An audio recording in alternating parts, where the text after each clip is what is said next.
Introduction, there is a need. Does school prepare children for the real world? Study hard and get good grades, and you will find a high-paying job with great benefits, my parents used to say. Their goal in life was to provide a college education for my older sister and me so that we would have the greatest chance for success in life. When I finally earned my diploma in 1976, graduating with honors and near the top of my class in accounting from Florida State University, my parents had realized their goal. It was the crowning achievement of their lives. In accordance with the master plan, I was hired by a Big 8 accounting firm, and I looked forward to a long career and retirement at an early age. My husband, Michael, followed a similar path. We both came from hardworking families of modest means but with strong work ethics. Michael also graduated with honors, but he did it twice, first as an engineer and then from law school. He was quickly recruited by a prestigious Washington, D.C. law firm that specialized in patent law, and his future seemed bright, his career path well-defined, and his early retirement guaranteed. Although we have been successful in our careers, they have not turned out quite as we expected. We both have changed positions several times for all the right reasons, but there are no pension plans vesting on our behalf. Our retirement funds are growing only through our individual contributions. Michael and I have a wonderful marriage with 3 great children. As I write this, 2 are in college and 1 is just beginning high school. We have spent a fortune making sure our children have received the best education available. One day in 1996, one of my children came home disillusioned with school. He was bored and tired of studying. "Why should I put time into studying subjects I will never use in real life?" he protested. Without thinking, I responded, "Because if you don't get good grades, you won't get into college." "Regardless of whether I go to college," he replied, "I'm going to be rich." "If you don't graduate from college, you won't get a good job," I responded with a tinge of panic and motherly concern. "And if you don't have a good job, how do you plan to get rich?" My son smirked and slowly shook his head with mild boredom. We have had this talk many times before. He lowered his head and rolled his eyes. My words of motherly wisdom were falling on deaf ears once again. Though smart and strong-willed, he has always been a polite and respectful young man. "Mom," he began, it was my turn to be lectured. "Get with the times, look around, the richest people didn't get rich because of their educations. Look at Michael Jordan and Madonna. Even Bill Gates, who dropped out of Harvard, founded Microsoft. He is now the richest man in America, and he's still in his 30s. There is a baseball pitcher who makes more than $4 million a year, even though he has been labeled mentally challenged." There was a long silence between us. It was dawning on me that I was giving my son the same advice my parents had given me. The world around us has changed, but the advice hasn't. Getting a good education and making good grades no longer ensures success, and nobody seems to have noticed, except our children. He continued, "I don't want to work as hard as you and Dad do. You make a lot of money and we live in a huge house with lots of toys. If I follow your advice, I'll wind up like you, working harder and harder only to pay more taxes and wind up in debt. There is no job security anymore. I know all about downsizing and right-sizing.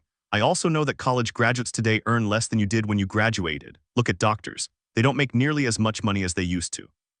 I know I can't rely on Social Security or company pensions for retirement. I need new answers." He was right. He needed new answers, and so did I. My parents' advice may have worked for people born before 1945, but it may be disastrous for those of us born into a rapidly changing world. No longer can I simply say to my children, "Go to school, get good grades, and look for a safe, secure job." I knew I had to look for new ways to guide my children's education. As a mother as well as an accountant, I have been concerned by the lack of financial education our children receive in school. Many of today's youth have credit cards before they leave high school, yet they have never had a course in money or how to invest it, let alone understand how compound interest works on credit cards. Simply put, without financial literacy and the knowledge of how money works, they are not prepared to face the world that awaits them, a world in which spending is emphasized over savings. When my oldest son became hopelessly in debt with his credit cards as a freshman in college, I not only helped him destroy the credit cards, but I also went in search of a program that would help me educate my children on financial matters. One day last year, my husband called me from his office. "I have someone I think you should meet," he said. "His name is Robert Kiyosaki. He's a businessman and investor, and he is here applying for a patent on an educational product. I think it's what you have been looking for." My husband Mike was so impressed with Epilogue, the new educational product that Robert Kiyosaki was developing, that he arranged for both of us to participate in a test of the prototype. Because it was an educational game, I also asked my 19-year-old daughter, who was a freshman at a local university, if she would like to take part, and she agreed. About 15 people, broken into 3 groups, participated in the test. Mike was right. It was the educational product I had been looking for, but it had a twist. It looked like a colorful Monopoly board with a giant, well-dressed rat in the middle. Unlike Monopoly, however, there were 2 tracks, one inside and one outside. The object of the game was to get out of the inside track, what Robert called the rat race, and reach the outer track, or the fast track. As Robert put it, the fast track simulates how rich people play in real life. Robert then defined the rat race for us. If you look at the life of the average educated, hardworking person, there is a similar path. The child is born and goes to school. The proud parents are excited because the child excels, gets fair to good grades, and is accepted into a college. The child graduates, maybe goes on to graduate school and then does exactly as programmed, looks for a safe, secure job or career. The child finds that job, maybe as a doctor or a lawyer, or joins the army or works for the government. Generally, the child begins to make money, credit cards start to arrive en masse, and the shopping begins if it already hasn't. Having money to burn, the child goes to places where other young people just like them hang out, and they meet people, they date, and sometimes they get married. Life is wonderful now because today both men and women work. 2 incomes are bliss. They feel successful, their future is bright, and they decide to buy a house, a car, a television, take vacations, and have children. The happy bundle arrives. The demand for cash is enormous. The happy couple decides that their careers are vitally important and begin to work harder, seeking promotions and raises. The raises come, and so does another child and the need for a bigger house. They work harder, become better employees, even more dedicated. They go back to school to get more specialized skills so they can earn more money. Maybe they take a second job. Their incomes go up, but so does the tax bracket they're in and the real estate taxes on their new large home and their social security taxes and all the other taxes. They get their large paycheck and wonder where all the money went. They buy some mutual funds and buy groceries with their credit card. The children reach 5 or 6 years of age, and the need to save for college increases as well as the need to save for their retirement. That happy couple born 35 years ago is now trapped in the rat race for the rest of their working days. They work for the owners of their company, for the government paying taxes, and for the bank paying off a mortgage and credit cards. Then they advise their own children to study hard, get good grades, and find a safe job or career. They learn nothing about money, except from those who profit from their naivete and work hard all their lives. The process repeats into another hard-working generation. This is the rat race. The only way to get out of the rat race is to prove your proficiency at both accounting and investing, arguably 2 of the most difficult subjects to master. As a trained CPA who once worked for a Big 8 accounting firm, I was surprised that Robert had made the learning of these 2 subjects both fun and exciting. The process was so well disguised that while we were diligently working to get out of the rat race, we quickly forgot we were learning. Soon a product test turned into a fun afternoon with my daughter, talking about things we had never discussed before. As an accountant, playing a game that required an income statement and balance sheet was easy, so I had the time to help my daughter and the other players at my table with concepts they did not understand. I was the first person and the only person in the entire test group to get out of the rat race that day. I was out within 50 minutes, although the game went on for nearly 3 hours. At my table was a banker, a business owner, and a computer programmer. What greatly disturbed me was how little these people knew about either accounting or investing, subjects so important in their lives. I wondered how they managed their own financial affairs in real life. I could understand why my 19-year-old daughter would not understand, but these were grown adults at least twice her age. After I was out of the rat race, for the next 2 hours I watched my daughter and these educated, affluent adults roll the dice and move their markers. Although I was glad they were all learning so much, I was disturbed by how much the adults did not know about the basics of simple accounting and investing. They had difficulty grasping the relationship between their income statement and their balance sheet. As they bought and sold assets, they had trouble remembering that each transaction could impact their monthly cash flow. I thought, how many millions of people are out there in the real world struggling financially, only because they have never been taught these subjects? Thank goodness they're having fun and are distracted by the desire to win the game, I said to myself. After Robert ended the contest, he allowed us 15 minutes to discuss and critique CASHFLOW among ourselves. The business owner at my table was not happy. He did not like the game.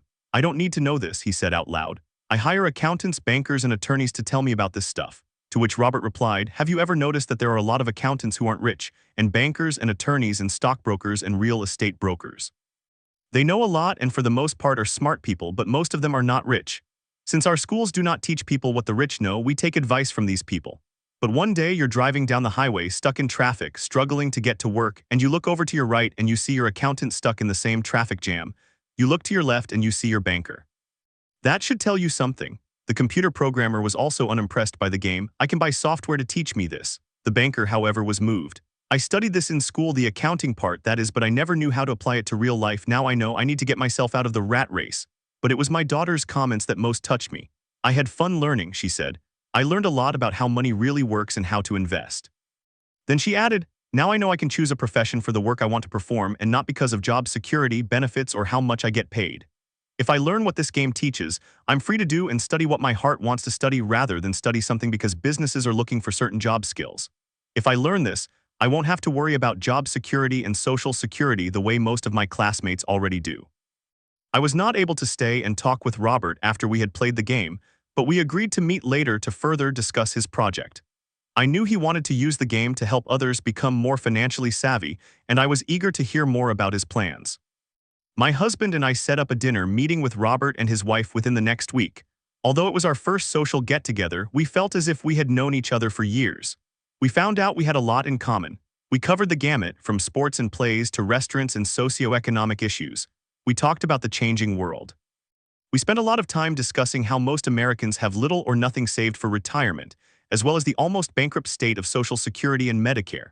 Would my children be required to pay for the retirement of 75 million baby boomers? We wondered if people realize how risky it is to depend on a pension plan. Robert's primary concern was the growing gap between the haves and have-nots in America and around the world. A self-taught, self-made entrepreneur who traveled the world putting investments together, Robert was able to retire at the age of 47. He came out of retirement because he shares the same concern I have for my own children. He knows that the world has changed, but education has not changed with it. According to Robert, children spend years in an antiquated educational system, studying subjects they will never use, preparing for a world that no longer exists.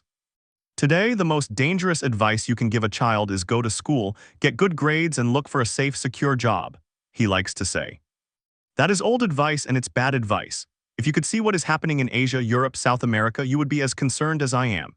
It's bad advice, he believes, because if you want your child to have a financially secure future, they can't play by the old set of rules. It's just too risky. I asked him what he meant by old rules. People like me play by a different set of rules from what you play by, he said. What happens when a corporation announces a downsizing? People get laid off, I said. Families are hurt, unemployment goes up. Yes, but what happens to the company, in particular a public company on the stock exchange? The price of the stock usually goes up when the downsizing is announced, I said. The market likes it when a company reduces its labor costs, either through automation or just consolidating the labor force in general. That's right, he said. And when stock prices go up, people like me, the shareholders, get richer. That is what I mean by a different set of rules. Employees lose, owners and investors win.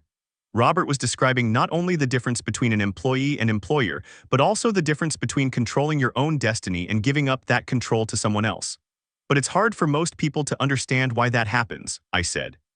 They just think it's not fair. That's why it is foolish to simply say to a child, get a good education, he said. It is foolish to assume that the education the school system provides will prepare your children for the world they will face upon graduation. Each child needs more education, different education, and they need to know the rules, the different sets of rules.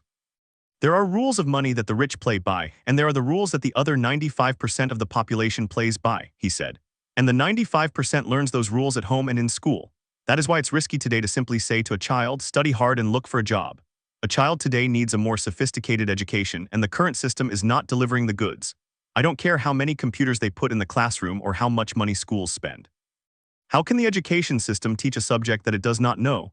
So how does a parent teach their children what the school does not? How do you teach accounting to a child? Won't they get bored? And how do you teach investing when as a parent you yourself are risk-averse? Instead of teaching my children to simply play it safe, I decided it was best to teach them to play it smart. So how would you teach a child about money and all the things we've talked about? I asked Robert. How can we make it easy for parents, especially when they don't understand it themselves? I wrote a book on the subject, he said. Where is it? In my computer. It's been there for years in random pieces. I add to it occasionally, but I've never gotten around to put it all together. I began writing it after my other book became a bestseller, but I never finished the new one. It's in pieces. And in pieces it was. After reading the scattered sections, I decided the book had merit and needed to be shared, especially in these changing times. We agreed to co-author Robert's book. I asked him how much financial information he thought a child needed. He said it would depend on the child. He knew at a young age that he wanted to be rich and was fortunate enough to have a father figure who was rich and willing to guide him. Education is the foundation of success, Robert said. Just as scholastic skills are vitally important, so are financial skills and communication skills. What follows is the story of Robert's two dads, a rich one and a poor one, that expounds on the skills he's developed over a lifetime. The contrast between two dads provides an important perspective. The book is supported, edited, and assembled by me. For any accountants who read this book, suspend your academic book knowledge and open your mind to the theories Robert presents. Although many of them challenge the very fundamentals of generally accepted accounting principles, they provide a valuable insight into the way true investors analyze their investment decisions. When we as parents advise our children to go to school, study hard, and get a good job, we often do that out of cultural habit. It has always been the right thing to do. When I met Robert, his ideas initially startled me. Having been raised by two fathers, he had been taught to strive for two different goals. His educated dad advised him to work for a corporation. His rich dad advised him to own the corporation. Both life paths required education, but the subjects of study were completely different. His educated dad encouraged Robert to be a smart person. His rich dad encouraged Robert to know how to hire smart people. Having two dads caused many problems. Robert's real dad was the superintendent of education for the state of Hawaii. By the time Robert was 16, the threat of if you don't get good grades, you won't get a good job had little effect. He already knew his career path was to own corporations, not to work for them. In fact, if it had not been for a wise and persistent high school guidance counselor, Robert might not have gone on to college. He admits that. He was eager to start building his assets, but finally agreed that the college education would also be a benefit to him. Truthfully, the ideas in this book are probably too far-fetched and radical for most parents today. Some parents are having a hard enough time simply keeping their children in school. But in light of our changing times, as parents we need to be open to new and bold ideas. To encourage children to be employees is to advise your children to pay more than their fair share of taxes over a lifetime, with little or no promise of a pension. And it is true that taxes are a person's greatest expense. In fact, most families work from January to mid-May for the government just to cover their taxes. New ideas are needed, and this book provides them. Robert claims that the rich teach their children differently. They teach their children at home, around the dinner table. These ideas may not be the ideas you choose to discuss with your children, but thank you for looking at them. And I advise you to keep searching. In my opinion, as a mom and a CPA, the concept of simply getting good grades and finding a good job is an old idea. We need to advise our children with a greater degree of sophistication. We need new ideas and different education. Maybe telling our children to strive to be good employees while also striving to own their own investment corporation is not such a bad idea. It is my hope as a mother that this book helps other parents. It is Robert's hope to inform people that anyone can achieve prosperity if they so choose. If today you are a gardener or a janitor or even unemployed, you have the ability to educate yourself and teach those you love to take care of themselves financially. Remember that financial intelligence is the mental process via which we solve our financial problems. Today we are facing global and technological changes as great or even greater than those ever faced before. No one has a crystal ball, but one thing is for certain: changes lie ahead that are beyond our reality. Who knows what the future brings? But whatever happens, we have two fundamental choices: play it safe or play it smart by preparing, getting educated, and awakening your own and your children's financial genius. Sharon Lechter. Chapter 1: Rich Dad, Poor Dad. As narrated by Robert Kiyosaki, I had two fathers, a rich one and a poor one. One was highly educated and intelligent. He had a PhD and completed 4 years of undergraduate work in less than 2 years. He then went on to Stanford University, the University of Chicago, and Northwestern University to do his advanced studies, all on full financial scholarships. The other father never finished the 8th grade. Both men were successful in their careers, working hard all their lives. Both earned substantial incomes, yet one struggled financially all his life. The other would become one of the richest men in Hawaii. One died leaving tens of millions of dollars to his family, charities, and his church. The other left bills to be paid. Both men were strong, charismatic, and influential. Both men offered me advice, but they did not advise the same things. Both men believed strongly in education, but did not recommend the same course of study. If I had had only one dad, I would have had to accept or reject his advice. Having two dads advising me offered me the choice of contrasting points of view, one of a rich man and one of a poor man. Instead of simply accepting or rejecting one or the other, I found myself thinking more, comparing, and then choosing for myself. The problem was, the rich man was not rich yet and the poor man not yet poor.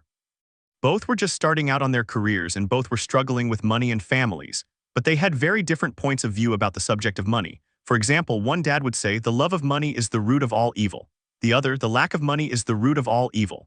As a young boy, having two strong fathers both influencing me was difficult. I wanted to be a good son and listen, but the two fathers did not say the same things. The contrast in their points of view, particularly where money was concerned, was so extreme that I grew curious and intrigued. I began to start thinking for long periods of time about what each was saying. Much of my private time was spent reflecting, asking myself questions such as, why does he say that? And then asking the same question of the other dad's statement. It would have been much easier to simply say, yeah, he's right, I agree with that. or to simply reject the point of view by saying, the old man doesn't know what he's talking about. Instead, having two dads whom I loved forced me to think and ultimately choose a way of thinking for myself. As a process, choosing for myself turned out to be much more valuable in the long run, rather than simply accepting or rejecting a single point of view. One of the reasons the rich get richer, the poor get poorer, and the middle class struggles in debt is because the subject of money is taught at home, not in school. Most of us learn about money from our parents, so what can a poor parent tell their child about money? They simply say stay in school and study hard. The child may graduate with excellent grades but with a poor person's financial programming and mindset. It was learned while the child was young. Money is not taught in schools. Schools focus on scholastic and professional skills, but not on financial skills. This explains how smart bankers, doctors, and accountants who earned excellent grades in school may still struggle financially all of their lives. Our staggering national debt is due in large part to highly educated politicians and government officials making financial decisions with little or no training on the subject of money. I often look ahead to the new millennium and wonder what will happen when we have millions of people who will need financial and medical assistance. They will be dependent on their families or the government for financial support. What will happen when Medicare and Social Security run out of money? How will a nation survive if teaching children about money continues to be left to parents, most of whom will be or already are poor? Because I had two influential fathers, I learned from both of them. I had to think about each dad's advice, and in doing so I gained valuable insight into the power and effect of one's thoughts on one's life. For example, one dad had a habit of saying, I can't afford it. The other dad forbade those words to be used. He insisted I say, how can I afford it? One is a statement and the other is a question. One lets you off the hook and the other forces you to think. My soon-to-be rich dad would explain that by automatically saying the words, I can't afford it, your brain stops working. By asking the question, how can I afford it? Your brain is put to work. He did not mean by everything you wanted. He was fanatical about exercising your mind, the most powerful computer in the world. My brain gets stronger every day because I exercise it. The stronger it gets, the more money I can make. He believed that automatically saying, I can't afford it, was a sign of mental laziness. Although both dads worked hard, I noticed that one dad had a habit of putting his brain to sleep when it came to money matters, and the other had a habit of exercising his brain. The long-term result was that one dad grew stronger financially and the other grew weaker. It is not much different from a person who goes to the gym to exercise on a regular basis versus someone who sits on the couch watching television. Proper physical exercise increases your chances for health, and proper mental exercise increases your chances for wealth. Laziness decreases both health and wealth. My two dads had opposing attitudes in thought. One dad thought that the rich should pay more in taxes to take care of those less fortunate. The other said taxes punish those who produce and reward those who don't produce. One dad recommended, study hard so you can find a good company to work for. The other recommended, study hard so you can find a good company to buy. One dad said, the reason I'm not rich is because I have you kids. The other said, the reason I must be rich is because I have you kids. One encouraged talking about money and business at the dinner table. The other forbade the subject of money to be discussed over a meal. One said, when it comes to money, play it safe, don't take risks. The other said, learn to manage risk. One believed, our home is our largest investment and our greatest asset. The other believed, my house is a liability, and if your house is your largest investment, you're in trouble. Both dads paid their bills on time, yet one paid his bills first while the other paid his bills last. One dad believed in a company or the government taking care of you and your needs. He was always concerned about pay raises, retirement plans, medical benefits, sick leave, vacation days, and other perks. He was impressed with two of his uncles who joined the military and earned a retirement and entitlement package for life after 20 years of active service. He loved the idea of medical benefits and PX privileges the military provided its retirees. He also loved the tenure system available through the university. The idea of job protection for life and job benefits seemed more important at times than the job. He would often say, I've worked hard for the government and I'm entitled to these benefits. The other believed in total financial self-reliance. He spoke out against the entitlement mentality and how it was creating weak and financially needy people. He was emphatic about being financially competent.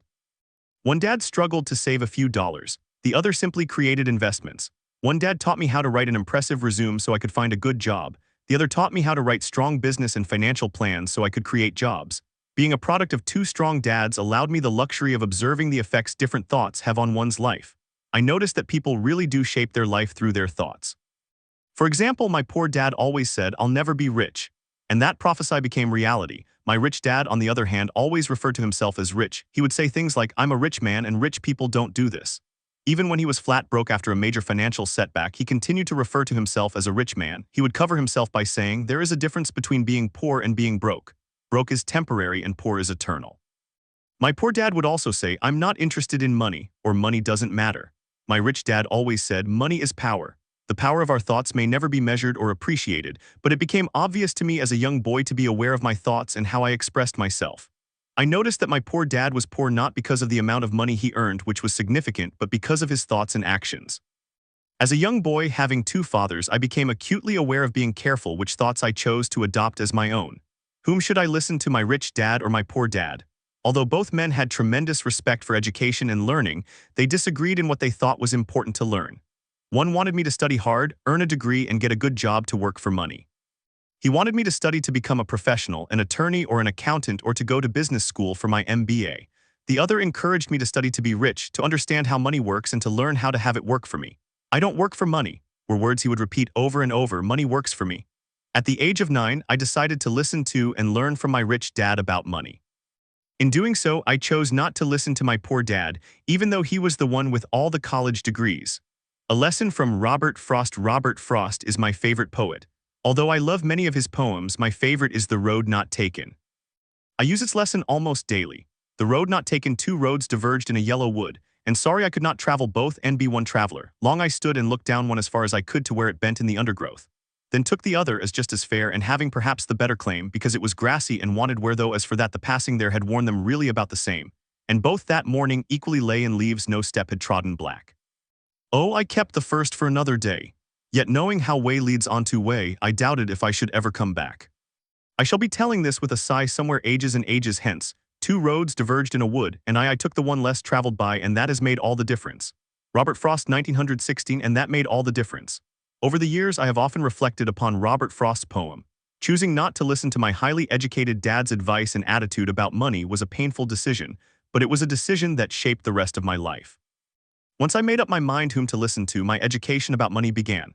My rich dad taught me over a period of 30 years until I was age 39. He stopped once he realized that I knew and fully understood what he had been trying to drum into my often thick skull. Money is one form of power, but what is more powerful is financial education. Money comes and goes, but if you have the education about how money works, you gain power over it and can begin building wealth. The reason positive thinking alone does not work is because most people went to school and never learned how money works, so they spend their lives working for money. Because I was only 9 years old when I started, the lessons my rich dad taught me were simple. And when it was all said and done, there were only 6 main lessons, repeated over 30 years. This book is about those 6 lessons, put as simply as possible as my rich dad put forth those lessons to me. The lessons are not meant to be answers but guideposts. Guideposts that will assist you and your children to grow wealthier no matter what happens in a world of increasing change and uncertainty. Lesson 1, the rich don't work for money. Lesson 2, why teach financial literacy. Lesson 3, mind your own business. Lesson 4, the history of taxes and the power of corporations. Lesson 5, the rich invent money. Lesson 6, work to learn, don't work for money. Chapter 2, Lesson 1, the rich don't work for money. Dad, can you tell me how to get rich? My dad put down the evening paper. Why do you want to get rich, son? Because today Jimmy's mom drove up in their new Cadillac and they were going to their beach house for the weekend. He took 3 of his friends, but Mike and I weren't invited. They told us we weren't invited because we were poor kids. They did? My dad asked incredulously. Yeah, they did, I replied in a hurt tone. My dad silently shook his head, pushed his glasses up the bridge of his nose and went back to reading the paper. I stood waiting for an answer. The year was 1956. I was 9 years old. By some twist of fate, I attended the same public school where the rich people sent their kids. We were primarily a sugar plantation town. The managers of the plantation and the other affluent people of the town, such as doctors, business owners, and bankers, sent their children to this school, grades 1 to 6. After grade 6, their children were generally sent off to private schools. Because my family lived on one side of the street, I went to this school. Had I lived on the other side of the street, I would have gone to a different school with kids from families more like mine. After grade 6, these kids and I would go on to the public intermediate and high school. There was no private school for them or for me. My dad finally put down the paper. I could tell he was thinking. Well, son, he began slowly, if you want to be rich, you have to learn to make money. How do I make money? I asked. Well, use your head, son, he said, smiling, which really meant that's all I'm going to tell you, or I don't know the answer, so don't embarrass me. A partnership is formed the next morning. I told my best friend Mike what my dad had said. As best I could tell, Mike and I were the only poor kids in this school. Mike was like me in that he was in this school by a twist of fate. Someone had drawn a jog in the line for the school district, and we wound up in school with the rich kids. We weren't really poor, but we felt as if we were because all the other boys had new baseball gloves, new bicycles, new everything. Mom and Dad provided us with the basics like food, shelter, clothes, but that was about it. My dad used to say, if you want something, work for it. We wanted things, but there was not much work available for 9-year-old boys. So what do we do to make money? Mike asked. I don't know, I said, but do you want to be my partner? He agreed, and so on that Saturday morning, Mike became my first business partner. We spent all morning coming up with ideas on how to make money. Occasionally, we talked about all the cool guys at Jimmy's beach house having fun. It hurt a little, but that hurt was good, for it inspired us to keep thinking of a way to make money. Finally, that afternoon, a bolt of lightning came through our heads. It was an idea Mike had gotten from a science book he had read. Excitedly, we shook hands, and the partnership now had a business. For the next several weeks, Mike and I ran around our neighborhood, knocking on doors and asking our neighbors if they would save their toothpaste tubes for us. With puzzled looks, most adults consented with a smile. Some asked us what we were doing, to which we replied, "We can't tell you, it's a business secret." My mom grew distressed as the weeks wore on. We had selected a site next to her washing machine as the place we would stockpile our raw materials. In a brown cardboard box that one time held catsup bottles, our little pile of used toothpaste tubes began to grow. Finally, my mom put her foot down. The sight of her neighbor's messy, crumpled used toothpaste tubes had gotten to her. "What are you boys doing?" she asked. "And I don't want to hear again that it's a business secret. Do something with this mess or I'm going to throw it out." Mike and I pleaded and begged, explaining that we would soon have enough and then we would begin production. We informed her that we were waiting on a couple of neighbors to finish using up their toothpaste so we could have their tubes. Mom granted us a 1-week extension. The date to begin production was moved up. The pressure was on. My first partnership was already being threatened with an eviction notice from our warehouse space by my own mom. It became Mike's job to tell the neighbors to quickly use up their toothpaste, saying their dentist wanted them to brush more often anyway. I began to put together the production line. One day, my dad drove up with a friend to see 2 9-year-old boys in the driveway with a production line operating at full speed. There was fine white powder everywhere. On a long table were small milk cartons from school, and our family's hibachi grill was glowing with red-hot coals at maximum heat. Dad walked up cautiously, having to park the car at the base of the driveway since the production line blocked the carport. As he and his friend got closer, they saw a steel pot sitting on top of the coals with the toothpaste tubes being melted down. In those days, toothpaste did not come in plastic tubes. The tubes were made of lead. So once the paint was burned off, the tubes were dropped in the small steel pot, melted until they became liquid, and with my mom's pot holders, we were pouring the lead through a small hole in the top of the milk cartons. The milk cartons were filled with plaster of Paris. The white powder everywhere was the plaster before we mixed it with water. In my haste, I had knocked the bag over and the entire area looked like it had been hit by a snowstorm. The milk cartons were the outer containers for plaster of Paris molds. My dad and his friend watched as we carefully poured the molten lead through a small hole in the top of the plaster of Paris cube. "Careful," my dad said. I nodded without looking up. Finally, once the pouring was through, I put the steel pot down and smiled at my dad. "What are you boys doing?" he asked with a cautious smile. "We're doing what you told me to do. We're going to be rich," I said. "Yup," said Mike, grinning and nodding his head. "We're partners." "And what is in those plaster molds?" Dad asked. "Watch," I said. "This should be a good batch." With a small hammer, I tapped at the seal that divided the cube in half. Cautiously, I pulled up the top half of the plaster mold and a lead nickel fell out. "Oh my God," my dad said. "You're casting nickels out of lead." "That's right," Mike said. "We doing as you told us to do. We're making money." My dad's friend turned and burst into laughter. My dad smiled and shook his head. Along with a fire and a box of spent toothpaste tubes, in front of him were 2 little boys covered with white dust and smiling from ear to ear. He asked us to put everything down and sit with him on the front step of our house. With a smile, he gently explained what the word counterfeiting meant. Our dreams were dashed. "You mean this is illegal?" asked Mike in a quivering voice. "Let them go," my dad's friend said. "They might be developing a natural talent." My dad glared at him. "Yes, it is illegal," my dad said gently. "But you boys have shown great creativity and original thought. Keep going, I'm really proud of you." Disappointed, Mike and I sat in silence for about 20 minutes before we began cleaning up our mess. The business was over on opening day. Sweeping the powder up, I looked at Mike and said, "I guess Jimmy and his friends are right, we are poor."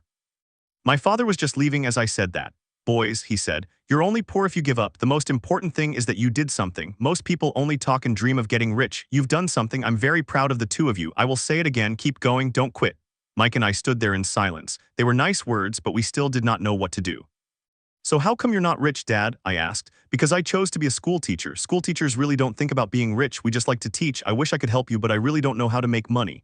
Mike and I turned and continued our cleanup. "I know," said my dad. "If you boys want to learn how to be rich, don't ask me. Talk to your dad, Mike." "My dad?" asked Mike with a scrunched-up face.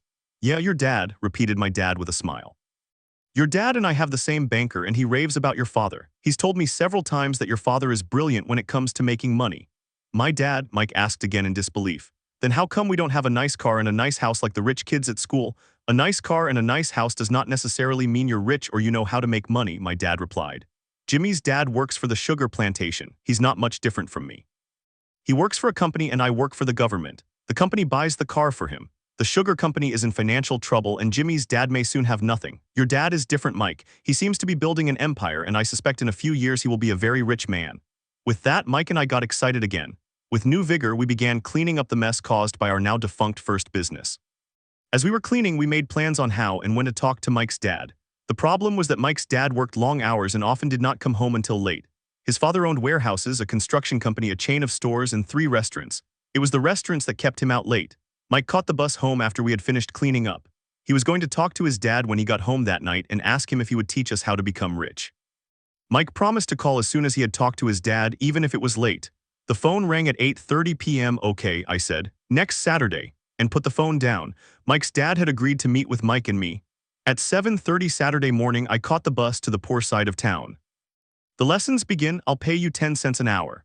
Even by 1956 pay standards, 10 cents an hour was low. Michael and I met with his dad that morning at 8 o'clock. He was already busy and had been at work for more than an hour. His construction supervisor was just leaving in his pickup truck as I walked up to his simple, small, and tidy home. Mike met me at the door.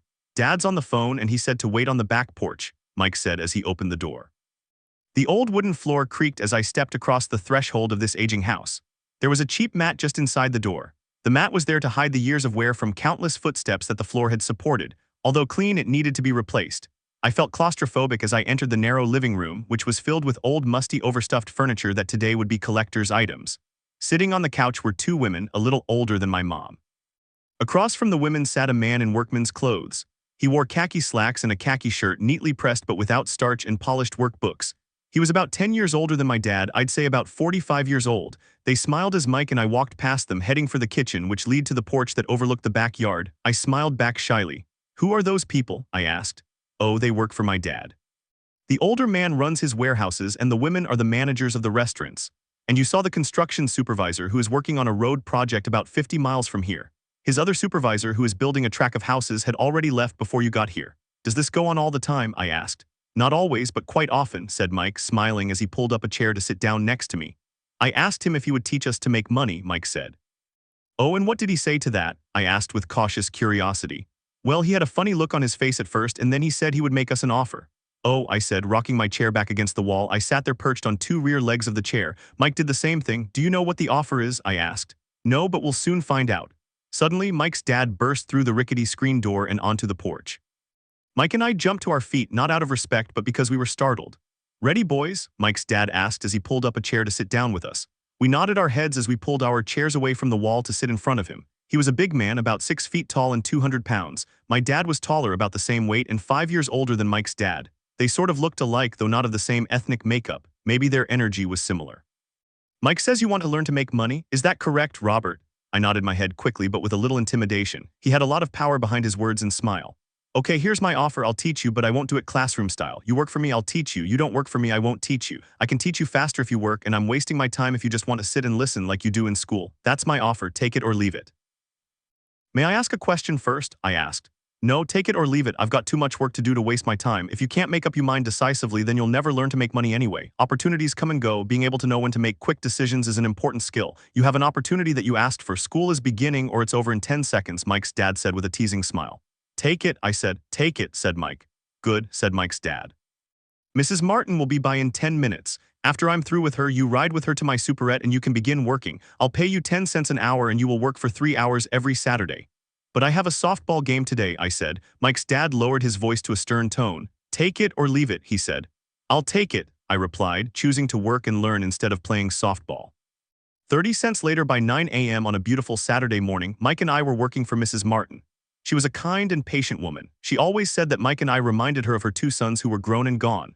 Although kind, she believed in hard work and she kept us working. She was a taskmaster. We spent 3 hours taking canned goods off the shelves and with a feather duster brushing each can to get the dust off and then restacking them neatly. It was excruciatingly boring work. Mike's dad, whom I call my rich dad, owned 9 of these little superettes with large parking lots.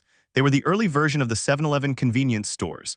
Little neighborhood grocery stores where people bought items such as milk, bread, butter, and cigarettes. The problem was this was Hawaii before air conditioning and the stores could not close its doors because of the heat.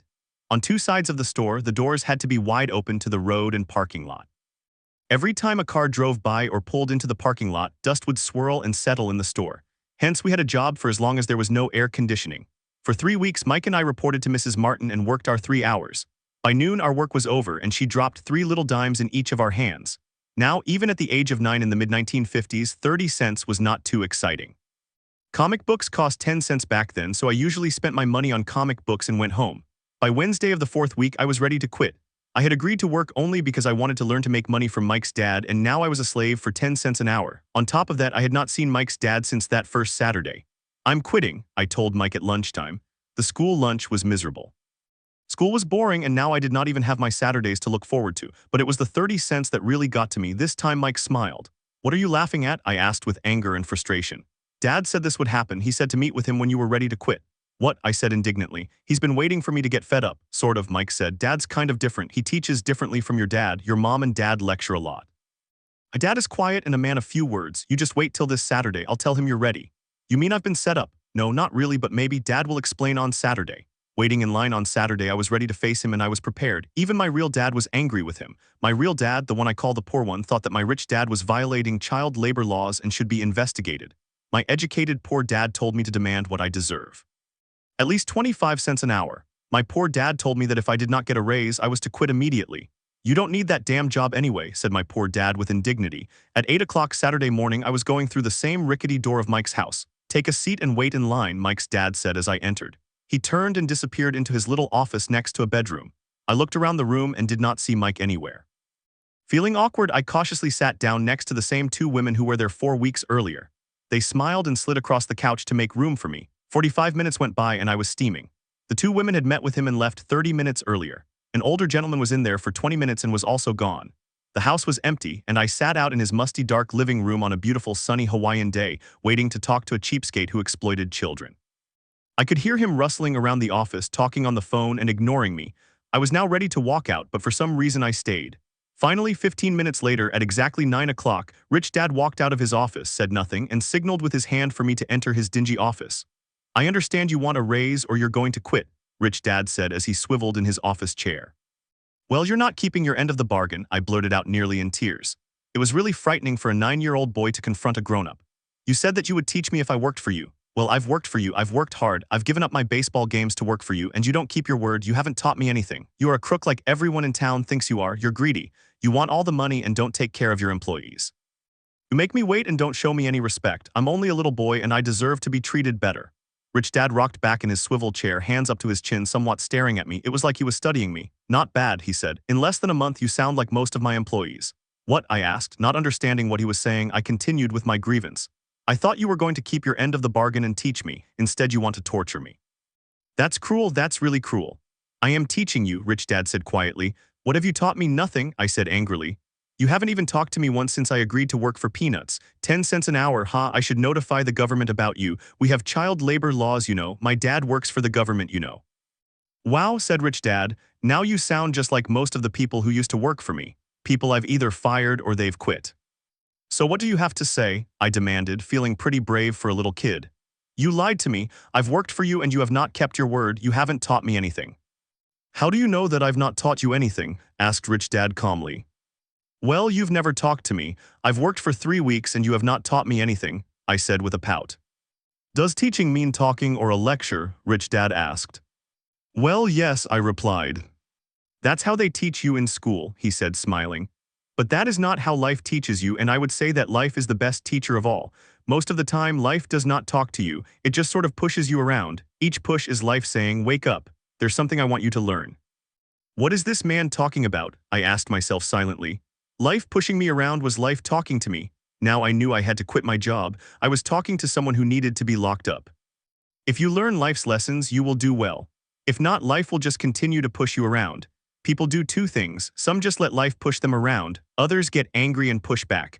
But they push back against their boss or their job or their husband or wife. They do not know it's life that's pushing. I had no idea what he was talking about. Life pushes all of us around. Some give up, others fight. A few learn the lesson and move on. They welcome life pushing them around. To these few people, it means they need and want to learn something. They learn and move on. Most quit, and a few like you fight. Rich Dad stood and shut the creaky old wooden window that needed repair. If you learn this lesson, you will grow into a wise, wealthy, and happy young man. If you don't, you will spend your life blaming a job, low pay, or your boss for your problems. You'll live life hoping for that big break that will solve all your money problems. Rich Dad looked over at me to see if I was still listening. His eyes met mine.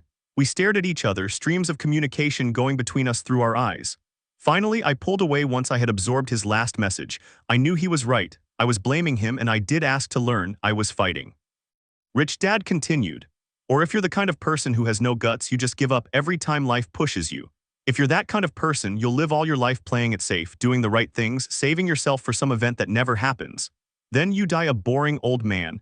You'll have lots of friends who really like you because you were such a nice, hard-working guy. You spent a life playing it safe, doing the right things. But the truth is you let life push you into submission. Deep down, you were terrified of taking risks. You really wanted to win, but the fear of losing was greater than the excitement of winning. Deep inside, you and only you will know you didn't go for it. You chose to play it safe. Our eyes met again. For 10 seconds, we looked at each other, only pulling away once the message was received. "You've been pushing me around," I asked. "Some people might say that," smiled Rich Dad. "I would say that I just gave you a taste of life." "What taste of life?" I asked, still angry but now curious, even ready to learn. "You boys are the first people that have ever asked me to teach them how to make money. I have more than 150 employees, and not one of them has asked me what I know about money. They ask me for a job and a paycheck, but never to teach them about money. So most will spend the best years of their lives working for money, not really understanding what it is they are working for." I sat there listening intently. "So when Mike told me about you wanting to learn how to make money, I decided to design a course that was close to real life. I could talk until I was blue in the face, but you wouldn't hear a thing.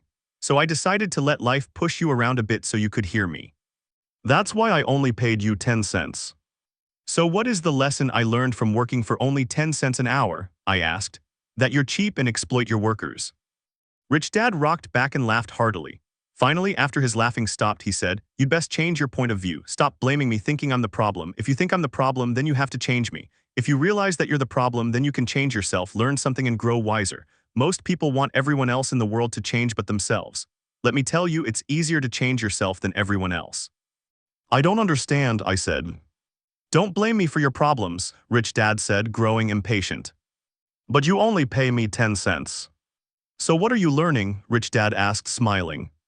"That you're cheap," I said with a sly grin. "See, you think I'm the problem," said Rich Dad. "But you are. Well, keep that attitude and you learn nothing. Keep the attitude that I'm the problem, and what choices do you have?" "Well, if you don't pay me more or show me more respect and teach me, I'll quit." "Well put," Rich Dad said. "And that's exactly what most people do. They quit and go looking for another job, better opportunity, and higher pay, actually thinking that a new job or more pay will solve the problem. In most cases, it won't." "So what will solve the problem?" I asked. "Just take this measly 10 cents an hour and smile." Rich Dad smiled. "That's what the other people do. Just accept a paycheck knowing that they and their family will struggle financially. But that's all they do, waiting for a raise, thinking that more money will solve the problem. Most just accept it, and some take a second job working harder, but again accepting a small paycheck." I sat staring at the floor, beginning to understand the lesson Rich Dad was presenting. I could sense it was a taste of life. Finally, I looked up and repeated the question. "So what will solve the problem?" "This," he said, tapping me gently on the head, "this stuff between your ears." It was at that moment that Rich Dad shared the pivotal point of view that separated him from his employees and my poor dad, and led him to eventually become one of the richest men in Hawaii, while my highly educated, but poor, dad struggled financially all his life. It was a singular point of view that made all the difference over a lifetime. Rich Dad said over and over this point of view, which I call lesson no 1. The poor and the middle class work for money. The rich have money work for them. On that bright Saturday morning, I was learning a completely different point of view from what I had been taught by my poor dad. At the age of 9, I grew aware that both dads wanted me to learn. Both dads encouraged me to study, but not the same things. My highly educated dad recommended that I do what he did. "Son, I want you to study hard, get good grades, so you can find a safe, secure job with a big company, and make sure it has excellent benefits." My rich dad wanted me to learn how money works so I could make it work for me. These lessons I would learn through life with his guidance, not because of a classroom. My rich dad continued my first lesson. "I'm glad you got angry about working for 10 cents an hour. If you had not gotten angry and had gladly accepted it, I would have to tell you that I could not teach you. You see, true learning takes energy, passion, a burning desire. Anger is a big part of that formula, for passion is anger and love combined. When it comes to money, most people want to play it safe and feel secure, so passion does not direct them, fear does. So is that why they'll take a job with low pay? I asked. Yes, said Rich Dad. Some people say I exploit people because I don't pay as much as the sugar plantation or the government. I say the people exploit themselves. It's their fear, not mine. But don't you feel you should pay them more? I asked. I don't have to, and besides, more money will not solve the problem. Just look at your dad. He makes a lot of money and he still can't pay his bills. Most people, given more money, only get into more debt. So that's why the 10 cents an hour, I said, smiling. It's a part of the lesson. That's right, smiled Rich Dad. You see, your dad went to school and got an excellent education so he could get a high-paying job, which he did. But he still has money problems because he never learned anything about money at school. On top of that, he believes in working for money. And you do? I asked. No, not really, said Rich Dad. If you want to learn to work for money, then stay in school. That is a great place to learn to do that. But if you want to learn how to have money work for you, then I will teach you that, but only if you want to learn. Wouldn't everyone want to learn that? I asked.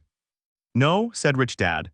Simply because it's easier to learn to work for money, especially if fear is your primary emotion when the subject of money is discussed. I don't understand, I said with a frown. Don't worry about that for now. Just know that it's fear that keeps most people working at a job, the fear of not paying their bills, the fear of being fired, the fear of not having enough money, the fear of starting over. That's the price of studying to learn a profession or trade and then working for money. Most people become a slave to money and then get angry at their boss. Learning to have money work for you is a completely different course of study, I asked. Absolutely, Rich Dad answered, absolutely. We sat in silence on that beautiful Hawaiian Saturday morning. My friends would have just been starting their little league baseball game. But for some reason, I was now thankful I had decided to work for 10 cents an hour. I sensed that I was about to learn something my friends would not learn in school. Ready to learn? Asked Rich Dad. Absolutely, I said with a grin. I have kept my promise. I've been teaching you from afar, my Rich Dad said. At 9 years old, you've got a taste of what it feels like to work for money. Just multiply your last month by 50 years and you will have an idea of what most people spend their life doing. I don't understand, I said. How did you feel waiting in line to see me, once to get hired and once to ask for more money? Terrible, I said. If you choose to work for money, that is what life is like for many people, said Rich Dad.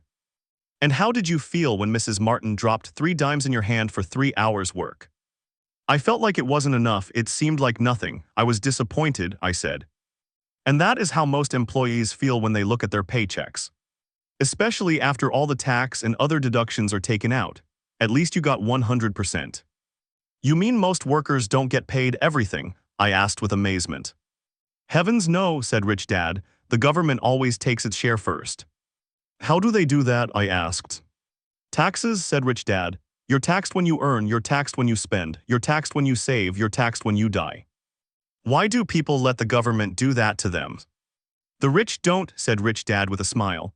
The poor and the middle class do. I'll bet you that I earn more than your dad, yet he pays more in taxes.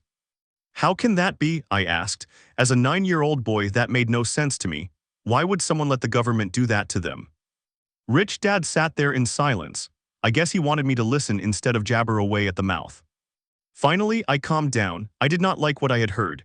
I knew my dad complained constantly about paying so much in taxes but really did nothing about it.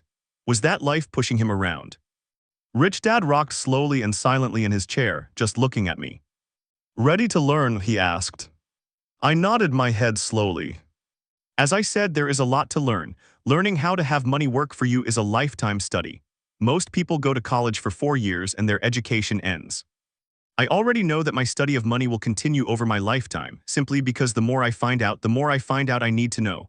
Most people never study the subject. They go to work, get their paycheck, balance their checkbooks, and that's it. On top of that, they wonder why they have money problems. Then they think that more money will solve the problem. Few realize that it's their lack of financial education that is the problem. So my dad has tax problems because he doesn't understand money? I asked, confused. Look, said Rich Dad, taxes are just one small section on learning how to have money work for you. Today I just wanted to find out if you still have the passion to learn about money. Most people don't. They want to go to school, learn a profession, have fun at their work, and earn lots of money. One day they wake up with big money problems and then they can't stop working. That's the price of only knowing how to work for money instead of studying how to have money work for you. So do you still have the passion to learn? Asked Rich Dad. I nodded my head. Good, said Rich Dad, now get back to work. This time I will pay you nothing. What? I asked in amazement. You heard me, nothing, Rich Dad said. You will work the same 3 hours every Saturday, but this time you will not be paid 10 cents per hour. You said you wanted to learn to not work for money, so I'm not going to pay you anything. I couldn't believe what I was hearing. I've already had this conversation with Mike. He's already working, dusting and stacking canned goods for free. You'd better hurry and get back there. That's not fair, I shouted. You've got to pay something. You said you wanted to learn. If you don't learn this now, you'll grow up to be like the 2 women and the older man sitting in my living room, working for money and hoping I don't fire them. Or like your dad, earning lots of money only to be in debt up to his eyeballs, hoping more money will solve the problem. If that's what you want, I'll go back to our original deal of 10 cents an hour. Or you can do what most people grow up to do. Complain that there is not enough pay, quit and go looking for another job. But what do? I asked. Rich Dad tapped me on the head. Use this, he said. If you use it well, you will soon thank me for giving you an opportunity and you will grow into a rich man. I stood there still not believing what a raw deal I had been handed. Here I came to ask for a raise, and now I was being told to keep working for nothing. Rich Dad tapped me on the head again and said, use this. Now get out of here and get back to work. Lesson 1: The rich don't work for money. I didn't tell my poor dad I wasn't being paid. He would not have understood, and I did not want to try to explain something that I did not yet understand myself. For 3 more weeks, Mike and I worked for 3 hours every Saturday for nothing. The work didn't bother me and the routine got easier. It was the missed baseball games and not being able to afford to buy a few comic books that got to me. Rich Dad stopped by at noon on the 3rd week. We heard his truck pull up in the parking lot and sputter when the engine was turned off. He entered the store and greeted Mrs. Martin with a hug. After finding out how things were going in the store, he reached into the ice cream freezer, pulled out 2 bars, paid for them, and signaled to Mike and me. Let's go for a walk, boys. We crossed the street, dodging a few cars, and walked across a large grassy field where a few adults were playing softball. Sitting down at a remote picnic table, he handed Mike and me the ice cream bars. How's it going, boys?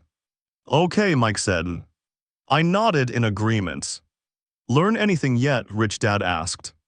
Mike and I looked at each other, shrugged our shoulders, and shook our heads in unison. Avoiding one of life's biggest traps. Well, you boys had better start thinking. You're staring at one of life's biggest lessons. If you learn the lesson, you'll enjoy a life of great freedom and security. If you don't learn the lesson, you'll wind up like Mrs. Martin and most of the people playing softball in this park. They work very hard for little money, clinging to the illusion of job security, looking forward to a 3-week vacation each year and a skimpy pension after 45 years of work. If that excites you, I'll give you a raise to 25 cents an hour. But these are good, hardworking people. Are you making fun of them? I demanded. A smile came over Rich Dad's face. Mrs. Martin is like a mother to me. I would never be that cruel.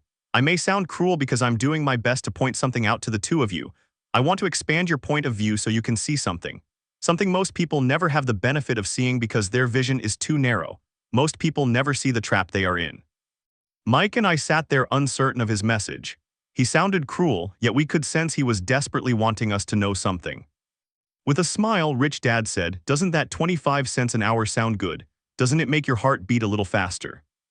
I shook my head no, but it really did. 25 cents an hour would be big bucks to me. Okay, I'll pay you $1 an hour, Rich Dad said with a sly grin. Now my heart was beginning to race. My brain was screaming, take it, take it. I could not believe what I was hearing, still I said nothing. Okay, $2 an hour. My little 9-year-old brain and heart nearly exploded. After all, it was 1956 and being paid $2 an hour would have made me the richest kid in the world. I couldn't imagine earning that kind of money. I wanted to say yes. I wanted the deal. I could see a new bicycle, new baseball glove, and adoration of my friends when I flashed some cash. On top of that, Jimmy and his rich friends could never call me poor again. But somehow my mouth stayed silent. Maybe my brain had overheated and blown a fuse. But deep down, I badly wanted that $2 an hour. The ice cream had melted and was running down my hand. The ice cream stick was empty, and under it was a sticky mess of vanilla and chocolate that ants were enjoying. Rich Dad was looking at 2 boys staring back at him, eyes wide open and brains empty. He knew he was testing us, and he knew there was a part of our emotions that wanted to take the deal. He knew that each human being has a weak and needy part of their soul that can be bought. And he knew that each human being also had a part of their soul that was strong and filled with a resolve that could never be bought. It was only a question of which one was stronger. He had tested thousands of souls in his life. He tested souls every time he interviewed someone for a job. Okay, $5 an hour. Suddenly there was a silence from inside me. Something had changed. The offer was too big and had gotten ridiculous. Not too many grown-ups in 1956 made more than $5 an hour. The temptation disappeared and a calm set in. Slowly I turned to my left to look at Mike. He looked back at me. The part of my soul that was weak and needy was silenced. The part of me that had no price took over. There was a calm and a certainty about money that entered my brain and my soul. I knew Mike had gotten to that point also. Good, Rich Dad said softly. Most people have a price, and they have a price because of human emotions named fear and greed.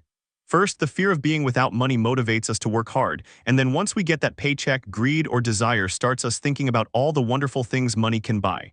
The pattern is then set. What pattern? I asked. The pattern of get up, go to work, pay bills, get up, go to work, pay bills. Their lives are then run forever by two emotions, fear and greed. Offer them more money and they continue the cycle by also increasing their spending. This is what I call the rat race. There is another way, Mike asked. Yes, said Rich Dad slowly, but only a few people find it. And what is that way? Mike asked. That's what I hope you boys will find out as you work and study with me. That is why I took away all forms of pay. Any hints? Mike asked. We're kind of tired of working hard, especially for nothing. Well, the first step is telling the truth, said Rich Dad. We haven't been lying, I said. I did not say you were lying, I said to tell the truth, Rich Dad came back. The truth about what? I asked. How you're feeling, Rich Dad said. You don't have to say it to anyone else, just yourself. You mean the people in this park, the people who work for you, Mrs. Martin, they don't do that? I asked. I doubt it, said Rich Dad. Instead, they feel the fear of not having money. Instead of confronting the fear, they react instead of think. They react emotionally instead of using their heads, Rich Dad said, tapping us on our heads. Then they get a few bucks in their hands and again the emotion of joy and desire and greed take over, and again they react instead of think. So their emotions do their thinking, Mike said. That's correct, said Rich Dad. Instead of telling the truth about how they feel, they react to their feeling, fail to think. They feel the fear, they go to work hoping that money will soothe the fear, but it doesn't. That old fear haunts them and they go back to work hoping again that money will calm their fears, and again it doesn't. Fear has them in this trap of working, earning money, hoping the fear will go away. But every day they get up and that old fear wakes up with them. For millions of people, that old fear keeps them awake all night, causing a night of turmoil and worry. So they get up and go to work hoping that a paycheck will kill that fear, knowing at their soul. Money is running their lives and they refuse to tell the truth about that. Money is in control of their emotions and hence their souls. Rich Dad sat quietly, letting his words sink in. Mike and I heard what he said, but really did not understand fully what he was talking about. I just knew that I often wondered why grown-ups hurried off to work. It did not seem like much fun and they never looked that happy, but something kept them hurrying off to work. Realizing we had absorbed as much as possible of what he was talking about, Rich Dad said, I want you boys to avoid that trap. That is really what I want to teach you. Not just to be rich, because being rich does not solve the problem. It does, I asked, surprised. No, it does. Let me finish the other emotion, which is desire. Some call it greed, but I prefer desire. It is perfectly normal to desire something better, prettier, more fun, or exciting, so people also work for money because of desire. They desire money for the joy they think it can buy. But the joy that money brings is often short-lived, and they soon need more money for more joy, more pleasure, more comfort, more security. So they keep working, thinking money will soothe their souls that is troubled by fear and desire. But money cannot do that. Even rich people, Mike asked. Rich people included, said Rich Dad. In fact, the reason many rich people are rich is not because of desire but because of fear. They actually think that money can eliminate that fear of not having money, of being poor, so they amass tons of it only to find out the fear gets worse. They now fear losing it. I have friends who keep working even though they have plenty. I know people who have millions who are more afraid now than when they were poor. They're terrified of losing all their money. The fears that drove them to get rich got worse. That weak and needy part of their soul is actually screaming louder. They don't want to lose the big houses, the cars, the high life that money has bought them. They worry about what their friends would say if they lost all their money. Many are emotionally desperate and neurotic, although they look rich and have more money. So is a poor man happier? I asked. No, I don't think so, replied Rich Dad. The avoidance of money is just as psychotic as being attached to money. As if on cue, the town derelict went past our table, stopping by the large rubbish can and rummaging around in it. The three of us watched him with great interest, when before we probably would have just ignored him. Rich Dad pulled $1 out of his wallet and gestured to the older man. Seeing the money, the derelict came over immediately, took the bill, thanked Rich Dad profusely, and hurried off ecstatic with his good fortune. "He's not much different from most of my employees," said Rich Dad. "I've met so many people who say, 'Oh, I'm not interested in money.' Yet they'll work at a job for 8 hours a day. That's a denial of truth. If they weren't interested in money, then why are they working? That kind of thinking is probably more psychotic than a person who hoards money." As I sat there listening to my rich dad, my mind was flashing back to the countless times my own dad said, "I'm not interested in money." He said those words often. He also covered himself by always saying, "I work because I love my job." "So what do we do?" I asked. "Not work for money until all traces of fear and greed are gone." "No, that would be a waste of time," said Rich Dad. "Emotions are what make us human, make us real. The word emotion stands for energy in motion. Be truthful about your emotions, and use your mind and emotions in your favor, not against yourself." "Whoa," said Mike. "Don't worry about what I just said. It will make more sense in years to come. Just be an observer, not a reactor to your emotions.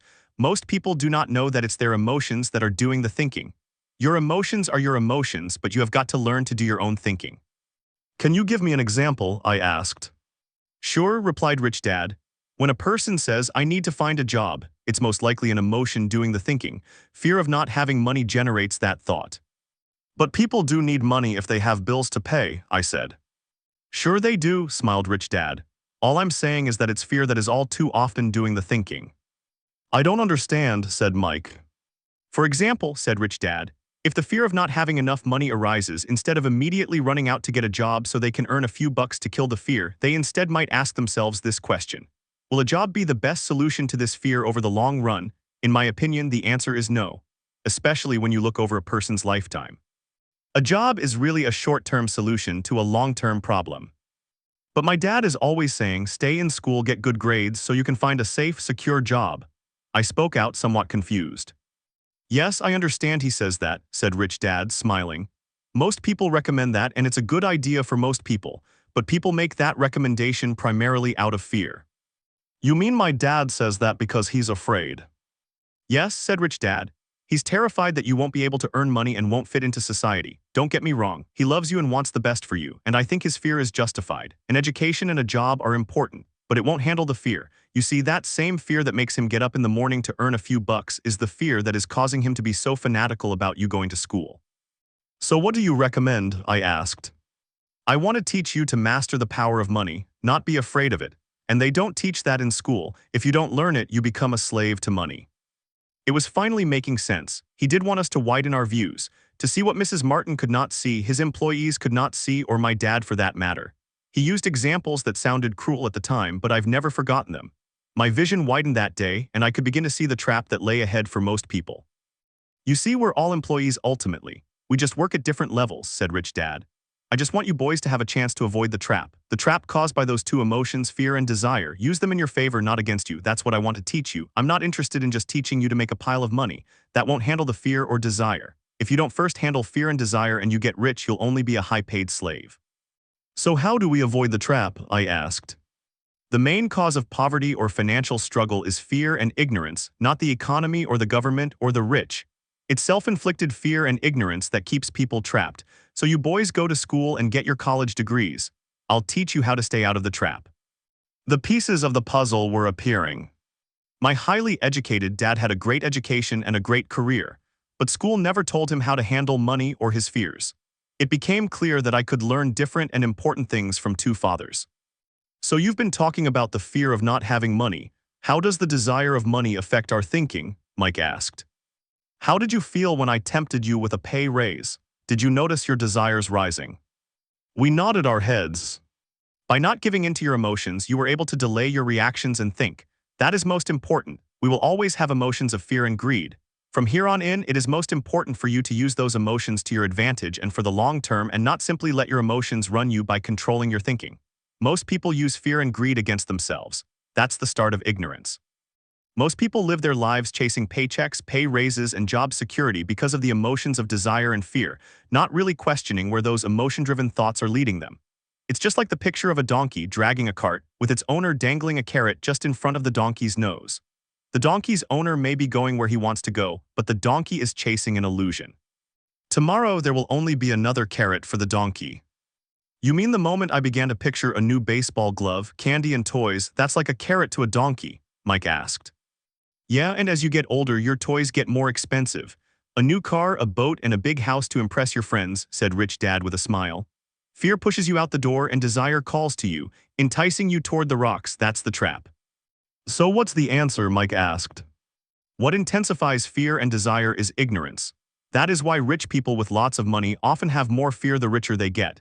Money is the carrot, the illusion.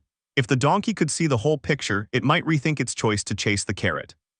Rich Dad went on to explain that a human's life is a struggle between ignorance and illumination. He explained that once a person stops searching for information and knowledge of oneself, ignorance sets in. That struggle is a moment-to-moment decision to learn to open or close one's mind. Look, school is very, very important. You go to school to learn a skill or profession so as to be a contributing member of society.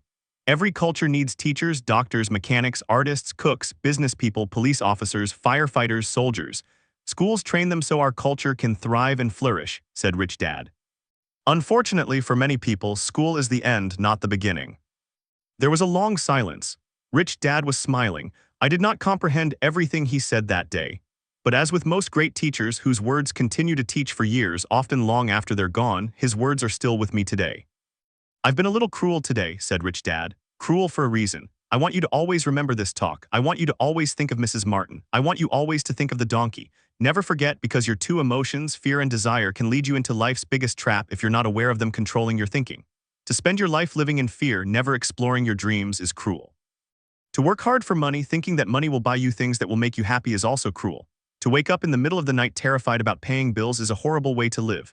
To live a life dictated by the size of a paycheck is not really a life. Thinking that a job will make you feel secure is lying to yourself. That's cruel, and that's the trap I want you to avoid if possible. I've seen how money runs people's lives. Don't let that happen to you. Please don't let money run your life. A softball rolled under our table. Rich Dad picked it up and threw it back. So what does ignorance have to do with greed and fear? I asked. Because it is ignorance about money that causes so much greed and so much fear, said Rich Dad. Let me give you some examples. A doctor wanting more money to better provide for his family raises his fees. By raising his fees, it makes health care more expensive for everyone. Now it hurts the poor people the most, so poor people have worse health than those with money. Because the doctors raise their rates, the attorneys raise their rates. Because the attorneys' rates have gone up, school teachers want a raise, which raises our taxes, and on and on and on. Soon, there will be such a horrifying gap between the rich and the poor that chaos will break out and another great civilization will collapse. Great civilizations collapsed when the gap between the haves and have-nots was too great. America is on the same course, proving once again that history repeats itself because we do not learn from history. We only memorize historical dates and names, not the lesson. Aren't prices supposed to go up? I asked. Not in an educated society with a well-run government. Prices should actually come down. Of course, that is often only true in theory. Prices go up because of greed and fear caused by ignorance.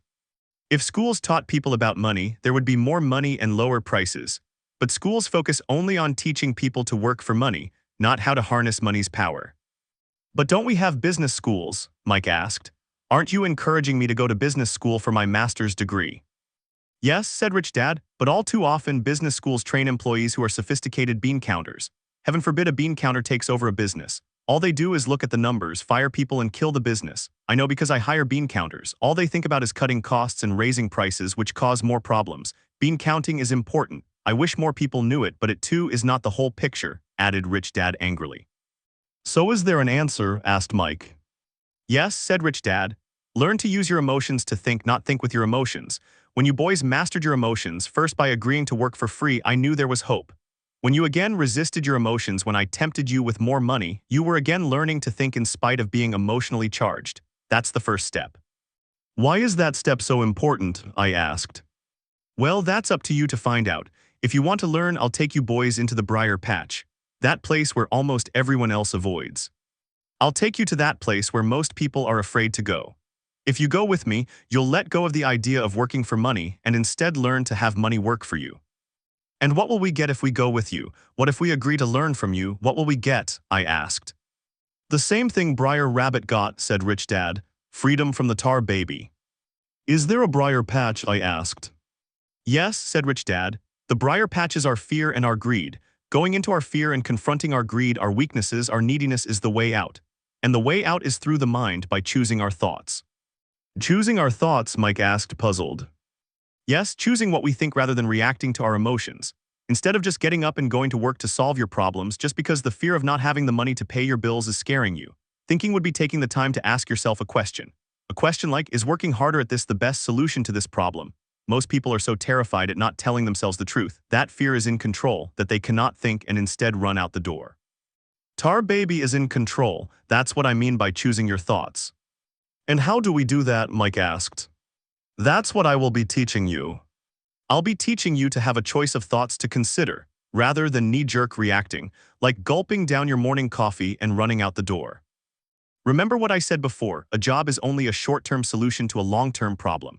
Most people have only one problem in mind and it's short-term. It's the bills at the end of the month, the tar baby. Money now runs their lives, or should I say the fear and ignorance about money. So they do as their parents did, get up every day and go work for money. Not having the time to say, is there another way? Their emotions now control their thinking, not their heads. Can you tell the difference between emotions thinking and the head thinking? Mike asked. Oh yes, I hear it all the time, said Rich Dad. I hear things like, well, everyone has to work, or the rich are crooks, or I'll get another job, I deserve this raise, you can't push me around, or I like this job because it's secure. Instead of, is there something I'm missing here, which breaks the emotional thought and gives you time to think clearly. I must admit it was a great lesson to be getting. To know when someone was speaking out of emotions or out of clear thought. It was a lesson that served me well for life, especially when I was the one speaking out of reaction and not from clear thought.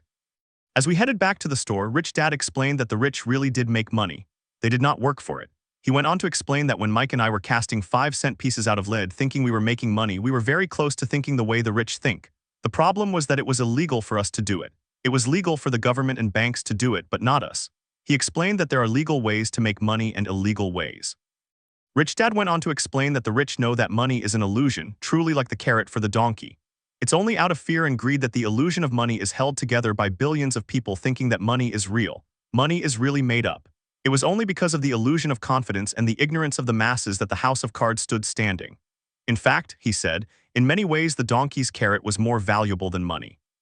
He talked about the gold standard that America was on, and that each dollar bill was actually a silver certificate.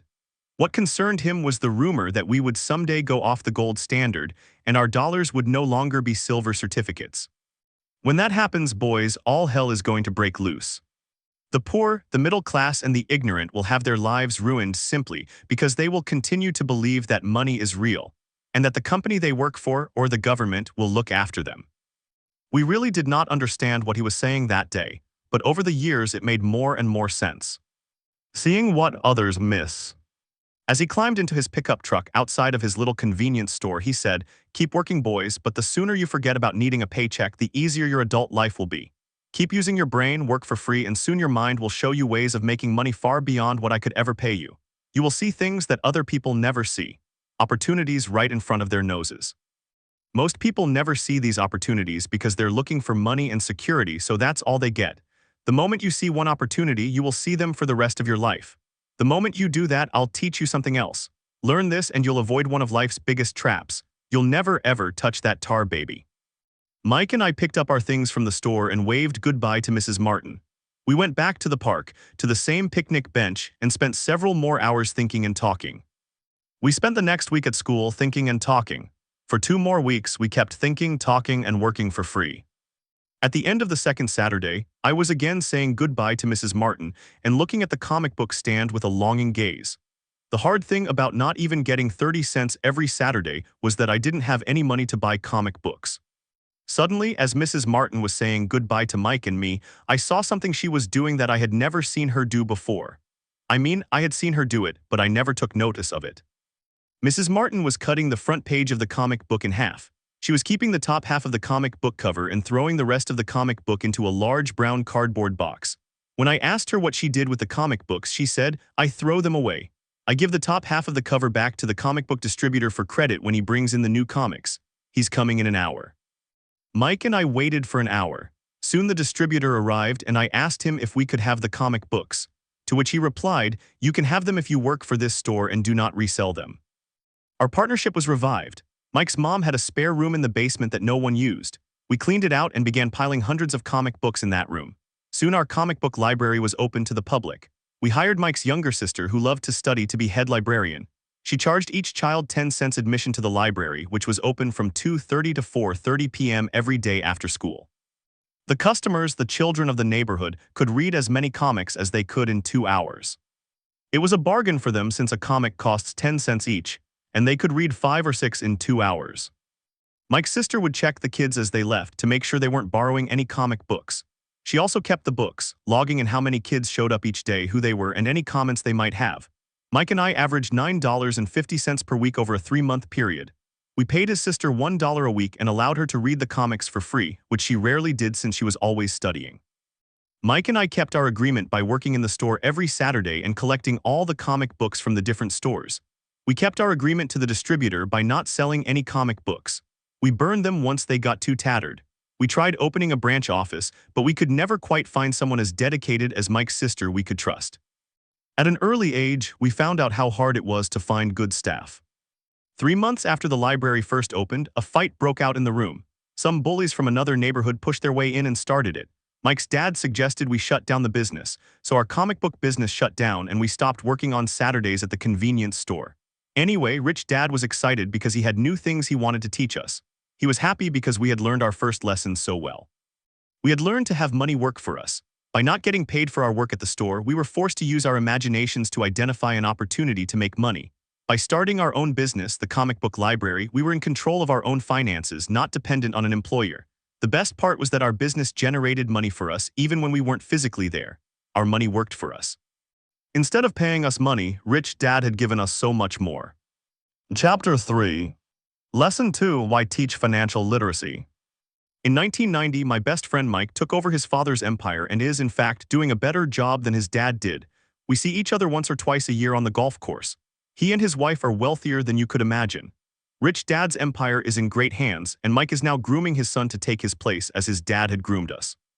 In 1994, I retired at the age of 47 and my wife Kim was 37. Retirement does not mean not working. To my wife and me, it means that barring unforeseen cataclysmic changes, we can work or not work and our wealth grows automatically, staying way ahead of inflation. I guess it means freedom. The assets are large enough to grow by themselves. It's like planting a tree. You water it for years and then one day it doesn't need you anymore. Its roots have gone down deep enough. Then the tree provides shade for your enjoyment. Mike chose to run the empire and I chose to retire. Whenever I speak to groups of people, they often ask what I would recommend or what could they do. How do they get started? Is there a good book I would recommend? What should they do to prepare their children? What is the secret to success? How do I make millions? I am always reminded of this article I was once given. It goes as follows. The RICHEST businessmen. In 1923, a group of our greatest leaders and richest businessmen held a meeting at the Edgewater Beach Hotel in Chicago.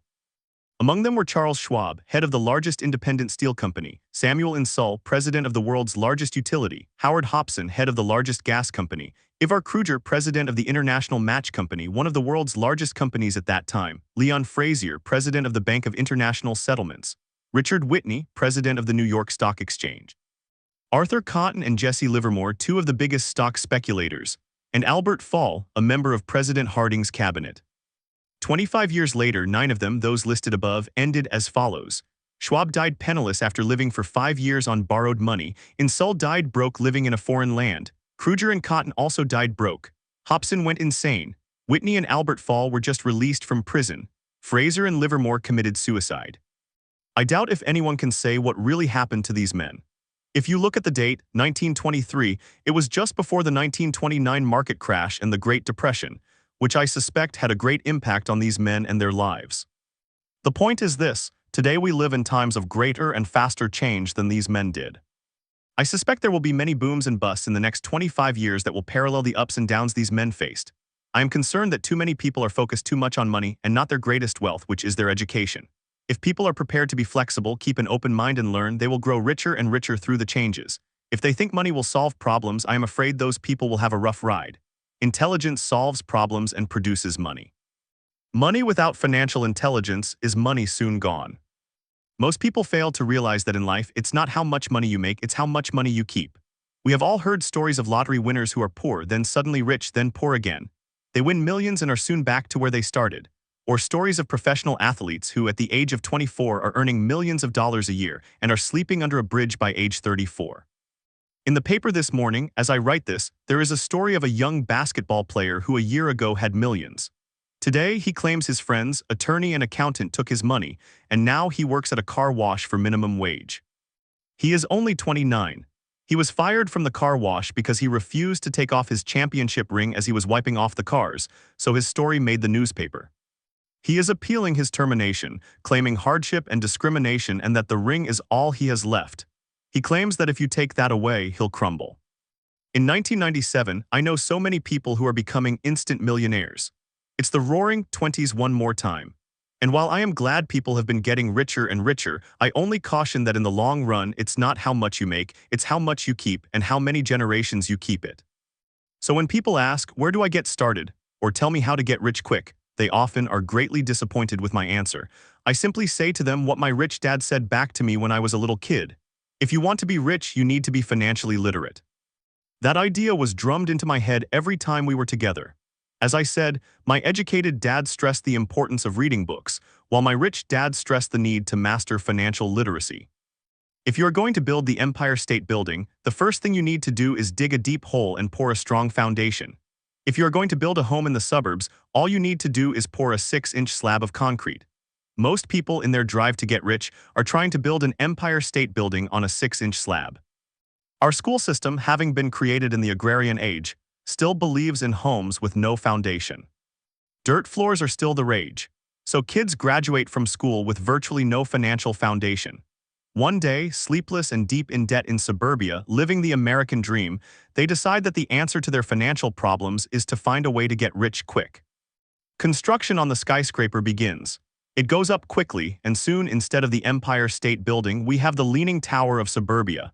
The sleepless nights return. As for Mike and me in our adult years, both of our choices were possible because we were taught to pour a strong financial foundation when we were just kids. Now accounting is possibly the most boring subject in the world. It also could be the most confusing, but if you want to be rich long-term, it could be the most important subject. The question is, how do you take a boring and confusing subject and teach it to kids? The answer is, make it simple. Teach it first in pictures. My rich dad poured a strong financial foundation for Mike and me. Since we were just kids, he created a simple way to teach us. For years, he only drew pictures and used words. Mike and I understood the simple drawings, the jargon, the movement of money, and then in later years, Rich Dad began adding numbers.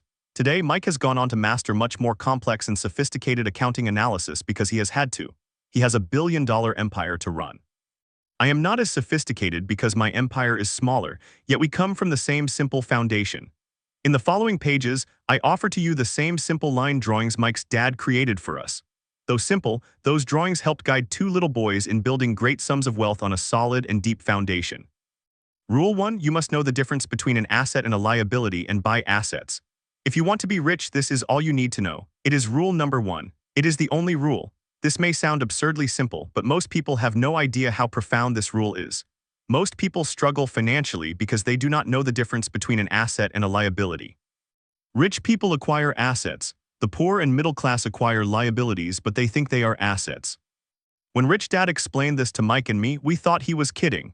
Here we were, nearly teenagers and waiting for the secret to getting rich, and this was his answer. It was so simple that we had to stop for a long time to think about it. "What is an asset?" asked Mike. "Don't worry right now," said Rich Dad. "Just let the idea sink in. If you can comprehend the simplicity, your life will have a plan and be financially easy. It is simple, that is why the idea is missed." "You mean all we need to know is what an asset is, acquire them, and we'll be rich?" I asked. Rich Dad nodded his head. "It's that simple." "If it's that simple, how come everyone is not rich?" I asked. Rich Dad smiled. "Because people do not know the difference between an asset and a liability." I remember asking, how could adults be so silly? If it is that simple, if it is that important, why would everyone not want to find out? It took our Rich Dad only a few minutes to explain what assets and liabilities were. As an adult, I have difficulty explaining it to other adults. Why? Because adults are smarter. In most cases, the simplicity of the idea escapes most adults because they have been educated differently. They have been educated by other educated professionals, such as bankers, accountants, real estate agents, financial planners, and so forth. The difficulty comes in asking adults to unlearn or become children again. An intelligent adult often feels it is demeaning to pay attention to simplistic definitions. Rich Dad believed in the KISS principle, keep it simple, stupid. So he kept it simple for two young boys, and that made the financial foundation strong. So what causes the confusion? Or how could something so simple be so screwed up? Why would someone buy an asset that was really a liability? The answer is found in basic education. We focus on the word literacy and not financial literacy. What defines something to be an asset or something to be a liability are not words. In fact, if you really want to be confused, look up the words asset and liability in the dictionary. I know the definition may sound good to a trained accountant, but for the average person it makes no sense. But we adults are often too proud to admit that something does not make sense. As young boys, Rich Dad said, what defines an asset is not words but numbers. And if you cannot read the numbers, you cannot tell an asset from a hole in the ground. In accounting, Rich Dad would say, it's not the numbers but what the numbers are telling you. It's just like words. It's not the words but the story the words are telling you.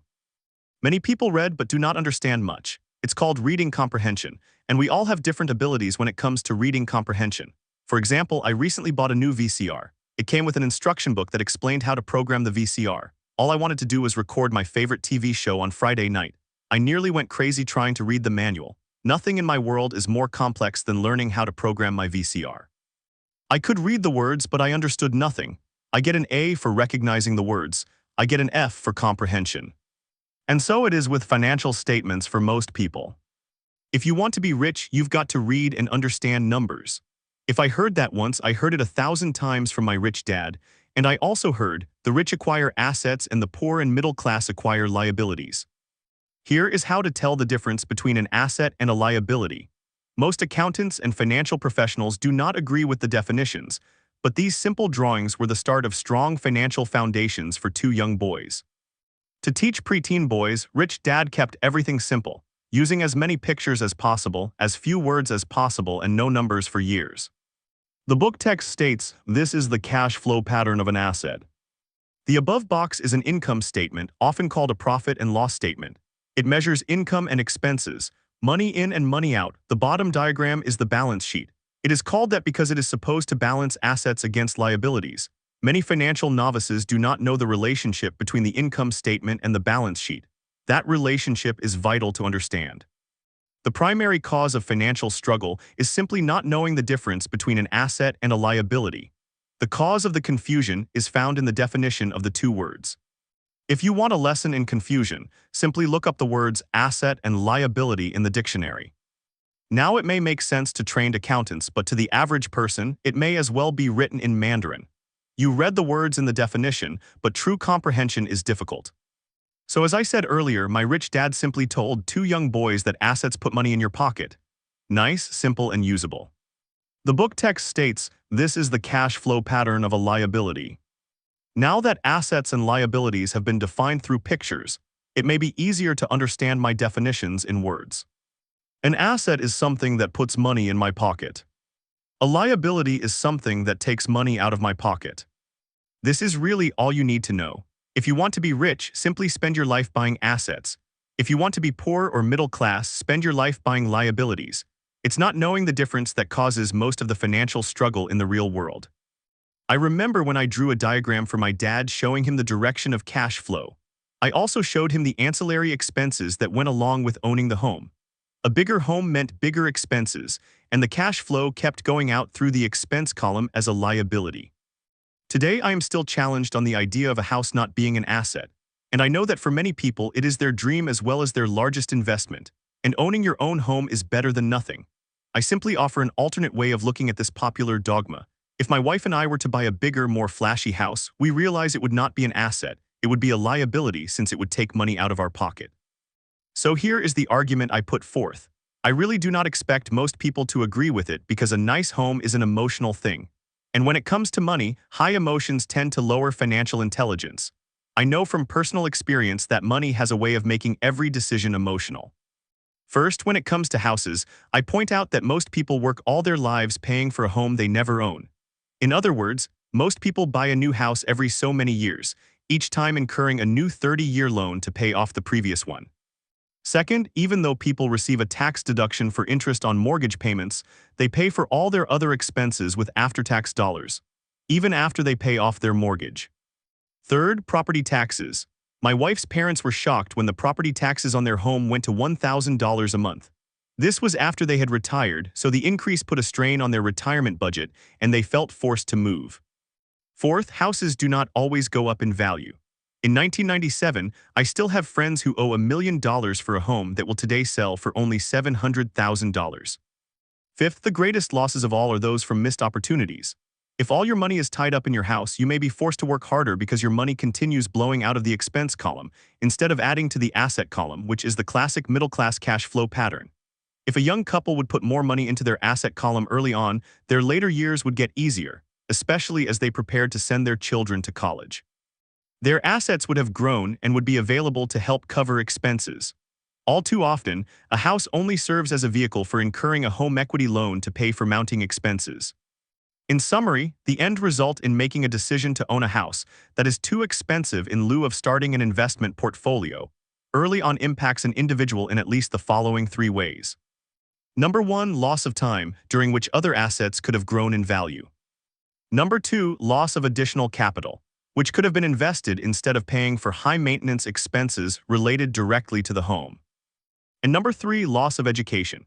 Too often, people count their house, savings, and retirement plan as all they have in their asset column. Because they have no money to invest, they simply do not invest. This costs them investment experience. Most never become what the investment world calls a sophisticated investor.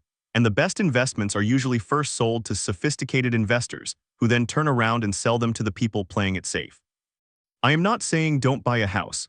I am saying understand the difference between an asset and a liability. When I want a bigger house, I first buy assets that will generate the cash flow to pay for the house. My educated dad's personal financial statement best demonstrates the life of someone in the rat race. His expenses seem to always keep up with his income, never allowing him to invest in assets. As a result, his liabilities, such as his mortgage and credit card debts, are larger than his assets. The book text references a diagram titled, Educated Dad's Financial Statement. My rich dad's personal financial statement, on the other hand, reflects the results of a life dedicated to investing and minimizing liabilities. The book text references a diagram titled, Rich Dad's Financial Statement. A review of my rich dad's financial statement is why the rich get richer. The asset column generates more than enough income to cover expenses, with the balance reinvested into the asset column. The asset column continues to grow, and therefore, the income it produces grows with it. The result being the rich get richer. The book text references a diagram titled, Why the Rich Get Richer. The middle class finds itself in a constant state of financial struggle. Their primary income is through wages, and as their wages increase, so do their taxes. Their expenses tend to increase in equal increments as their wages increase, hence the phrase, the rat race. They treat their home as their primary asset instead of investing in income-producing assets. The book text references a diagram titled, Why the Middle Class Struggle. This pattern of treating your home as an investment, and the philosophy that a pay raise means you can buy a larger home or spend more, is the foundation of today's debt-ridden society. This process of increased spending throws families into greater debt and into more financial uncertainty, even though they may be advancing in their jobs and receiving pay raises on a regular basis. This is high-risk living caused by weak financial education. The massive loss of jobs in the 1990s, the downsizing of businesses, has brought to light how shaky the middle class really is financially. Suddenly, company pension plans are being replaced by 401k plans. Social Security is obviously in trouble and cannot be looked at as a source for retirement. Panic has set in for the middle class. The good thing today is that many of these people have recognized these issues and have begun buying mutual funds. This increase in investing is largely responsible for the huge rally we have seen in the stock market. Today, there are more and more mutual funds being created to answer the demand by the middle class. Mutual funds are popular because they represent safety. Average mutual fund buyers are too busy working to pay taxes and mortgages, save for their children's college, and pay off credit cards. They do not have time to study to learn how to invest, so they rely on the expertise of the manager of a mutual fund. Also, because the mutual fund includes many different types of investments, they feel their money is safer because it is diversified. This group of educated middle class subscribes to the diversified dogma put out by mutual fund brokers and financial planners. Play it safe, avoid risk. The real tragedy is that the lack of early financial education is what creates the risk faced by average middle class people. The reason they have to play it safe is because their financial positions are tenuous at best. Their balance sheets are not balanced. They are loaded with liabilities, with no real assets that generate income. Typically, their only source of income is their paycheck. Their livelihood becomes entirely dependent on their employer. So when genuine deals of a lifetime come along, those same people cannot take advantage of the opportunity. They must play it safe, simply because they are working so hard, are taxed to the max, and are loaded with debt. As I said at the start of this section, the most important rule is to know the difference between an asset and a liability. Once you understand the difference, concentrate your efforts on only buying income-generating assets. That's the best way to get started on a path to becoming rich. Keep doing that and your asset column will grow. Focus on keeping liabilities and expenses down. This will make more money available to continue pouring into the asset column. Soon, the asset base will be so deep that you can afford to look at more speculative investments. Investments that may have returns of 100% to infinity. Investments that for $5,000 are soon turned into $1 million or more. Investments that the middle class calls too risky. The investment is not risky. It's the lack of simple financial intelligence, beginning with financial literacy, that causes the individual to be too risky. If you do what the masses do, you get the following picture. As an employee who is also a homeowner, your working efforts are generally as follows. Number 1, you work for someone else. Most people working for a paycheck are making the owner or the shareholders richer. Your efforts and success will help provide for the owner's success and retirement. Number 2, you work for the government. The government takes its share from your paycheck before you even see it. By working harder, you simply increase the amount of taxes taken by the government. Most people work from January to May just for the government. And number 3, you work for the bank. After taxes, your next largest expense is usually your mortgage and credit card debt. The problem with simply working harder is that each of these 3 levels takes a greater share of your increased efforts. You need to learn how to have your increased efforts benefit you and your family directly. Once you have decided to concentrate on minding your own business, how do you set your goals? For most people, they must keep their profession and rely on their wages to fund their acquisition of assets. As their assets grow, how do they measure the extent of their success? When does someone realize that they are rich, that they have wealth? As well as having my own definitions for assets and liabilities, I also have my own definition for wealth. Actually, I borrowed it from a man named Buckminster Fuller. Some call him a quack and others call him a living genius. Years ago, he got all the architects buzzing because he applied for a patent in 1961 for something called a geodesic dome. But in the application, Fuller also said something about wealth. It was pretty confusing at first, but after reading it for a while, it began to make some sense. Wealth is a person's ability to survive a certain number of days forward, or if I stopped working today, how long could I survive? Unlike net worth, the difference between your assets and liabilities, which is often filled with a person's expensive junk and opinions of what things are worth. This definition creates the possibility for developing a truly accurate measurement. I could now measure and really know where I was in terms of my goal to become financially independent. Although net worth often includes these non-cash producing assets, like stuff you bought that now sits in your garage, wealth measures how much money your money is making and therefore your financial survivability. Wealth is the measure of the cash flow from the asset column compared with the expense column. Let's use an example. Let's say I have cash flow from my asset column of $1,000 a month, and I have monthly expenses of $2,000. What is my wealth?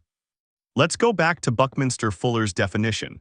Using his definition, how many days forward can I survive? And let's assume a 30-day month. By that definition, I have enough cash flow for half a month. When I have achieved $2,000 a month cash flow from my assets, then I will be wealthy. So I am not yet rich, but I am wealthy.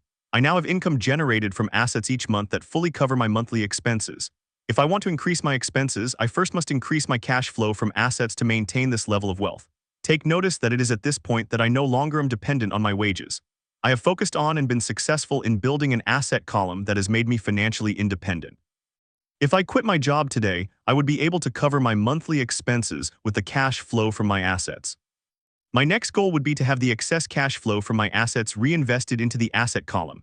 The more money that goes into my asset column, the more my asset column grows.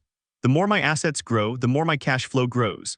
And as long as I keep my expenses less than the cash flow from these assets, I will grow richer, with more and more income from sources other than my physical labor. As this reinvestment process continues, I am well on my way to being rich. The actual definition of rich is in the eye of the beholder. You can never be too rich. Just remember this simple observation. The rich buy assets. The poor only have expenses. The middle class buys liabilities they think are assets. So how do I start minding my own business? What is the answer? Listen to the founder of McDonald's. Chapter 4. Lesson 3. Mind your own business. In 1974, Ray Kroc, the founder of McDonald's, was asked to speak to the Master of Business Administration class at the University of Texas at Austin. A dear friend of mine, Keith Cunningham, was a student in that class. After a powerful and inspiring talk, the class adjourned and the students asked Ray if he would join them at their favorite hangout to have a few beers. Ray graciously accepted. "What business am I in?" Ray asked, once the group had all their beers in hand. Everyone laughed, said Keith. Most of the students thought Ray was just fooling around. No one answered, so Ray asked the question again, "What business do you think I'm in?" The students laughed again, and finally one brave soul yelled out, "Ray, who in the world does not know that you're in the hamburger business?" Ray chuckled. "That is what I thought you would say." He paused and then quickly said, "Ladies and gentlemen, I'm not in the hamburger business. My business is real estate." Keith said that Ray spent a good amount of time explaining his viewpoint. In their business plan, Ray knew that the primary business focus was to sell hamburger franchises, but what he never lost sight of was the location of each franchise. He knew that the real estate and its location was the most significant factor in the success of each franchise. Basically, the person that bought the franchise was also paying for, buying, the land under the franchise for Ray Kroc's organization. McDonald's today is the largest single owner of real estate in the world, owning even more than the Catholic Church. Today, McDonald's owns some of the most valuable intersections and street corners in America, as well as in other parts of the world. Keith said it was one of the most important lessons in his life. Today, Keith owns car washes, but his business is the real estate under those car washes. The previous chapter ended with the diagrams illustrating that most people work for everyone else but themselves. They work first for the owners of the company, then for the government through taxes, and finally for the bank that owns their mortgage. As a young boy, we did not have a McDonald's nearby. Yet my rich dad was responsible for teaching Mike and me the same lesson that Ray Kroc talked about at the University of Texas. It is secret number 3 of the rich. The secret is, mind your own business. Financial struggle is often directly the result of people working all their life for someone else. Many people will have nothing at the end of their working days. Again, a picture is worth 1,000 words. The book text references a diagram of an income statement and balance sheet illustrating Ray Kroc's advice, showing the flow of money into the asset column. Our current educational system focuses on preparing today's youth to get good jobs by developing scholastic skills. Their lives will revolve around their wages, or as described earlier, their income column. And after developing scholastic skills, they go on to higher levels of schooling to enhance their professional abilities. They study to become engineers, scientists, cooks, police officers, artists, writers, and so on. These professional skills allow them to enter the workforce and work for money. There is a big difference between your profession and your business. Often I ask people, "What is your business?" And they will say, "Oh, I'm a banker." Then I ask them if they own the bank, and they usually respond, "No, I work there." In that instance, they have confused their profession with their business. Their profession may be a banker, but they still need their own business. Ray Kroc was clear on the difference between his profession and his business. His profession was always the same. He was a salesman. At one time he sold mixers for milkshakes, and soon thereafter he was selling hamburger franchises. But while his profession was selling hamburger franchises, his business was the accumulation of income-producing real estate. A problem with school is that you often become what you study. So if you study, say, cooking, you become a chef. If you study the law, you become an attorney, and a study of auto mechanics makes you a mechanic. The mistake in becoming what you study is that too many people forget to mind their own business. They spend their lives minding someone else's business and making that person rich. To become financially secure, a person needs to mind their own business. Your business revolves around your asset column as opposed to your income column. As stated earlier, the number 1 rule is to know the difference between an asset and a liability and to buy assets. The rich focus on their asset columns while everyone else focuses on their income statements. That is why we hear so often, "I need a raise. If only I had a promotion. I am going to go back to school to get more training so I can get a better job. I am going to work overtime. Maybe I can get a second job. I'm quitting in 2 weeks. I found a job that pays more." In some circles, these are sensible ideas. Yet if you listen to Ray Kroc, you are still not minding your own business. These ideas all still focus on the income column and will only help a person become more financially secure. if the additional money is used to purchase income-generating assets. The primary reason the majority of the poor and middle class are fiscally conservative, which means I can't afford to take risks, is that they have no financial foundation. They have to cling to their jobs, they have to play it safe. When downsizing became the popular thing to do, millions of workers found out their largest so-called asset, their home, was eating them alive. Their asset, called a house, still cost them money every month. Their car, another asset, was eating them alive. The golf clubs in the garage that cost $1,000 were not worth $1,000 anymore. Without job security, they had nothing to fall back on. What they thought were assets could not help them survive in a time of financial crisis. I assume most of us have filled out a credit application for a banker to buy a house or to buy a car. It is always interesting to look at the net worth section. It is interesting because of what accepted banking and accounting practices allow a person to count as assets. One day, to get a loan, my financial position did not look too good.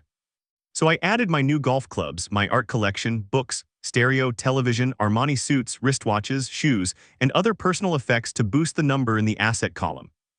But I was turned down for the loan because I had too much investment real estate. The loan committee did not like that I made so much money off of apartment houses. They wanted to know why I did not have a normal job with a salary. They did not question the Armani suits, golf clubs, or art collection. Life is sometimes tough when you do not fit the standard profile. I cringe every time I hear someone say to me that their net worth is $1 million or $100,000 or whatever. One of the main reasons net worth is not accurate is simply because the moment you begin selling your assets, you are taxed for any gains. So many people have put themselves in deep financial trouble when they run short of income. To raise cash, they sell their assets. First, their personal assets can generally be sold for only a fraction of the value that is listed in their personal balance sheet. Or if there is a gain on the sale of the assets, they are taxed on the gain. So again, the government takes its share of the gain, thus reducing the amount available to help them out of debt. That is why I say someone's net worth is often worth less than they think. Start minding your own business. Keep your daytime job, but start buying real assets, not liabilities or personal effects that have no real value once you get them home. A new car loses nearly 25% of the price you pay for it the moment you drive it off the lot. It is not a true asset even if your banker lets you list it as one. My $400 new titanium driver was worth $150 the moment I teed off. For adults, keep your expenses low, reduce your liabilities, and diligently build a base of solid assets. For young people who have not yet left home, it is important for parents to teach them the difference between an asset and a liability. Get them to start building a solid asset column before they leave home. Get married, buy a house, have kids, and get stuck in a risky financial position, clinging to a job and buying everything on credit. I see so many young couples who get married and trap themselves into a lifestyle that will not let them get out of debt for most of their working years. For most people, just as the last child leaves home, the parents realize they have not adequately prepared for retirement, and they begin to scramble to put some money away. Then, their own parents become ill and they find themselves with new responsibilities. So what kind of assets am I suggesting that you or your children acquire? In my world, real assets fall into several different categories. Number 1, businesses that do not require my presence. I own them, but they are managed or run by other people. If I have to work there, it's not a business. It becomes my job. Number 2, stocks. Number 3, bonds. Number 4, mutual funds. Number 5, income-generating real estate. Number 6, notes or IOUs. Number 7, royalties from intellectual property such as music, scripts, and patents. And number 8, anything else that has value, produces income, or appreciates, and has a ready market. As a young boy, my educated dad encouraged me to find a safe job. My rich dad, on the other hand, encouraged me to begin acquiring assets that I loved. If you don't love it, you won't take care of it. I collect real estate simply because I love buildings and land. I love shopping for them. I could look at them all day long. When problems arise, the problems are not so bad that it changes my love for real estate. For people who hate real estate, they shouldn't buy it. I love stocks of small companies, especially startups. The reason is that I am an entrepreneur, not a corporate person. In my early years, I worked in large organizations such as Standard Oil of California, the United States Marine Corps, and Xerox Corporation. I enjoyed my time with those organizations and have fond memories, but I know deep down I am not a company man. I like starting companies, not running them. So my stock buys are usually of small companies, and sometimes I even start the company and take it public. Fortunes are made in new stock issues, and I love the game. Many people are afraid of small-cap companies and call them risky, and they are. But risk is always diminished if you love what the investment is, understand it, and know the game. With small companies, my investment strategy is to be out of the stock in a year. My real estate strategy, on the other hand, is to start small and keep trading the properties up for bigger properties and therefore delaying paying taxes on the gain. This allows the value to increase dramatically. I generally hold real estate less than 7 years. For years, even while I was with the Marine Corps and Xerox, I did what my rich dad recommended.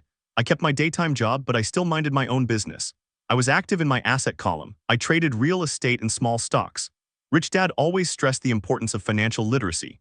The better I was at understanding the accounting and cash management, the better I would be at analyzing investments and eventually starting and building my own company. I would not encourage anyone to start a company unless they really want to. Knowing what I know about running a company, I would not wish that task on anyone.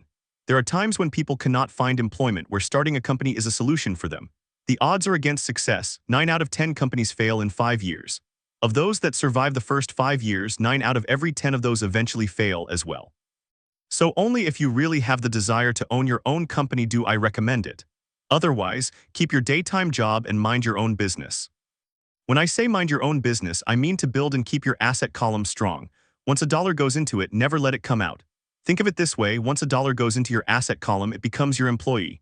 The best thing about money is that it works 24 hours a day and can work for generations. Keep your daytime job, be a great hard-working employee, but keep building that asset column. As your cash flow grows, you can buy some luxuries. An important distinction is that rich people buy luxuries last, while the poor and middle class tend to buy luxuries first. The poor and the middle class often buy luxury items such as big houses, diamonds, furs, jewelry, or boats because they want to look rich. They look rich, but in reality, they just get deeper in debt on credit. The old money people, the long-term rich, built their asset column first. Then, the income generated from the asset column bought their luxuries. The poor and middle class buy luxuries with their own sweat, blood, and children's inheritance. A true luxury is a reward for investing in and developing a real asset. For example, when my wife and I had extra money coming from our apartment houses, she went out and bought her Mercedes. It did not take any extra work or risk on her part because the apartment house bought the car. She did, however, have to wait for it for 4 years while the real estate investment portfolio grew and finally began throwing off enough extra cash flow to pay for the car. But the luxury, the Mercedes, was a true reward because she had proved she knew how to grow her asset column. That car now means a lot more to her than simply another pretty car. It means she used her financial intelligence to afford it. What most people do is they impulsively go out and buy a new car or some other luxury on credit. They may feel bored and just want a new toy. Buying a luxury on credit often causes a person to sooner or later actually resent that luxury because the debt on the luxury becomes a financial burden. After you've taken the time and invested in and built your own business, you are now ready to add the magic touch, the biggest secret of the rich. The secret that puts the rich way ahead of the pack. The reward at the end of the road for diligently taking the time to mind your own business. Lesson 4: The history of taxes and the power of corporations. I remember in school being told the story of Robin Hood and his merry men.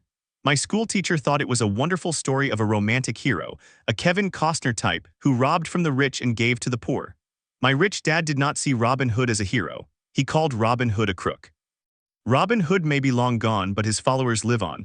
How often I still hear people say, "Why don't the rich pay for it?" Or "The rich should pay more in taxes and give it to the poor." It is this idea of Robin Hood, of taking from the rich to give to the poor, that has caused the most pain for the poor and the middle class. The reason the middle class is so heavily taxed is because of the Robin Hood ideal. The reality is that the rich are not taxed. It's the middle class who pays for the poor, especially the educated, upper-income middle class. Again, to understand fully how things happen, we need to look at the historical perspective. We need to look at the history of taxes. Although my highly educated dad was an expert on the history of education, my rich dad fashioned himself as an expert on the history of taxes. Rich Dad explained to Mike and me that in England and America originally, there were no taxes. Occasionally, there were temporary taxes levied in order to pay for wars. The king or the president would put the word out and ask everyone to chip in. Taxes were levied in Britain for the fight against Napoleon from 1799 to 1816, and in America, taxes were levied to pay for the Civil War from 1861 to 1865. In 1874, England made income tax a permanent levy on its citizens. In 1913, an income tax became permanent in the United States with the adoption of the 16th Amendment to the Constitution. At one time, Americans were anti-tax. It had been the excessive tax on tea that led to the famous Tea Party in Boston Harbor, an incident that helped ignite the Revolutionary War. It took approximately 50 years in both England and the United States to sell the idea of a regular income tax. What these historical dates fail to reveal is that both of these taxes were initially levied against only the rich. It was this point that Rich Dad wanted Mike and me to understand. He explained that the idea of taxes was made popular and accepted by the majority by telling the poor and the middle class that taxes were created only to punish the rich. This is how the masses voted for the law, and it became constitutionally legal. Although it was intended to punish the rich, in reality, it wound up punishing the very people who voted for it, the poor and middle class. Once government got a taste of money, the appetite grew, said Rich Dad. Your dad and I are exactly opposite. He's a government bureaucrat and I am a capitalist. We get paid and our success is measured on opposite behaviors. He gets paid to spend money and hire people. The more he spends and the more people he hires, the larger his organization becomes. In the government, the larger his organization, the more he is respected. On the other hand, within my organization, the fewer people I hire and the less money I spend, the more I am respected by my investors. That's why I don't like government people. They have different objectives from most business people. As the government grows, more and more tax dollars will be needed to support it. My educated dad sincerely believed that government should help people. He loved John F. Kennedy and especially the idea of the Peace Corps. He loved the idea so much that both he and my mom worked for the Peace Corps, training volunteers to go to Malaysia, Thailand, and the Philippines. He always strived for additional grants and increases in his budget so he could hire more people, both in his job with the Education Department and in the Peace Corps. That was his job. From the time I was about 10 years old, I would hear from my rich dad that government workers were a pack of lazy thieves. And from my poor dad, I would hear how the rich were greedy crooks who should be made to pay more taxes. Both sides have valid points. It was difficult to go to work for one of the biggest capitalists in town and come home to a father who was a prominent government leader. It was not easy knowing who to believe. Yet when you study the history of taxes, an interesting perspective emerges. As I said, the passage of taxes was only possible because the masses believed in the Robin Hood theory of economics, which was to take from the rich and give to everyone else. The problem was that the government's appetite for money was so great that taxes soon needed to be levied on the middle class, and from there it kept trickling down. The rich, on the other hand, saw an opportunity. They do not play by the same set of rules. As I've stated, the rich already knew about corporations, which became popular in the days of sailing ships. The rich created the corporation as a vehicle to limit their risk to the assets of each voyage. The rich put their money into a corporation to finance the voyage. The corporation would then hire a crew to sail to the New World to look for treasures. If the ship was lost, the crew lost their lives, but the loss to the rich would be limited only to the money they invested for that particular voyage. The structure that follows shows how the corporate entity sits outside your personal income statement and balance sheet. From the time I was about 10 years old, I would hear from my rich dad that government workers were a pack of lazy thieves, and from my poor dad I would hear how the rich were greedy crooks who should be made to pay more taxes. Both sides have valid points. It was difficult to go to work for one of the biggest capitalists in town and come home to a father who was a prominent government leader. It was not easy knowing who to believe. Yet when you study the history of taxes, an interesting perspective emerges. As I said, the passage of taxes was only possible because the masses believed in the Robin Hood theory of economics, which was to take from the rich and give to everyone else. The problem was that the government's appetite for money was so great that taxes soon needed to be levied on the middle class, and from there it kept trickling down. The rich, on the other hand, saw an opportunity. They do not play by the same set of rules. As I've stated, the rich already knew about corporations, which became popular in the days of sailing ships. The rich created the corporation as a vehicle to limit their risk to the assets of each voyage. The rich put their money into a corporation to finance the voyage. The corporation would then hire a crew to sail to the New World to look for treasures. If the ship was lost, the crew lost their lives, but the loss to the rich would be limited only to the money they invested for that particular voyage. The diagram that follows shows how the corporate structure sits outside your personal income statement and balance sheet. How the rich play the games. It is the knowledge of the power of the legal structure of the corporation that really gives the rich a vast advantage over the poor and the middle class. Having two fathers teaching me, one a socialist and the other a capitalist, I quickly began to realize that the philosophy of the capitalist made more financial sense to me. It seemed to me that the socialists ultimately penalized themselves due to their lack of financial education. No matter what the take from the rich crowd came up with, the rich always found a way to outsmart them. That is how taxes were eventually levied on the middle class. The rich outsmarted the intellectuals solely because they understood the power of money, a subject not taught in schools. How did the rich outsmart the intellectuals? Once the take from the rich tax was passed, cash started flowing into government coffers. Initially, people were happy. Money was handed out to government workers and the rich. It went to government workers in the form of jobs and pensions. It went to the rich via their factories receiving government contracts. The government became a large pool of money, but the problem was the fiscal management of that money. There really is no recirculation. In other words, the government policy, if you were a government bureaucrat, was to avoid having excess money. If you failed to spend your allotted funding, you risked losing it in the next budget. You would certainly not be recognized for being efficient. Business people, on the other hand, are rewarded for having excess money and are recognized for their efficiency. As this cycle of growing government spending continued, the demand for money increased and the tax the rich idea was now being adjusted to include lower income levels, down to the very people who voted it in, the poor and the middle class. True capitalists used their financial knowledge to simply find a way to escape. They headed back to the protection of a corporation. A corporation protects the rich, but what many people who have never formed a corporation do not know is that a corporation is not really a thing. A corporation is merely a file folder with some legal documents in it, sitting in some attorney's office registered with a state government agency. It's not a big building with the name of the corporation on it. It's not a factory or a group of people.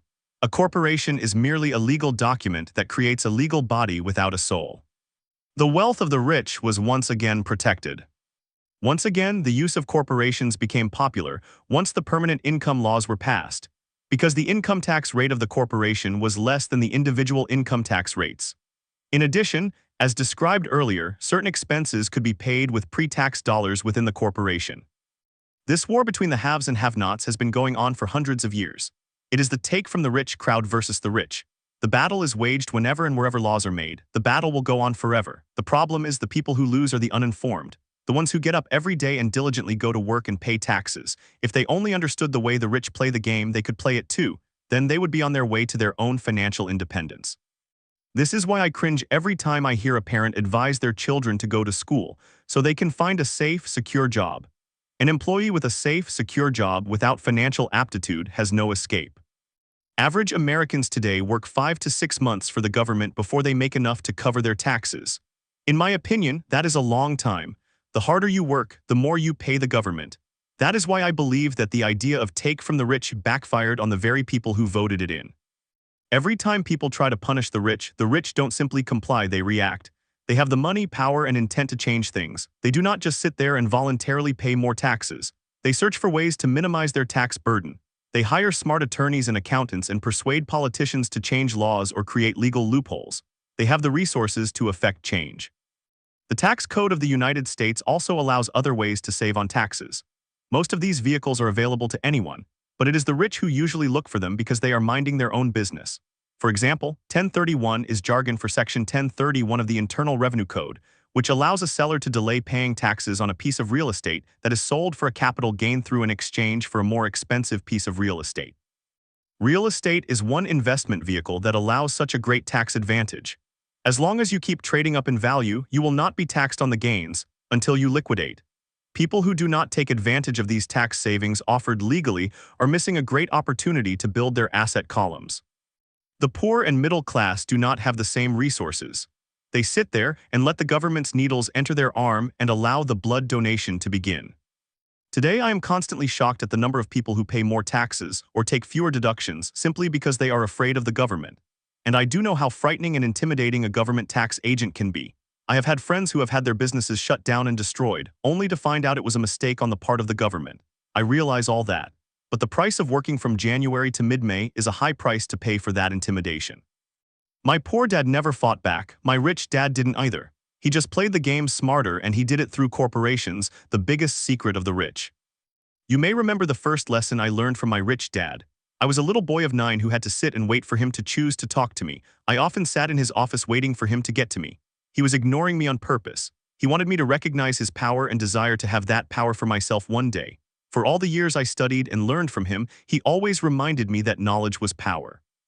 And with money comes great power that requires the right knowledge to keep it and make it multiply. Without that knowledge, the world pushes you around. Rich Dad constantly reminded Mike and me that the biggest bully was not the boss or the supervisor, but the tax man. The tax man will always take more if you let him. The first lesson of having money work for me, as opposed to working for money, is really all about power. If you work for money, you give the power up to your employer. If your money works for you, you keep and control the power. Once we had this knowledge of the power of money working for us, he wanted us to be financially smart and not let bullies push us around. You need to know the law and how the system works. If you're ignorant, it is easy to be bullied. If you know what you're talking about, you have a fighting chance. That is why he paid so much for smart tax accountants and attorneys. It was less expensive to pay them than pay the government. His best lesson to me, which I have used most of my life, is be smart and you won't be pushed around as much. He knew the law because he was a law-abiding citizen. He knew the law because it was expensive to not know the law. If you know you're right, you're not afraid of fighting back, even if you are taking on Robin Hood and his band of merry men. My highly educated dad always encouraged me to seek a good job with a strong corporation. He spoke of the virtues of working your way up the corporate ladder. He didn't understand that, by relying solely on a paycheck from a corporate employer, I would be a docile cow ready for milking. When I told my rich dad of my father's advice, he only chuckled. "Why not own the ladder?" was all he said. As a young boy, I did not understand what Rich Dad meant by owning my own corporation. It was an idea that seemed impossible and intimidating. Although I was excited by the idea, my youth would not let me envision the possibility that grown-ups would someday work for a company I would own. The point is, if not for my rich dad, I would have probably followed my educated dad's advice. It was merely the occasional reminder of my rich dad that kept the idea of owning my own corporation alive and kept me on a different path. By the time I was 15 or 16, I knew I was not going to continue down the path my educated dad was recommending. I did not know how I was going to do it, but I was determined not to head in the direction most of my classmates were heading. That decision changed my life. It was not until I was in my mid-20s that my rich dad's advice began to make more sense. I was just out of the Marine Corps and working for Xerox. I was making a lot of money, but every time I looked at my paycheck, I was always disappointed. The deductions were so large, and the more I worked, the greater the deductions. As I became more successful, my bosses talked about promotions and raises. It was flattering, but I could hear my rich dad asking me in my ear, "Who are you working for? Who are you making rich?" In 1974, while still an employee for Xerox, I formed my first corporation and began minding my own business. There were already a few assets in my asset column, but now I was determined to focus on making it bigger. Those paychecks with all the deductions made all the years of my rich dad's advice make total sense. I could see the future if I followed my educated dad's advice. Many employers feel that advising their workers to mind their own business is bad for business. I am sure it can be for certain individuals. But for me, focusing on my own business, developing assets made me a better employee. I now had a purpose. I came in early and worked diligently, amassing as much money as possible so I could begin investing in real estate. Hawaii was just set to boom, and there were fortunes to be made. The more I realized we were in the beginning stages of a boom, the more Xerox machines I sold. The more I sold, the more money I made, and of course, the more deductions there were from my paycheck. It was inspiring. I wanted out of the trap of being an employee so badly that I worked harder, not less. By 1978, I was consistently one of the top 5 salespeople in sales, often number 1. I badly wanted out of the rat race. In less than 3 years, I was making more in my own little corporation, which was a real estate holding company, than I was making at Xerox. And the money I was making in my asset column in my own corporation was money working for me, not me pounding on doors selling copiers. My rich dad's advice made much more sense. Soon the cash flow from my properties was so strong that my company bought me my first Porsche. My fellow Xerox salespeople thought I was spending my commissions. I was. I was investing my commissions in assets. My money was working hard to make more money. Each dollar in my asset column was a great employee, working hard to make more employees and buy the boss a new Porsche with before-tax dollars. I began to work harder for Xerox. The plan was working, and my Porsche was the proof. By using the lessons I learned from my rich dad, I was able to get out of the proverbial rat race of being an employee at an early age. It was made possible because of the strong financial knowledge I had acquired through these lessons. Without this financial knowledge, which I call financial IQ, my road to financial independence would have been much more difficult. I now teach others through financial seminars in the hope that I may share my knowledge with them. Whenever I do my talks, I remind people that financial IQ is made up of knowledge from 4 broad areas of expertise. Number 1 is accounting, what I call financial literacy, a vital skill if you want to build an empire. The more money you are responsible for, the more accuracy is required, or the house comes tumbling down. This is the left brain side, or the details. Financial literacy is the ability to read and understand financial statements. This ability allows you to identify the strengths and weaknesses of any business. Number 2 is investing, what I call the science of money making money. This involves strategies and formulas. This is the right brain side or the creative side. Number 3 is understanding markets, the science of supply and demand. There is a need to know the technical aspects of the market, which is emotion-driven. The Tickle Me Elmo doll during Christmas 1996 is a case of a technical or emotion-driven market. The other market factor is the fundamental or the economic sense of an investment. Does an investment make sense or does it not make sense based on the current market conditions? Many people think the concepts of investing and understanding the market are too complex for kids. They fail to see that kids know those subjects intuitively. For those not familiar with the Elmo doll, it was a Sesame Street character that was highly touted to the kids just before Christmas. Most all kids wanted one and put it at the top of their Christmas list. Many parents wondered if the company intentionally held the product off the market while continuing to advertise it for Christmas. A panic set in due to high demand and lack of supply.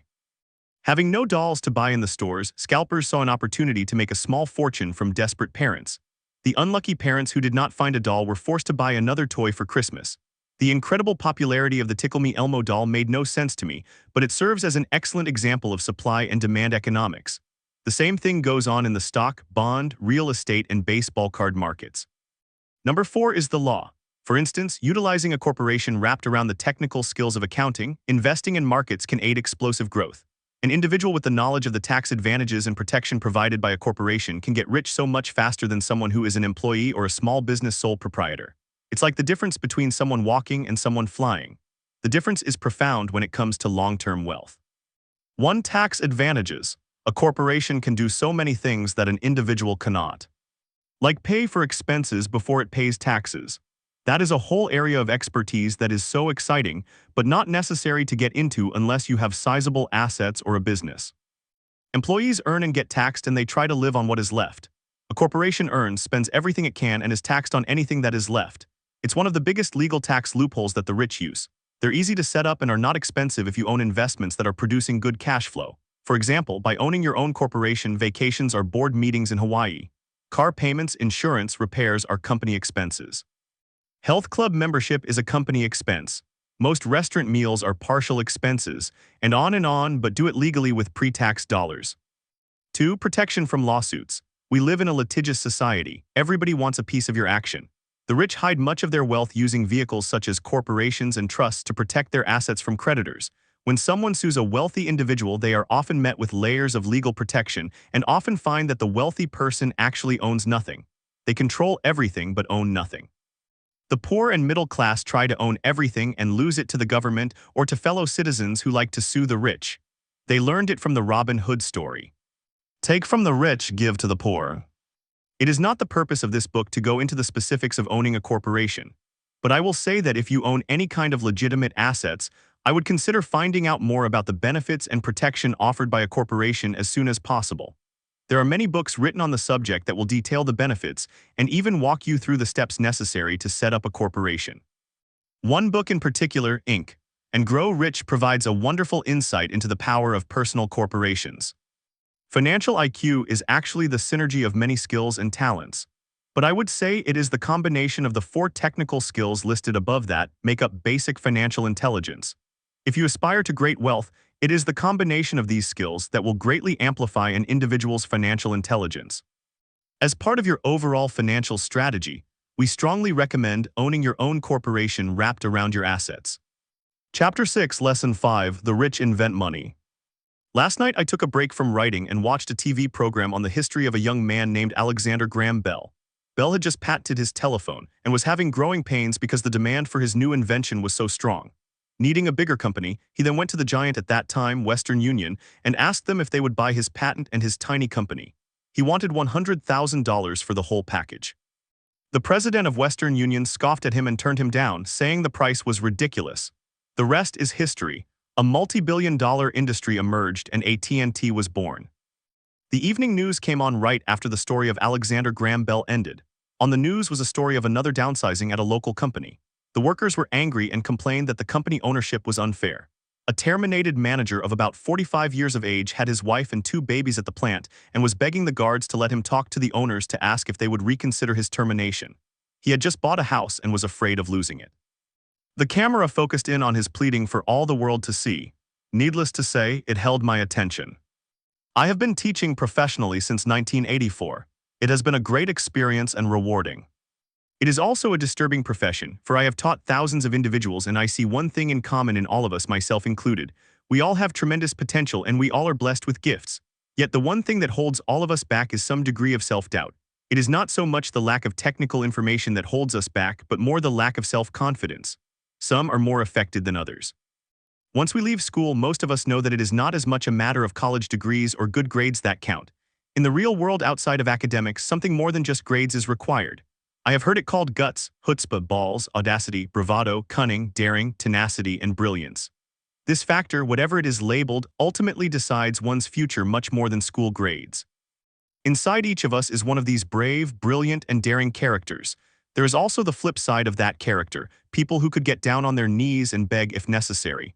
After a year in Vietnam as a Marine Corps pilot, I intimately got to know both of those characters inside of me. One is not better than the other. Yet as a teacher, I recognized that it was excessive fear and self-doubt that were the greatest detractors of personal genius. It broke my heart to see students know the answers, yet lack the courage to act on the answer. Often in the real world, it's not the smart that get ahead but the bold. In my personal experience, your financial genius requires both technical knowledge as well as courage. If fear is too strong, the genius is suppressed. In my classes, I strongly urge students to learn to take risks, to be bold, to let their genius convert that fear into power and brilliance. It works for some and just terrifies others. I have come to realize that for most people, when it comes to the subject of money, they would rather play it safe. I have had to field questions such as, why take risks? Why should I bother developing my financial IQ? Why should I become financially literate? And I answer, just to have more options. There are huge changes up ahead. Just as I started with the story of the young inventor Alexander Graham Bell, in the coming years there will be more people just like him. There will be 100 people like Bill Gates and hugely successful companies like Microsoft created every year, all over the world. And there also will be many more bankruptcies, layoffs, and downsizing. So why bother developing your financial IQ? No one can answer that but you, yet I can tell you why I myself do it. I do it because it is the most exciting time to be alive. I'd rather be welcoming change than dreading change. I'd rather be excited about making millions than worrying about not getting a raise. This period we are in now is a most exciting time, unprecedented in our world's history. Generations from now, people will look back at this period of time and remark at what an exciting era it must have been. It was the death of the old and birth of the new. It was full of turmoil and it was exciting. So why bother developing your financial IQ? Because if you do, you will prosper greatly. And if you don't, this period of time will be a frightening one. It will be a time of watching people move boldly forward while others cling to decaying life rings. Land was wealth 300 years ago, so the person who owned the land owned the wealth. Then it was factories and production and America rose to dominance. The industrialist owned the wealth, today it is information. And the person who has the most timely information owns the wealth. The problem is information flies all around the world at the speed of light. The new wealth cannot be contained by boundaries and borders as land and factories were. The changes will be faster and more dramatic. There will be a dramatic increase in the number of new multimillionaires. There also will be those who are left behind. Today I find so many people struggling, often working harder, simply because they cling to old ideas. They want things to be the way they were, they resist change. I know people who are losing their jobs or their houses and they blame technology or the economy or their boss. Sadly, they fail to realize that they might be the problem. Old ideas are their biggest liability. It is a liability simply because they fail to realize that while that idea or way of doing something was an asset yesterday, yesterday is gone. One afternoon, I was teaching investing using a board game I had invented, Cash Flow, as a teaching tool. A friend had brought someone along to attend the class. This friend of a friend was recently divorced, had been badly burned in the divorce settlement, and was now searching for some answers. Her friend thought the class might help. The game was designed to help people learn how money works. In playing the game, they learn about the interaction of the income statement with the balance sheet. They learn how cash flows between the two and how the road to wealth is through striving to increase your monthly cash flow from the asset column to the point that it exceeds your monthly expenses. Once you accomplish this, you are able to get out of the rat race and out onto the fast track. As I have said, some people hate the game, some love it, and others miss the point. This woman missed a valuable opportunity to learn something. In the opening round, she drew a doodad card with the boat on it. At first, she was happy. Oh, I've got a boat. Then, as her friend tried to explain how the numbers worked on her income statement and balance sheet, she got frustrated because she had never liked math. The rest of her table waited while her friend continued explaining the relationship between the income statement, balance sheet, and monthly cash flow.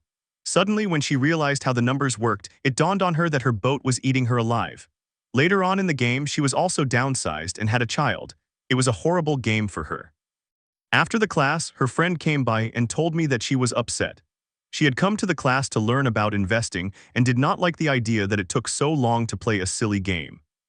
Her friend attempted to tell her to look within herself to see if the game reflected on herself in any way. With that suggestion, the woman demanded her money back. She said that the very idea that a game could be a reflection of her was ridiculous. Her money was promptly refunded and she left. Since 1984, I have made millions simply by doing what the school system does not. In school, most teachers lecture. I hated lectures as a student. I was soon bored and my mind would drift. In 1984, I began teaching via games and simulations. I always encouraged adult students to look at games as reflecting back to what they know and what they needed to learn. Most importantly, a game reflects back on one's behavior. It's an instant feedback system. Instead of the teacher lecturing you, the game is feeding back a personalized lecture, custom-made just for you. The friend of the woman who left later called to give me an update. She said her friend was fine and had calmed down. In her cooling-off period, she could see some slight relationship between the game and her life. Although she and her husband did not own a boat, they did own everything else imaginable. She was angry after their divorce, both because he had run off with a younger woman and because after 20 years of marriage, they had accumulated little in the way of assets. There was virtually nothing for them to split. Their 20 years of married life had been incredible fun, but all they had accumulated was a ton of doodads. She realized that her anger at doing the numbers, the income statement and balance sheet, came from her embarrassment of not understanding them. She had believed that finances were the man's job. She maintained the house and did the entertaining, and he handled the finances. She was now quite certain that in the last 5 years of their marriage, he had hidden money from her. She was angry at herself for not being more aware of where the money was going, as well as for not knowing about the other woman. Just like a board game, the world is always providing us with instant feedback. We could learn a lot if we tuned in more. One day not long ago, I complained to my wife that the cleaners must have shrunk my pants. My wife gently smiled and poked me in the stomach to inform me that the pants had not shrunk, something else had expanded me. The game Cash Flow was designed to give every player personal feedback. Its purpose is to give you options. If you draw the boat card and it puts you into debt, the question is, now what can you do? How many different financial options can you come up with? That is the purpose of the game, to teach players to think and create new and various financial options. I have watched this game played by more than 1,000 people. The people who get out of the rat race in the game the quickest are the people who understand numbers and have creative financial minds. They recognize different financial options. People who take the longest are people who are not familiar with numbers and often do not understand the power of investing. There have been people playing Cash Flow who gain lots of money in the game, but they don't know what to do with it. Most of them have not been financially successful in real life either. Everyone else seems to be getting ahead of them even though they have money. And that is true in real life. There are a lot of people who have a lot of money and do not get ahead financially. Limiting your options is the same as hanging on to old ideas. I have a friend from high school who now works at 3 jobs. 20 years ago, he was the richest of all my classmates. When the local sugar plantation closed, the company he worked for went down with the plantation. In his mind, he had but one option, and that was the old option, work hard. The problem was, he couldn't find an equivalent job that recognized his seniority in the old company. As a result, he is overqualified for the jobs he currently has, so his salary is lower. He now works 3 jobs to earn enough to survive. I have watched people playing Cash Flow complaining that the right opportunity cards are not coming their way, so they sit there. I know people who do that in real life. They wait for the right opportunity. I have watched people get the right opportunity card and then not have enough money. Then, they complain that they would have gotten out of the rat race if they had had more money. So they sit there. I know people in real life who do that also. They see all the great deals, but they have no money. And I have people pull a great opportunity card, read it out loud, and have no idea that it is a great opportunity. They have the money, the time is right, they have the card, but they can't see the opportunity staring at them. They fail to see how it fits into their financial plan for escaping the rat race. And I know more people like that than all the others combined. Most people have an opportunity of a lifetime flash right in front of them and they fail to see it. A year later, they find out about it after everyone else got rich. Financial intelligence is simply having more options. If the opportunities aren't coming your way, what else can you do to improve your financial position? If an opportunity lands in your lap and you have no money and the bank won't talk to you, what else can you do to get the opportunity to work in your favor? If your hunch is wrong and what you've been counting on doesn't happen, how can you turn a lemon into millions? That is financial intelligence.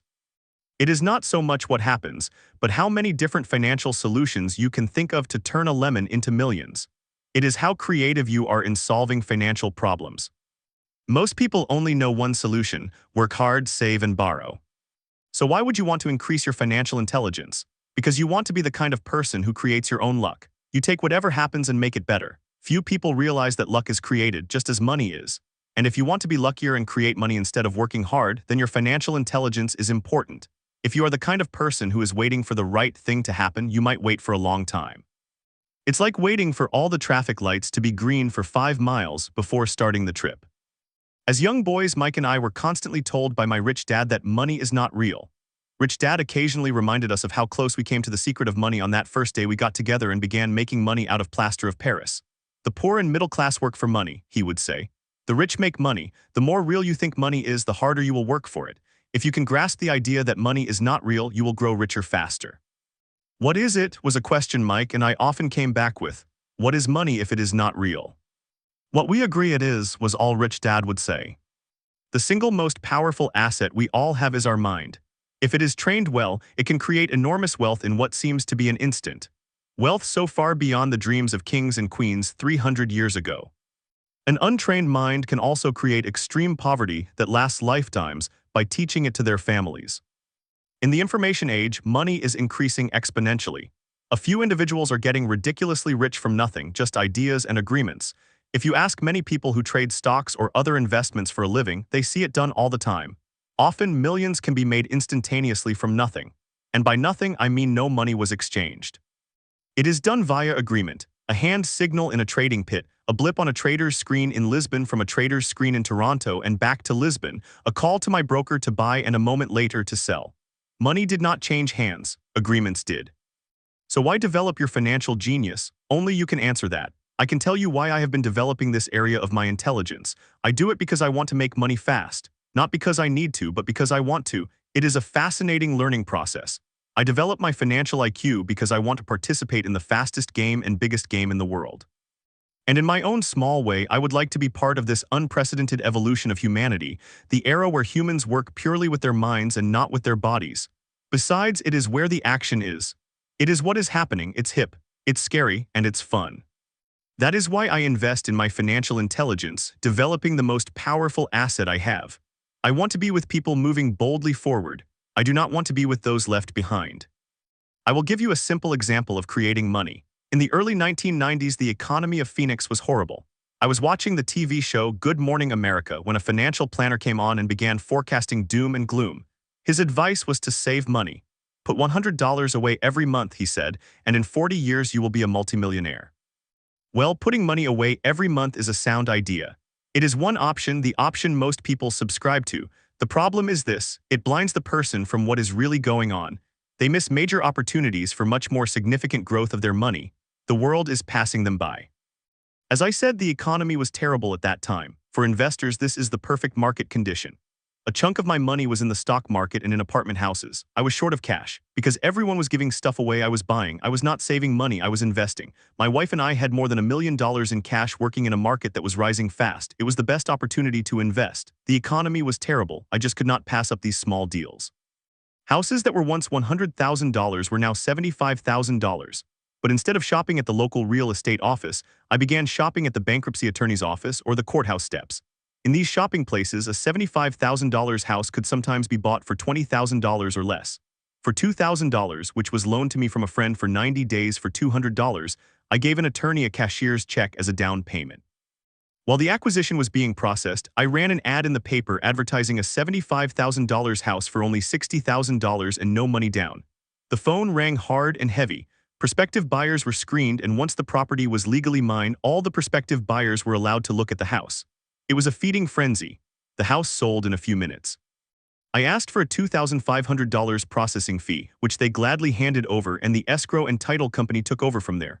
I returned the $2,000 to my friend with an additional $200. He was happy, the home buyer was happy, the attorney was happy, and I was happy. I had sold a house for $60,000 that cost me $20,000. The $40,000 was created from money in my asset column in the form of a promissory note from the buyer. Total working time, 5 hours.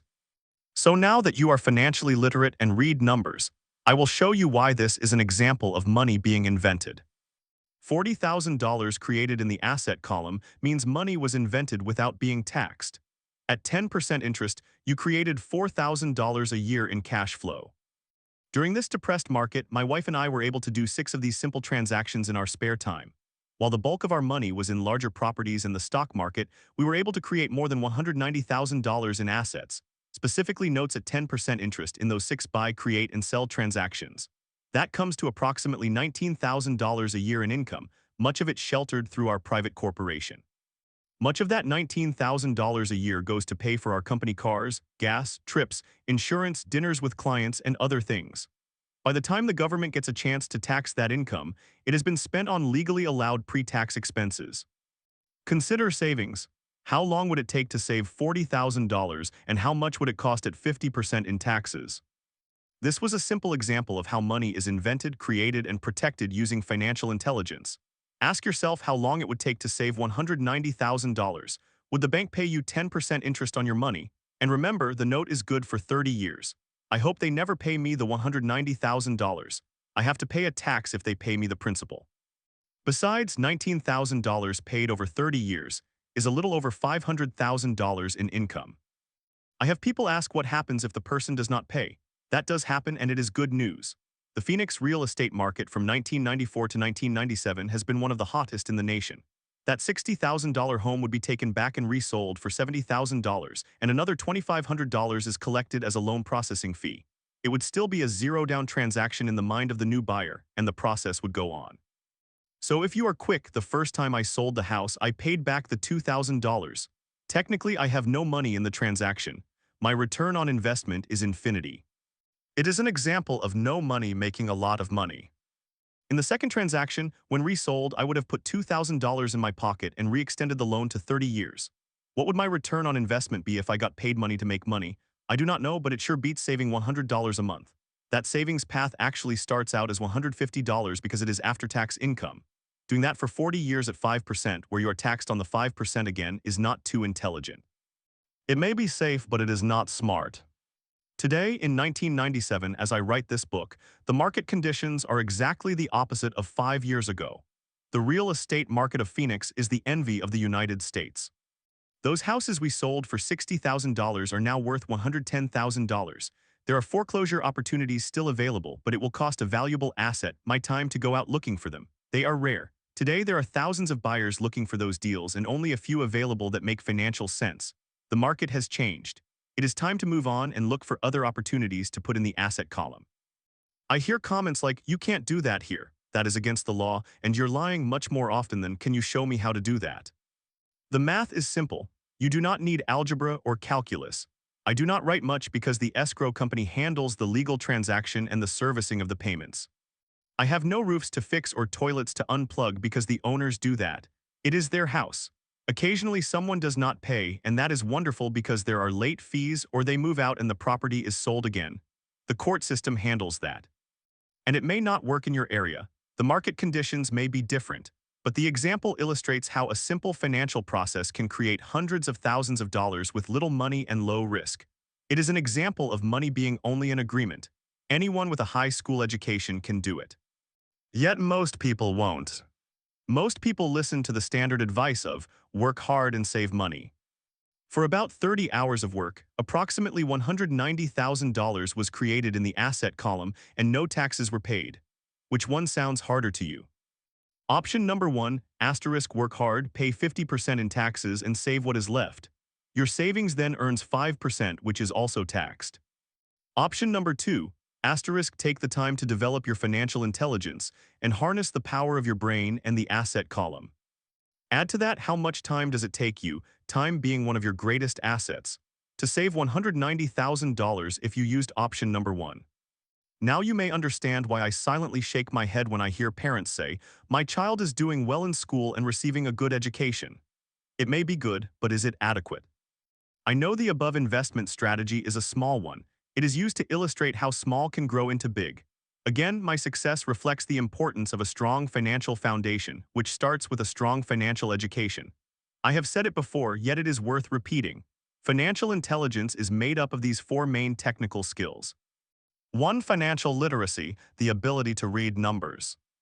2. Investment strategies, the science of money making money. 3. The market asterisk supply and demand. Alexander Graham Bell gave the market what it wanted, so did Bill Gates.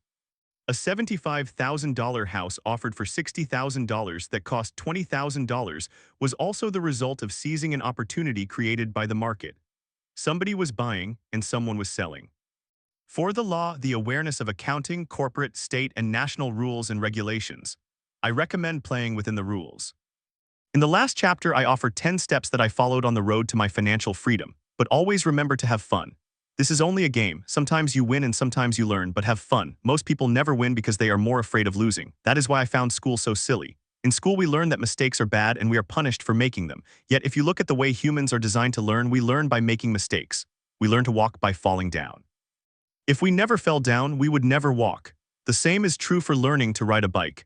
I still have scars on my knees, but today I can ride a bike without thinking. The same is true for getting rich. Unfortunately, the main reason most people are not rich is because they are terrified of losing. Winners are not afraid of losing, but losers are. Failure is part of the process of success. People who avoid failure also avoid success. I look at money much like my game of tennis. I play hard, make mistakes, correct, make more mistakes, correct, and get better.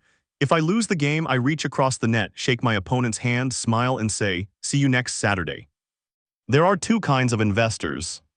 1. The first and most common type asterisk are people who buy a packaged investment.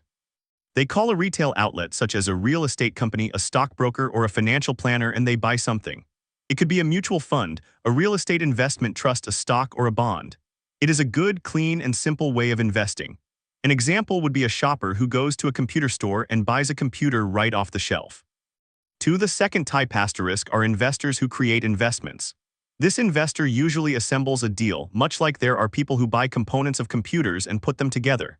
It's like customizing.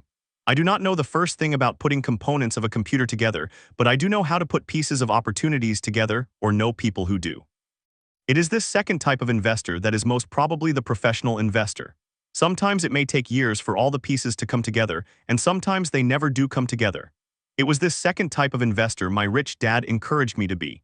It is important to learn how to put the pieces together because that is where the huge wins are, and sometimes some huge losses if the tide goes against you. If you want to be the second type of investor, you need to develop 3 main skills. These skills are in addition to those required to become financially intelligent. 1. How to find an opportunity that everyone else has missed. You see with your mind what others miss with their eyes. For example, a friend bought this rundown old house. It was spooky to look at. Everyone wondered why he bought it. What he saw that we did not was that the house came with 4 extra empty lots. He realized that by going to the title company. After buying the house, he tore it down and sold the 5 lots to a builder for 3 times what he paid for the entire package. He made $75,000 for 2 months' work. It's not a lot of money, but it sure beats minimum wage, and it's not technically difficult. 2. How to raise money. The average person only goes to the bank. This second type of investor needs to know how to raise capital, and there are many ways that don't require a bank. To get started, I learned how to buy houses without a bank. It was not so much the houses, but the learned skill of raising money that is priceless. All too often I hear people say, "The bank won't lend me money," or "I don't have the money to buy it." If you want to be a type 2 investor, you need to learn how to do that, which stops most people. In other words, a majority of people let their lack of money stop them from making a deal. If you can avoid that obstacle, you will be millions ahead of those who don't learn those skills. There have been many times I have bought a house, a stock, or an apartment building without a penny in the bank. I once bought an apartment house for $1.2 million. I did what is called tying it up with a written contract between seller and buyer. I then raised the $100,000 deposit, which bought me 90 days to raise the rest of the money. Why did I do it? Simply because I knew it was worth $2 million. I never raised the money. Instead, the person who put up the $100,000 gave me $50,000 for finding the deal. He took over my position and I walked away. Total working time was 3 days. Again, it's what you know more than what you buy. Investing is not buying, it's more a case of knowing. 3. How to organize smart people. Intelligent people are those who work with or hire a person who is more intelligent than they are. When you need advice, make sure you choose your advisor wisely. There is a lot to learn, but the rewards can be astronomical. If you do not want to learn those skills, then being a Type 1 investor is highly recommended. It is what you know that is your greatest wealth. It is what you do not know that is your greatest risk. There is always risk, so learn to manage risk instead of avoid it. Chapter 7, Lesson 6, Work to Learn, Don't Work for Money. In 1995, I granted an interview with a newspaper in Singapore. The young female reporter was on time and the interview got underway immediately. We sat in the lobby of a luxurious hotel, sipping coffee and discussing the purpose of my visit to Singapore. I was to share the platform with Zig Ziglar. He was speaking on motivation and I was speaking on the secrets of the rich. "Someday I would like to be a best-selling author like you," she said. I had seen some of the articles she had written for the paper and I was impressed. She had a tough, clear style of writing. Her articles held a reader's interest. "You have a great style," I said in reply. "What holds you back from achieving your dream?" "My work does not seem to go anywhere," she said quietly. "Everyone says that my novels are excellent but nothing happens, so I keep my job with the paper. At least it pays the bills. Do you have any suggestions?" "Yes, I do," I said brightly. "A friend of mine here in Singapore runs a school that trains people to sell. He runs sales training courses for many of the top corporations here in Singapore, and I think attending one of his courses would greatly enhance your career." She stiffened. "Are you saying I should go to school to learn to sell?" I nodded. "You aren't serious, are you?" Again, I nodded. What is wrong with that? I was now backpedaling. She was offended by something, and now I was wishing I had not said anything. In my attempt to be helpful, I found myself defending my suggestion. "I have a master's degree in English literature. Why would I go to school to learn to be a salesperson? I am a professional. I went to school to be trained in a profession so I would not have to be a salesperson. I hate salespeople. All they want is money, so tell me why I should study sales." She was now packing her briefcase forcibly. The interview was over. On the coffee table sat a copy of an earlier best-selling book I wrote. I picked it up as well as the notes she had jotted down on her legal pad. "Do you see this?" I said, pointing to her notes. She looked down at her notes. "What?" she said, confused. Again, I pointed deliberately to her notes. On her pad she had written, "Robert Kiyosaki, best-selling author." It says best-selling author, not best writing author. Her eyes widened immediately. "I am a terrible writer. You are a great writer. I went to sales school. You have a master's degree. Put them together and you get a best-selling author and a best-writing author." Anger flared from her eyes. "I'll never stoop so low as to learn how to sell. People like you have no business writing. I am a professionally trained writer and you are a salesman. It is not fair." The rest of her notes were put away, and she hurried out through the large glass doors into the humid Singapore morning. At least she gave me a fair and favorable write-up the next morning. The synergy of skills. The world is filled with smart, talented, educated, and gifted people. We meet them every day. They are all around us. A few days ago, my car was not running well. I pulled into a garage and the young mechanic had it fixed in just a few minutes. He knew what was wrong by simply listening to the engine. I was amazed. The sad truth is, great talent is not enough. I am constantly shocked at how little talented people earn. I heard the other day that less than 5% of Americans earn more than $100,000 a year. I have met brilliant, highly educated people who earn less than $20,000 a year. A business consultant who specializes in the medical trade was telling me how many doctors, dentists, and chiropractors struggle financially. All this time I thought that when they graduated, the dollars would pour in. It was this business consultant who gave me the phrase, "They are one skill away from great wealth." What this phrase means is that most people need only to learn and master one more skill, and their income would jump exponentially. I have mentioned before that financial intelligence is a synergy of accounting, investing, marketing, and law. Combine those four technical skills and making money with money is easier. When it comes to money, the only skill most people know is to work hard. The classic example of a synergy of skills was that young writer for the newspaper. If she diligently learned the skills of sales and marketing, her income would jump dramatically. If I were her, I would take some courses in advertising, copywriting, as well as sales. Then instead of working at the newspaper, I would seek a job at an advertising agency. Even if it were a cut in pay, she would learn how to communicate in shortcuts that are used in successful advertising. She also would spend time learning public relations, an important skill. She would learn how to get millions in free publicity. Then at night and on weekends, she could be writing her great novel. When it was finished, she would be better able to sell her book. Then in a short while, she could be a best-selling author. When I first came out with my first book, If You Want to Be Rich and Happy, Don't Go to School, a publisher suggested I change the title to The Economics of Education *. I told the publisher that with a title like that, I would sell 2 books, one to my family and one to my best friend. The problem is they would expect it for free. The obnoxious title, If You Want to Be Rich and Happy, Don't Go to School, was chosen because we knew it would get tons of publicity. I am pro-education and believe in education reform.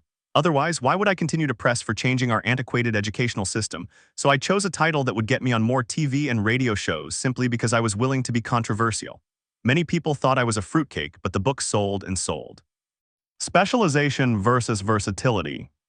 When I graduated from the United States Merchant Marine Academy in 1969, my educated dad was happy. Standard Oil of California had hired me for its oil tanker fleet.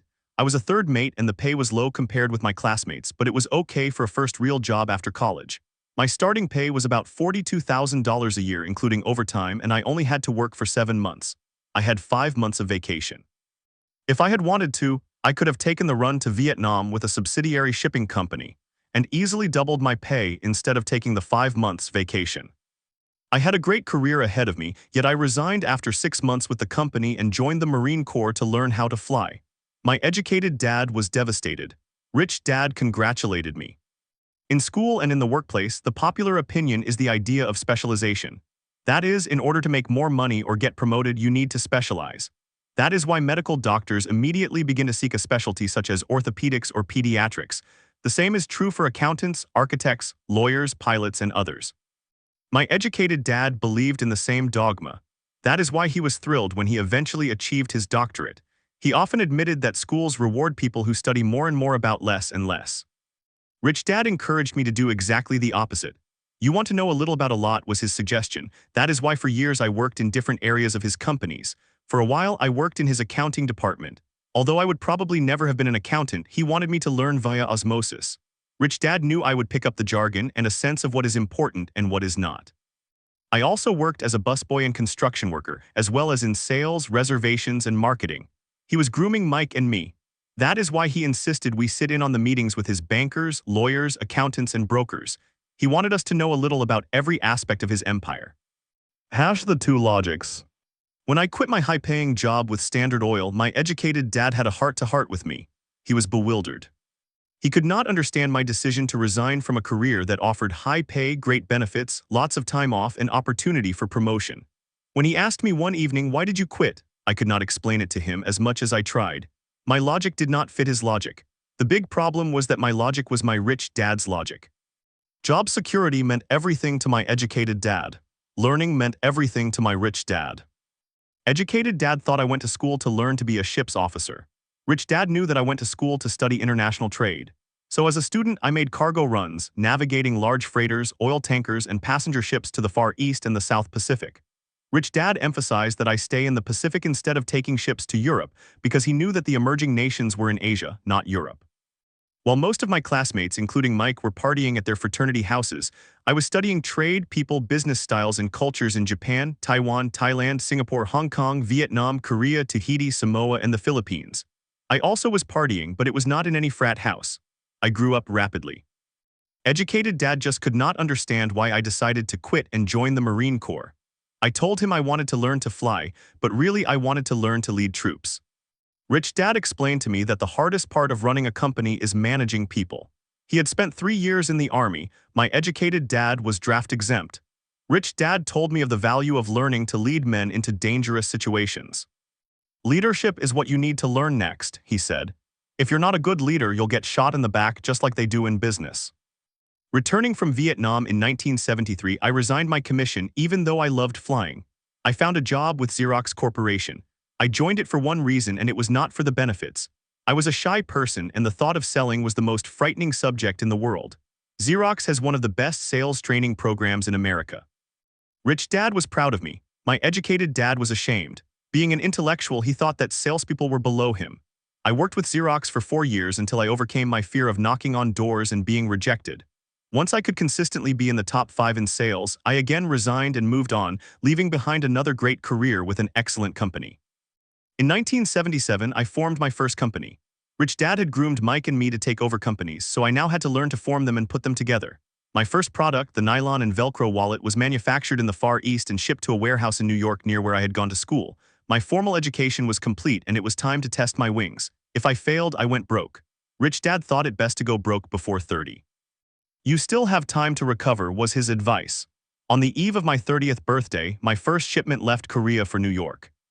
Today, I still do business internationally. And as my rich dad encouraged me to do, I keep seeking the emerging nations. Today my investment company invests in South America, Asia, Norway, and Russia. The rat race and the hamster wheel. There is an old cliche that goes, job is an acronym for just over broke. And unfortunately, I would say that the saying applies to millions of people, because school does not think financial intelligence is an intelligence. Most workers live within their means. They work and they pay the bills. There is another horrible management theory that goes, workers work hard enough to not be fired, and owners pay just enough so that workers won't quit. And if you look at the pay scales of most companies, again, I would say there is a degree of truth in that statement. The net result is that most workers never get ahead. They do what they've been taught to do, get a secure job. Most workers focus on working for pay and benefits that reward them in the short term, but is often disastrous in the long run. Instead, I recommend to young people to seek work for what they will learn, more than what they will earn. Look down the road at what skills they want to acquire before choosing a specific profession, and before getting trapped in the rat race. Once people are trapped in the lifelong process of bill paying, they become like those little hamsters running around in those little metal wheels. Their little furry legs are spinning furiously, the wheel is turning furiously, but come tomorrow morning, they'll still be in the same cage. Great job. In the movie Jerry Maguire *, starring Tom Cruise, there are many great one-liners. Probably the most memorable is "Show me the money." But there is one line I thought most truthful. It comes from the scene where Tom Cruise is leaving the firm. He has just been fired and he is asking the entire company, "Who wants to come with me?" And the whole place is silent and frozen. Only one woman speaks up and says, "I'd like to, but I'm due for a promotion in 3 months." That statement is probably the most truthful statement in the whole movie. It is the type of statement that people use to keep themselves busy working away to pay bills. I know my educated dad looked forward to his pay raise every year, and every year he was disappointed. So he would go back to school to earn more qualifications so he could get another raise, but again, it would be another disappointment. The question I often ask people is, where is this daily activity taking you? Just like the little hamster, I wonder if people look at where their hard work is taking them. What does the future hold? The pension crisis and the future. Cyril Brickfield, the former executive director of the American Association of Retired Persons, reports that private pensions are in a state of chaos. First of all, 50% of the workforce today has no pension. That alone should be of great concern. And 75 to 80% of the other 50% have ineffective pensions that pay $55 or $150 or $300 a month. In his book *The Retirement Myth, Craig S. Carpel writes, I visited the headquarters of a major national pension consulting firm and met with a managing director who specializes in designing lush retirement plans for top management. When I asked her what people who don't have corner offices will be able to expect in the way of pension income, she said with a confident smile, "The silver bullet." What, I asked, is the silver bullet? She shrugged. If baby boomers discover they don't have enough money to live on when they're older, they can always blow their brains out. Carpel goes on to explain the difference between the old defined benefit retirement plans and the new 401k plans, which are riskier.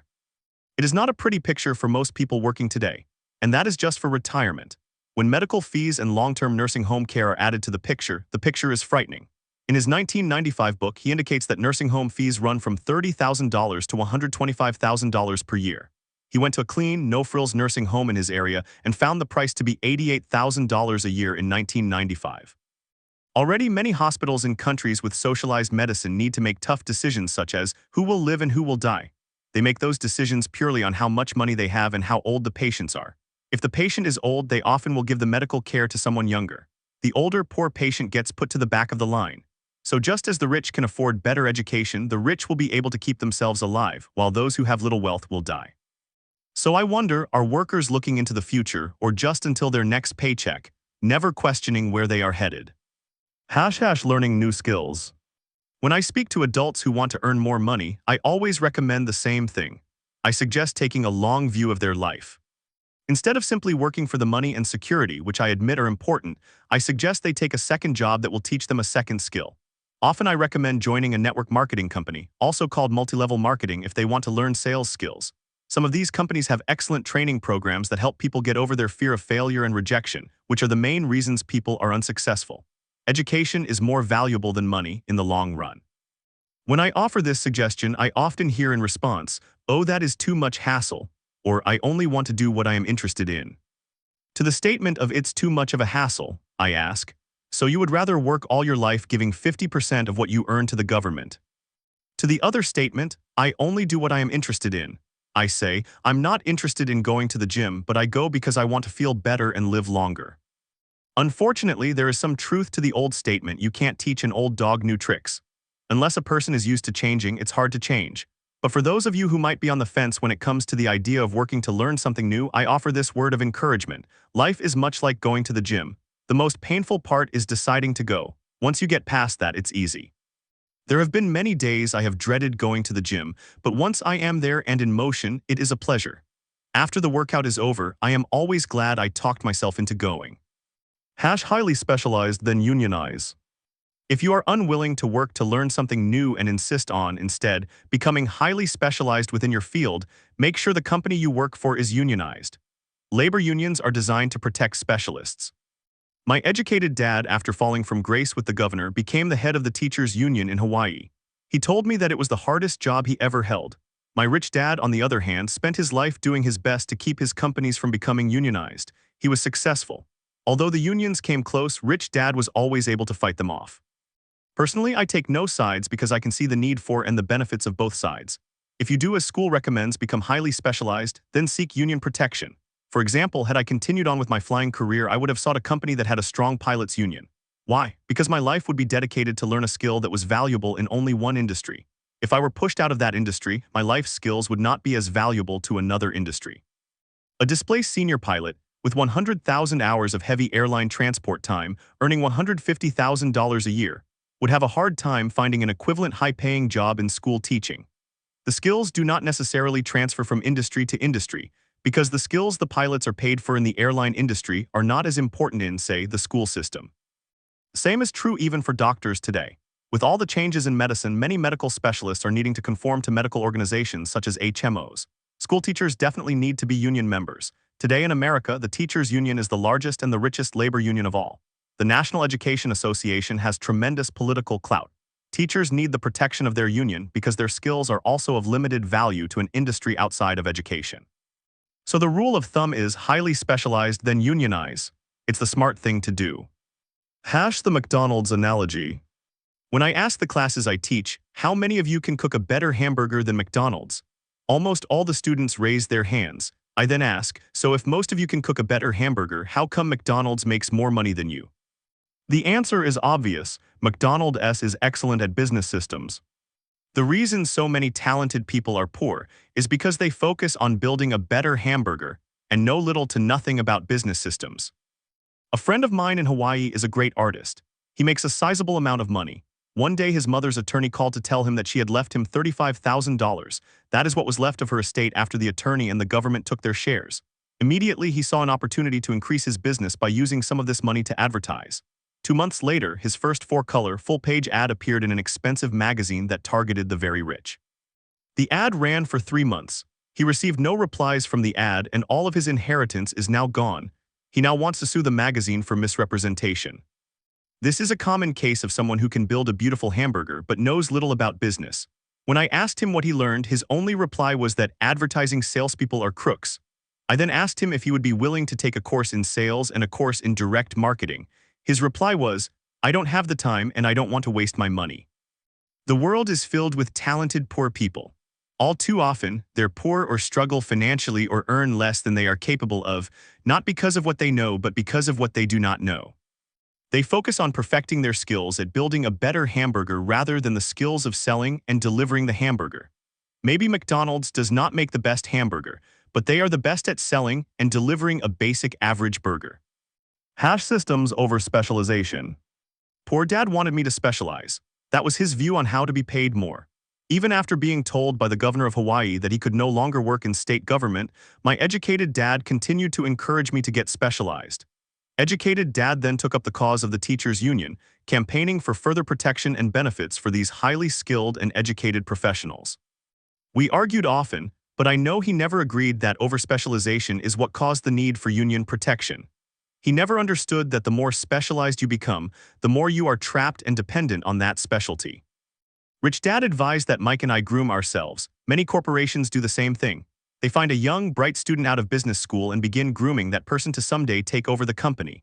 So these bright young employees do not specialize in one department. They are moved from department to department to learn all the aspects of business systems. The rich often groom their children or the children of others. By doing so, their children gain an overall knowledge of the operations of the business and how the various departments interrelate. For the World War II generation, it was considered bad to skip from company to company. Today, it is considered smart. Since people will skip from company to company rather than seek greater specialization, why not seek to learn more than earn? In the short term, it may earn you less. In the long term, it will pay off in large dividends. The main management skills needed for success are: 1. The management of cash flow. 2. The management of systems, including yourself and time with family. 3. The management of people. The most important specialized skills are sales and understanding marketing. It is the ability to sell, therefore to communicate to another human being, be it a customer, employee, boss, spouse, or child. That is the base skill of personal success. It is communication skills such as writing, speaking, and negotiating that are crucial to a life of success. It is a skill that I work on constantly, attending courses or buying educational tapes to expand my knowledge. As I have mentioned, my educated dad worked harder and harder the more competent he became. He also became more trapped the more specialized he got. Although his salary went up, his choices diminished. Soon after he was locked out of government work, he found out how vulnerable he really was professionally. It is like professional athletes who suddenly are injured or are too old to play. Their once high-paying position is gone and they have limited skills to fall back on. I think that is why my educated dad sided so much with unions after that. He realized how much a union would have benefited him. Rich Dad encouraged Mike and me to know a little about a lot. He encouraged us to work with people smarter than we were and to bring smart people together to work as a team. Today it would be called a synergy of professional specialties. Today I meet ex-school teachers earning hundreds of thousands of dollars a year. They earn that much because they have specialized skills in their field as well as other skills. They can teach as well as sell and market. I know of no other skills to be more important than selling as well as marketing. The skills of selling and marketing are difficult for most people primarily due to their fear of rejection. The better you are at communicating, negotiating, and handling your fear of rejection, the easier life is. Just as I advised that newspaper writer who wanted to become a best-selling author, I advise anyone else today. Being technically specialized has its strengths as well as its weaknesses. I have friends who are geniuses, but they cannot communicate effectively with other human beings, and as a result, their earnings are pitiful. I advise them to just spend a year learning to sell. Even if they earn nothing, their communication skills will improve, and that is priceless. Chapter 8: Overcoming Obstacles. Once people have studied and become financially literate, they may still face roadblocks to becoming financially independent. There are 5 main reasons why financially literate people may still not develop abundant asset columns that could produce large sums of cash flow and free them to live the life they dream of, instead of working full-time just to pay bills. The 5 reasons are: 1. Fear. 2. Cynicism. 3. Laziness. 4. Bad habits. 5. Arrogance. Reason 1. Overcoming the fear of losing money. I have never met anyone who really likes losing money, and in all my years, I have never met a rich person who has never lost money. But I have met a lot of poor people who have never lost a dime investing, that is. The fear of losing money is real. Everyone has it, even the rich, but it's not the fear that is the problem. It's how you handle fear. It's how you handle losing. It's how you handle failure that makes the difference in one's life. That goes for anything in life, not just money. The primary difference between a rich person and a poor person is how they handle that fear. It's okay to be fearful. It's okay to be a coward when it comes to money. You can still be rich. We're all heroes at something and cowards at something else. My friend's wife is an emergency room nurse. When she sees blood, she flies into action. When I mention investing, she runs away. When I see blood, I don't run, I pass out. My rich dad understood phobias about money. Some people are terrified of snakes. Some people are terrified about losing money. Both are phobias, he would say. So his solution to the phobia of losing money was this little rhyme: if you hate risk and worry, start early. That's why banks recommend savings as a habit when you're young. If you start young, it's easy to be rich. There is a large difference between a person who starts saving at age 20 versus age 30, a staggering difference. It is said that one of the wonders of the world is the power of compound interest. The purchase of Manhattan Island is said to be one of the greatest bargains of all time. New York was purchased for $24 in trinkets and beads. Yet, if that $24 had been invested at 8% annually, that $24 would have been worth more than $28 trillion by 1995. Manhattan could be repurchased with money left over to buy much of Los Angeles, especially at 1995's real estate prices. My neighbor works for a major computer company. He has been there 25 years. In 5 more years, he will leave the company with $4 million in his 401k retirement plan. It is invested mostly in high-growth mutual funds, which he will convert to bonds and government securities. He'll only be 55 when he gets out, and he will have a passive cash flow of over $300,000 a year, more than he makes from his salary. So it can be done even if you hate losing or hate risk. But you must start early, definitely set up a retirement plan, and you should hire a financial planner you trust to guide you before investing in anything. Thinking like a Texan. But what if you don't have much time left or would like to retire early? How do you handle the fear of losing money? My poor dad did nothing. He simply avoided the issue, refusing to discuss the subject. My rich dad, on the other hand, recommended that I think like a Texan. I like Texas and Texans, he used to say. In Texas, everything is bigger. When Texans win, they win big, and when they lose, it's spectacular. They like losing, I asked. That's not what I'm saying. Nobody likes losing. Show me a happy loser and I'll show you a loser, said Rich Dad. It's a Texan's attitude toward risk, reward, and failure I'm talking about. It's how they handle life. They live it big, not like most of the people around here living like roaches when it comes to money. Roaches terrified that someone will shine a light on them, whimpering when the grocery clerk shortchanges them a quarter. Rich Dad went on to explain. What I like best is the Texas attitude. They're proud when they win and they brag when they lose. Texans have a saying, if you're going to go broke, go big. You don't want to admit you went broke over a duplex. Most people around here are so afraid of losing, they don't have a duplex to go broke with. He constantly told Mike and me that the greatest reason for a lack of financial success was because most people played it too safe. People are so afraid of losing that they lose, were his words. Fran Tarkenton, a one-time great NFL quarterback, says it's still another way. Winning means being unafraid to lose. Turning loss into win. In my own life, I've noticed that winning usually follows losing. Before I finally learned to ride a bike, I first fell down many times. I've never met a golfer who has never lost a golf ball. I've never met people who have fallen in love who have never had their heart broken. And I've never met someone rich who has never lost money. So for most people, the reason they don't win financially is because the pain of losing money is far greater than the joy of being rich. Another saying in Texas is, everyone wants to go to heaven, but no one wants to die. Most people dream of being rich but are terrified of losing money, so they never get to heaven. Rich Dad used to tell Mike and me stories about his trips to Texas. If you really want to learn the attitude of how to handle risk, losing, and failure, go to San Antonio and visit the Alamo. The Alamo is a great story of brave people who chose to fight, knowing there was no hope of success against overwhelming odds. They chose to die instead of surrendering. It's an inspiring story worthy of study. Nonetheless, it's still a tragic military defeat. They got their butts kicked, a failure if you will, they lost. So how do Texans handle failure? They still shout, remember the Alamo. Mike and I heard this story a lot. He always told us this story when he was about to go into a big deal and he was nervous. After he had done all his due diligence and now it was put up or shut up, he told us this story. Every time he was afraid of making a mistake or losing money, he told us this story. It gave him strength, for it reminded him that he could always turn a financial loss into a financial win. Rich Dad knew that failure would only make him stronger and smarter. It's not that he wanted to lose, he just knew who he was and how he would take a loss. He would take a loss and make it a win. That's what made him a winner and others losers. It gave him the courage to cross the line when others backed out. That's why I like Texans so much. They took a great failure and turned it into a tourist destination that makes them millions. But probably his words that mean the most to me today are these: Texans don't bury their failures, they get inspired by them. They take their failures and turn them into rallying cries. Failure inspires Texans to become winners, but that formula is not just the formula for Texans, it is the formula for all winners. Just as falling off my bike was part of learning to ride, I remember falling off only made me more determined to learn to ride, not less. To be a top professional golfer, losing a ball or a tournament only inspires them to be better, to practice harder, and to study more. That's what makes them better. For winners, losing inspires them. For losers, losing defeats them. Quoting John D. Rockefeller, I always tried to turn every disaster into an opportunity.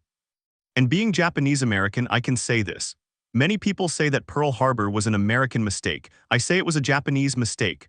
From the movie Tora, a somber Japanese admiral says to his cheering subordinates, I am afraid we have awakened a sleeping giant.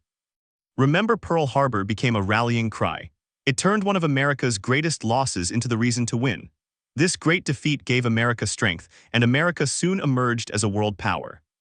Failure inspires winners, and failure defeats losers. It is the biggest secret of winners. It's the secret that losers do not know. The greatest secret of winners is that failure inspires winning, thus they're not afraid of losing. Repeating Fran Tarkenton's quote, "Winning means being unafraid to lose." People like Fran Tarkenton are not afraid of losing because they know who they are. They hate losing, so they know that losing will only inspire them to become better. There is a big difference between hating losing and being afraid to lose. Most people are so afraid of losing money that they lose. They go broke over a duplex. Financially, they play life too safe and too small. They buy big houses and big cars, but not big investments. The main reason that over 90% of the American public struggles financially is because they play not to lose. They don't play to win. They go to their financial planners or accountants or stockbrokers and buy a balanced portfolio. Most have lots of cash in CDs, low-yield bonds, mutual funds that can be traded within a mutual fund family, and a few individual stocks. It is a safe and sensible portfolio, but it is not a winning portfolio. It is a portfolio of someone playing not to lose. Don't get me wrong, it's probably a better portfolio than more than 70% of the population, and that's frightening. Because a safe portfolio is a lot better than no portfolio. It's a great portfolio for someone who loves safety, but playing it safe and going balanced on your investment portfolio is not the way successful investors play the game. If you have little money and you want to be rich, you must first be focused, not balanced. If you look at anyone successful at the start, they were not balanced. Balanced people go nowhere, they stay in one spot.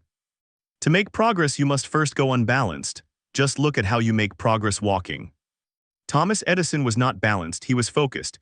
Bill Gates was not balanced, he was focused. Donald Trump is focused. George Soros is focused. George Patton did not take his tanks wide. He focused them and blew through the weak spots in the German line. The French went wide with the Maginot Line, and you know what happened to them. If you have any desire of being rich, you must focus. Put a lot of your eggs in a few baskets. Do not do what poor and middle-class people do, put their few eggs in many baskets. If you hate losing, play it safe. If losing makes you weak, play it safe. Go with balanced investments. If you're over 25 years old and are terrified of taking risks, don't change. Play it safe, but start early. Start accumulating your nest egg early because it will take time. But if you have dreams of freedom, of getting out of the rat race, the first question to ask yourself is, how do I respond to failure? If failure inspires you to win, maybe you should go for it, but only maybe. If failure makes you weak or causes you to throw temper tantrums like spoiled brats who call an attorney to file a lawsuit every time something does not go their way, then play it safe. Keep your daytime job or buy bonds or mutual funds. But remember, there is risk in those financial instruments also, even though they are safer. I say all this mentioning Texas and Fran Tarkenton because stacking the asset column is easy. It's really a low-aptitude game, it doesn't take much education. 5th grade math will do, but staking the asset column is a high-attitude game. It takes guts, patience, and a great attitude toward failure. Losers avoid failing. And failure turns losers into winners, just remember the Alamo. Reason number 2, overcoming cynicism. The sky is falling, the sky is falling. Most of us know the story of Chicken Little, who ran around warning the barnyard of impending doom. We all know people who are that way, but we all have a Chicken Little inside each of us. And as I stated earlier, the cynic is really a little chicken. We all get a little chicken when fear and doubt cloud our thoughts. All of us have doubts. I'm not smart, I'm not good enough, so-and-so is better than me. Or our doubts often paralyze us. We play the what-if game. What if the economy crashes right after I invest? Or what if I lose control and I can't pay the money back? What if things don't go as I planned? Or we have friends or loved ones who will remind us of our shortcomings regardless of whether we ask. They often say, "What makes you think you can do that?" Or if it's such a good idea, how come someone else hasn't done it? Or that will never work, you don't know what you're talking about. These words of doubt often get so loud that we fail to act. A horrible feeling builds in our stomach. Sometimes we can't sleep. We fail to move forward, so we stay with what is safe and opportunities pass us by. We watch life passing by as we sit immobilized with a cold knot in our body. We have all felt this at one time in our lives, some more than others. Peter Lynch of Fidelity Magellan Mutual Fund fame refers to warnings about the sky falling as noise, and we all hear it.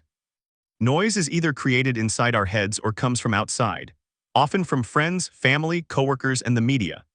Lynch recalls the time during the 1950s when the threat of nuclear war was so prevalent in the news that people began building fallout shelters and storing food and water. If they had invested that money wisely in the market, instead of building a fallout shelter, they'd probably be financially independent today. When the riots broke out in Los Angeles a few years ago, gun sales went up all over the country.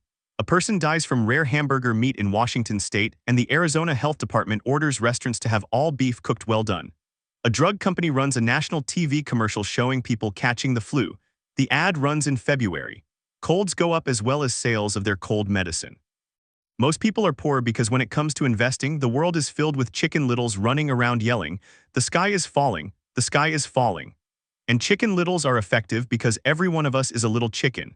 It often takes great courage to not let rumors and talk of doom and gloom affect your doubts and fears. In 1992, a friend named Richard came from Boston to visit my wife and me in Phoenix. He was impressed with what we had done through stocks and real estate. The prices of real estate in Phoenix were depressed. We spent 2 days with him showing him what we thought were excellent opportunities for cash flow and capital appreciation. My wife and I are not real estate agents. We are strictly investors. After identifying a unit in a resort community, we called an agent who sold it to him that afternoon. The price was a mere $42,000 for a 2-bedroom townhome. Similar units were going for $65,000. He had found a bargain. Excited, he bought it and returned to Boston. 2 weeks later, the agent called to say that our friend had backed out. I called immediately to find out why. All he said was that he talked to his neighbor, and his neighbor told him it was a bad deal. He was paying too much. I asked Richard if his neighbor was an investor. Richard said no. When I asked why he listened to him, Richard got defensive and simply said he wanted to keep looking. The real estate market in Phoenix turned, and by 1994 that little unit was renting for $1,000 a month, $2,500 in the peak winter months. The unit was worth $95,000 in 1995. All Richard had to put down was $5,000 and he would have had a start at getting out of the rat race. Today he still has done nothing. And the bargains in Phoenix are still here, you just have to look a lot harder. Richard's backing out did not surprise me. It's called buyer's remorse, and it affects all of us. It's those doubts that get us. The little chicken won and a chance at freedom was lost. In another example, I hold a small portion of my assets in tax lien certificates instead of CDs. I earn 16% per year on my money, which certainly beats the 5% the bank offers. The certificates are secured by real estate and enforced by state law, which is also better than most banks. The formula they're bought on makes them safe. They just lack liquidity, so I look at them as 2 to 7 year CDs. Almost every time I tell someone, especially if they have money in CDs, that I hold my money this way, they will tell me it's risky. They tell me why I should not do it. When I ask them where they get their information, they say from a friend or an investment magazine. They've never done it, and they're telling someone who's doing it why they shouldn't. The lowest yield I look for is 16%, but people who are filled with doubt are willing to accept 5%. Doubt is expensive. My point is that it's those doubts and cynicism that keep most people poor and playing it safe. The real world is simply waiting for you to get rich. Only a person's doubts keep them poor. As I said, getting out of the rat race is technically easy. It doesn't take much education, but those doubts are cripplers for most people. Cynics never win, said Rich Dad. Unchecked doubt and fear creates a cynic. Cynics criticize and winners analyze was another of his favorite sayings. Rich Dad explained that criticism blinded while analysis opened eyes. Analysis allowed winners to see that critics were blind and to see opportunities that everyone else missed. And finding what people miss is key to any success. Real estate is a powerful investment tool for anyone seeking financial independence or freedom. It is a unique investment tool, yet every time I mention real estate as a vehicle, I often hear, "I don't want to fix toilets." That's what Peter Lynch calls noise. That's what my rich dad would say is the cynic talking. Someone who criticizes and does not analyze. Someone who lets their doubts and fears close their mind instead of open their eyes. So when someone says, "I don't want to fix toilets, I want to fire back," what makes you think I want to? They're saying a toilet is more important than what they want. I talk about freedom from the rat race and they focus on toilets. That is the thought pattern that keeps most people poor. They criticize instead of analyze. "I don't want to hold the key to your success," Rich Dad would say. Because I too do not want to fix toilets, I shop hard for a property manager who does fix toilets. And by finding a great property manager who runs houses or apartments, well, my cash flow goes up. But more importantly, a great property manager allows me to buy a lot more real estate since I don't have to fix toilets. A great property manager is key to success in real estate. Finding a good manager is more important to me than the real estate. A great property manager often hears of great deals before real estate agents do, which makes them even more valuable. That is what Rich Dad meant by, "I don't want to hold the key to your success." Because I do not want to fix toilets either, I figured out how to buy more real estate and expedite my getting out of the rat race. The people who continue to say, "I don't want to fix toilets," often deny themselves the use of this powerful investment vehicle. Toilets are more important than their freedom. In the stock market, I often hear people say, "I don't want to lose money." Well, what makes them think I or anyone else likes losing money? They don't make money because they chose to not lose money. Instead of analyzing, they close their minds to another powerful investment vehicle, the stock market. In December 1996, I was riding with a friend past our neighborhood gas station. He looked up and saw that the price of oil was going up. My friend is a worrywart or a chicken little. To him, the sky is always going to fall, and it usually does on him. When we got home, he showed me all the stats as to why the price of oil was going to go up over the next few years. Statistics I had never seen before, even though I already owned a substantial share block of an existing oil company. With that information, I immediately began looking for and found a new undervalued oil company that was about to find some oil deposits. My broker was excited about this new company, and I bought 15,000 shares for 65 cents per share. In February 1997, this same friend and I drove by the same gas station, and sure enough, the price per gallon had gone up nearly 15%. Again, the chicken little worried and complained. I smiled because in January 1997, that little oil company hit oil and those 15,000 shares went up to more than $3 per share since he had first given me the tip. And the price of gas will continue to go up if what my friend says is true. Instead of analyzing, their little chicken closes their mind. If most people understood how a stop worked in stock market investing, there would be more people investing to win instead of investing not to lose.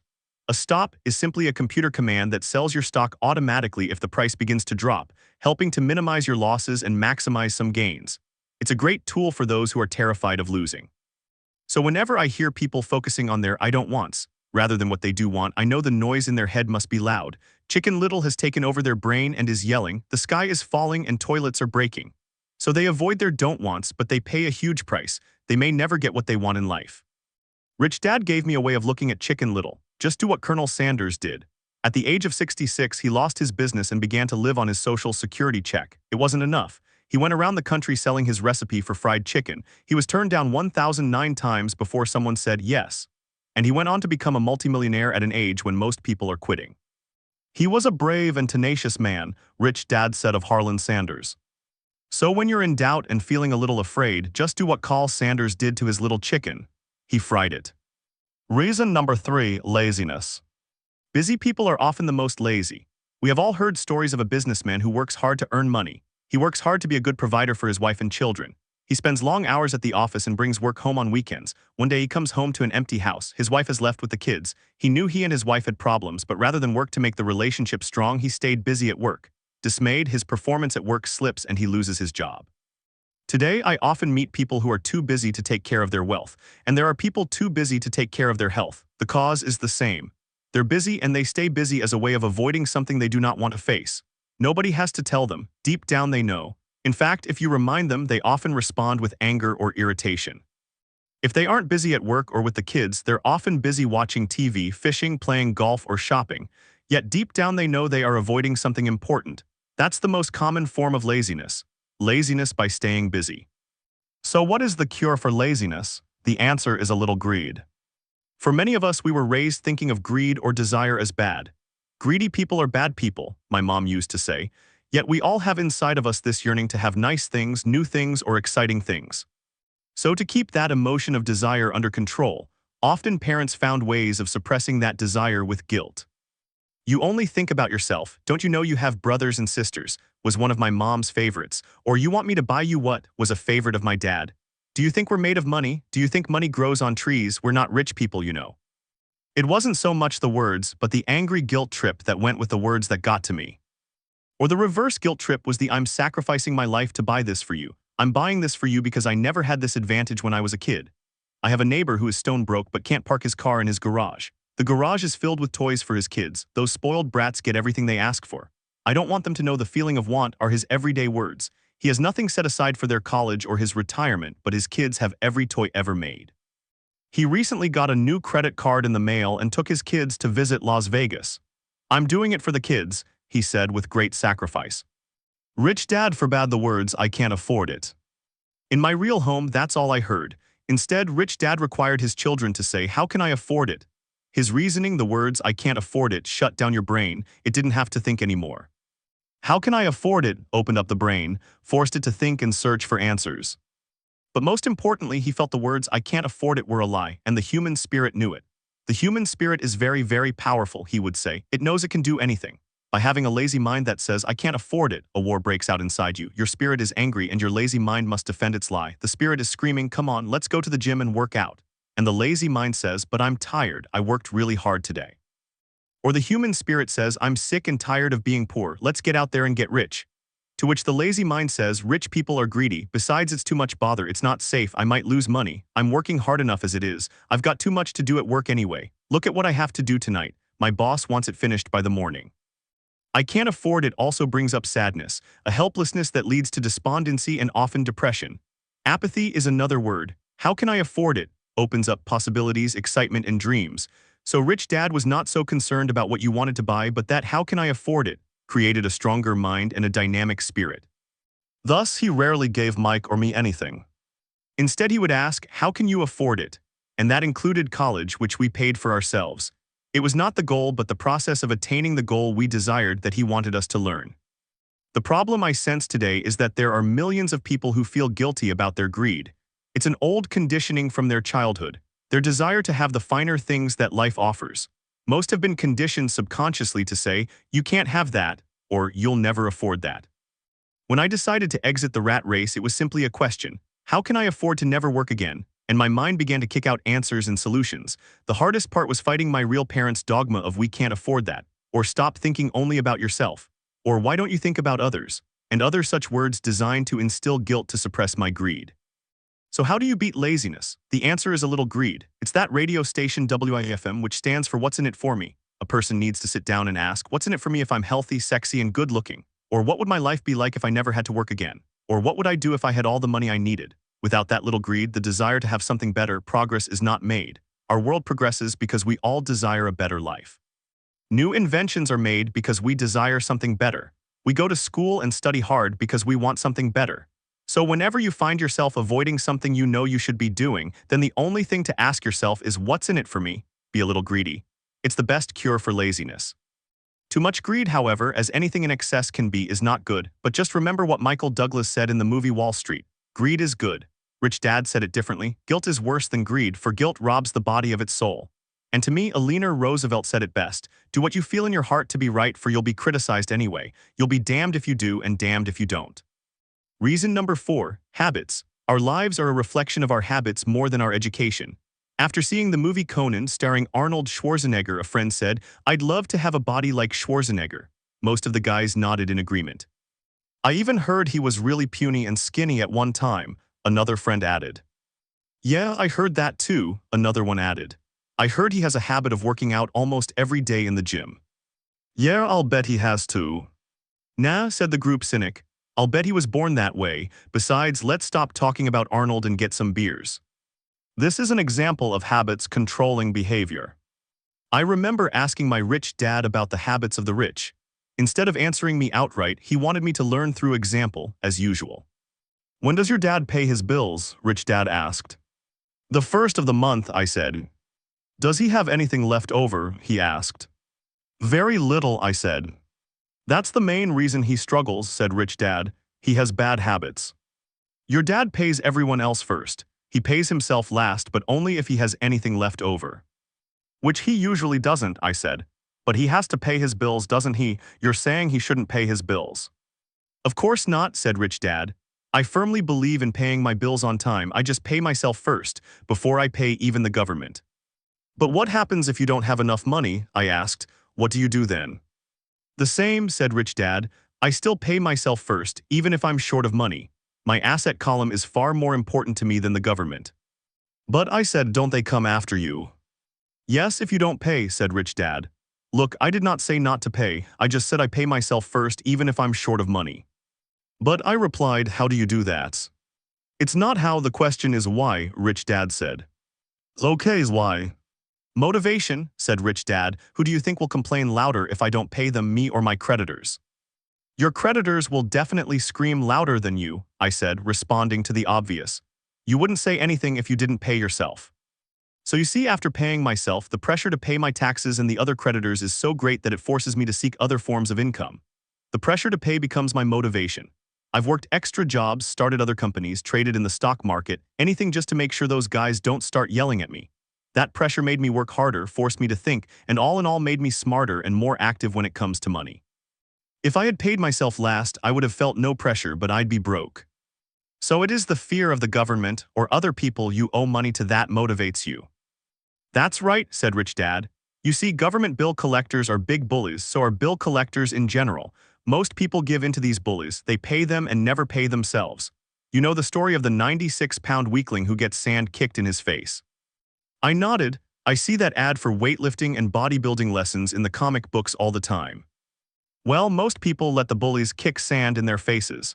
I decided to use the fear of the bully to make me stronger. Others get weaker. Forcing myself to think about how to make extra money is like going to the gym and working out with weights. The more I work my mental money muscles out, the stronger I get. Now I'm not afraid of those bullies. I liked what Rich Dad was saying. So if I pay myself first, I get financially stronger, mentally and fiscally. Rich Dad nodded. And if I pay myself last or not at all, I get weaker. So people like bosses, managers, tax collectors, bill collectors, and landlords push me around all my life, just because I don't have good money habits. Rich Dad nodded, just like the 96-pound weakling. Reason number 5, arrogance. Arrogance is ego plus ignorance. What I know makes me money. What I don't know loses me money. Every time I have been arrogant, I have lost money. Because when I'm arrogant, I truly believe that what I don't know is not important, Rich Dad would often tell me. I have found that many people use arrogance to try to hide their own ignorance. It often happens when I am discussing financial statements with accountants or even other investors. They try to bluster their way through the discussion. It is clear to me that they don't know what they're talking about. They're not lying, but they are not telling the truth. There are many people in the world of money, finances, and investments who have absolutely no idea what they're talking about. Most people in the money industry are just spouting off sales pitches like used car salesmen. When you know you are ignorant in a subject, start educating yourself by finding an expert in the field or find a book on the subject. Chapter 9, Getting Started. I wish I could say acquiring wealth was easy for me, but it was. So in response to the question, how do I start? I offer the thought process I go through on a day-by-day basis. It really is easy to find great deals. I promise you that. It's just like riding a bike. After a little wobbling, it's a piece of cake. But when it comes to money, it's the determination to get through the wobbling that's a personal thing. To find million-dollar deals of a lifetime requires us to call on our financial genius. I believe that each of us has a financial genius within us. The problem is our financial genius lies asleep, waiting to be called upon. It lies asleep because our culture has educated us into believing that the love of money is the root of all evil. It has encouraged us to learn a profession so we can work for money, but failed to teach us how to have money work for us. It taught us not to worry about our financial future. Our company or the government would take care of us when our working days are over. However, it is our children, educated in the same school system, who will end up paying for it. The message is still to work hard, earn money, and spend it, and when we run short, we can always borrow more. Unfortunately, 90% of the Western world subscribes to the above dogma, simply because it's easier to find a job and work for money. If you are not one of the masses, I offer you the following 10 steps to awaken your financial genius. I simply offer you the steps I have personally followed. If you want to follow some of them, great. If you don't, make up your own. Your financial genius is smart enough to develop its own list. While in Peru with a gold miner of 45 years, I asked him how he was so confident about finding a gold mine. He replied, "There is gold everywhere. Most people are not trained to see it." And I would say that is true. In real estate, I can go out and in a day come up with 4 or 5 great potential deals, while the average person will go out and find nothing, even looking in the same neighborhood. The reason is they have not taken the time to develop their financial genius. I offer you the following 10 steps as a process to develop your God-given powers. Powers only you have control over. 1. I need a reason greater than reality, the power of spirit. If you ask most people if they would like to be rich or financially free, they would say yes. But then reality sets in. The road seems too long with too many hills to climb. It's easier to just work for money and hand the excess over to your broker. I once met a young woman who had dreams of swimming for the U.S. Olympic team. The reality was, she had to get up every morning at 4 a.m. to swim for 3 hours before going to school. She did not party with her friends on Saturday night. She had to study and keep her grades up just like everyone else. When I asked her what compelled her with such superhuman ambition and sacrifice, she simply said, "I do it for myself and the people I love. It's love that gets me over the hurdles and sacrifices." A reason or a purpose is a combination of wants and don't wants. When people ask me what my reason for wanting to be rich is, it is a combination of deep emotional wants and don't wants. I will list a few. First, the don't wants, for they create the wants.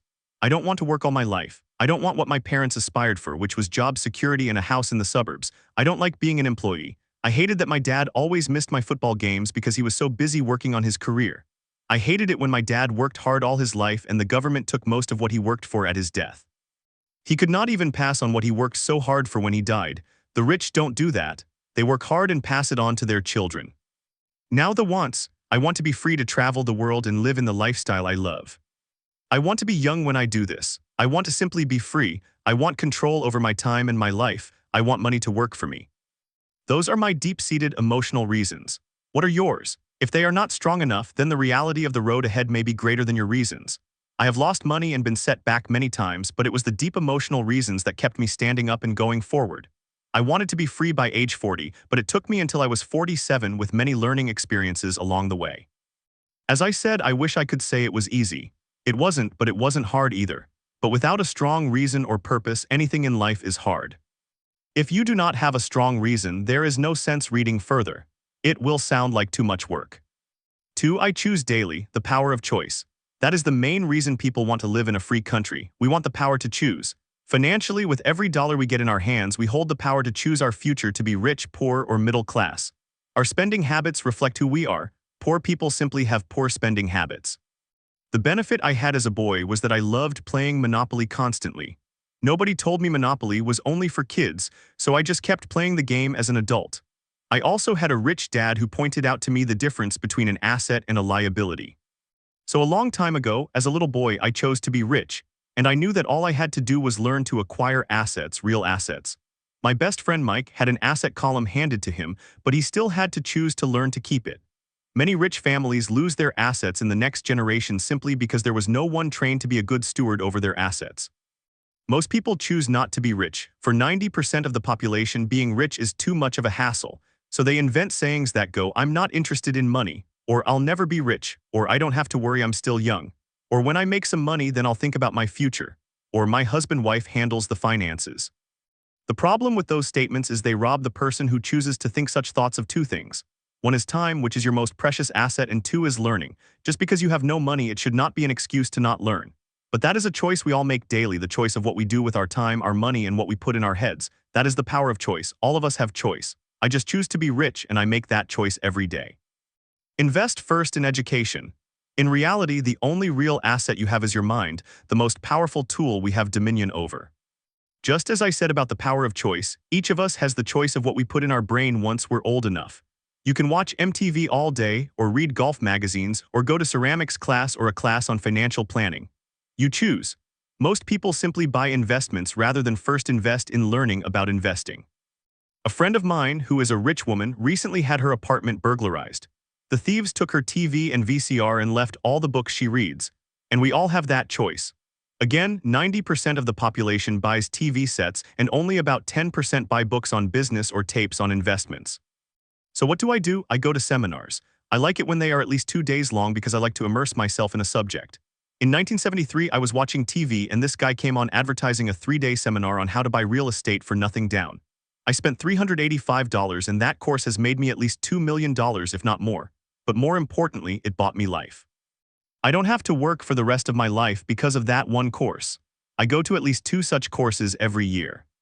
I love audio tapes. The reason, I can rewind quickly.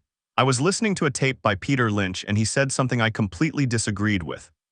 Instead of becoming arrogant and critical, I simply pushed rewind, and I listened to that 5-minute stretch of tape at least 20 times, possibly more. But suddenly, by keeping my mind open, I understood why he said what he said. It was like magic. I felt like I had a window into the mind of one of the greatest investors of our time. I gained tremendous depth and insight into the vast resources of his education and experience. The net result, I still have the old way I used to think, and I have Peter's way of looking at the same problem or situation. I have 2 thoughts instead of one. One more way to analyze a problem or trend, and that is priceless.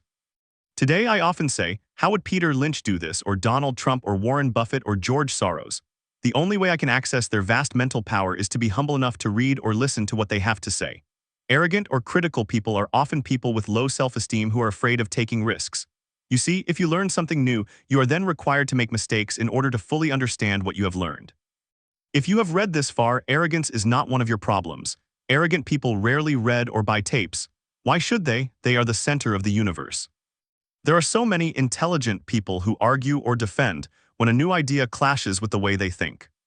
In this case, their so-called intelligence combined with arrogance equals ignorance. Each of us knows people who are highly educated or believe they are smart, but their balance sheet paints a different picture. A truly intelligent person welcomes new ideas, for new ideas can add to the synergy of other accumulated ideas. Listening is more important than talking. If that was not true, God would not have given us 2 ears and only 1 mouth. Too many people think with their mouth instead of listening to absorb new ideas and possibilities. They argue instead of asking questions. I take a long view on my wealth. I do not subscribe to the get-rich-quick mentality most lottery players or casino gamblers have. I may go in and out of stocks, but I am long on education. If you want to fly an airplane, I advise taking lessons first. I am always shocked at people who buy stocks or real estate but never invest in their greatest asset, their mind. Just because you bought a house or 2 does not make you an expert at real estate. 3. Choose friends carefully, the power of association. First of all, I do not choose my friends by their financial statements.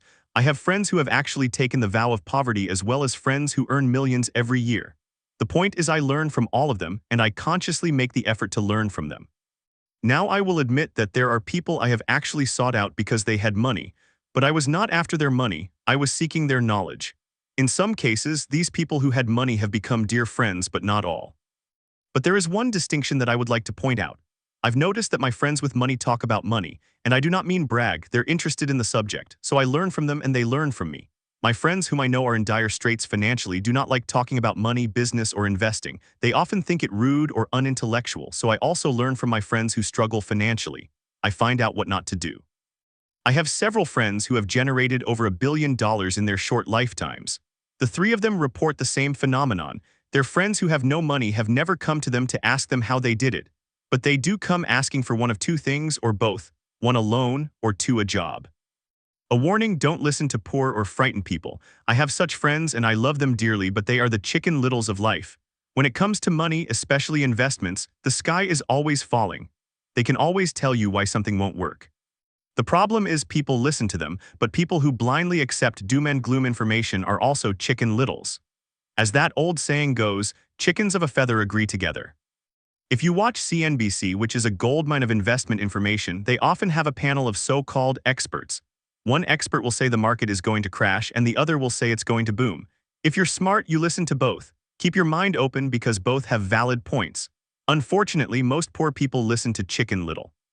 I have had more close friends try to talk me out of a deal or an investment. A few years ago, a friend told me he was excited because he found a 6% certificate of deposit. I told him I earned 16% from the state government. The next day, he sent me an article about why my investment was dangerous. I have received 16% for years now, and he still receives 6%. I would say that one of the hardest things about wealth building is to be true to yourself and be willing to not go along with the crowd. For in the market, it is usually the crowd that shows up late and is slaughtered.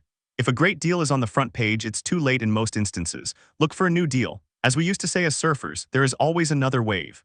People who hurry and catch a wave late usually are the ones who wipe out. Smart investors don't time markets. If they miss a wave, they search for the next one and get themselves in position.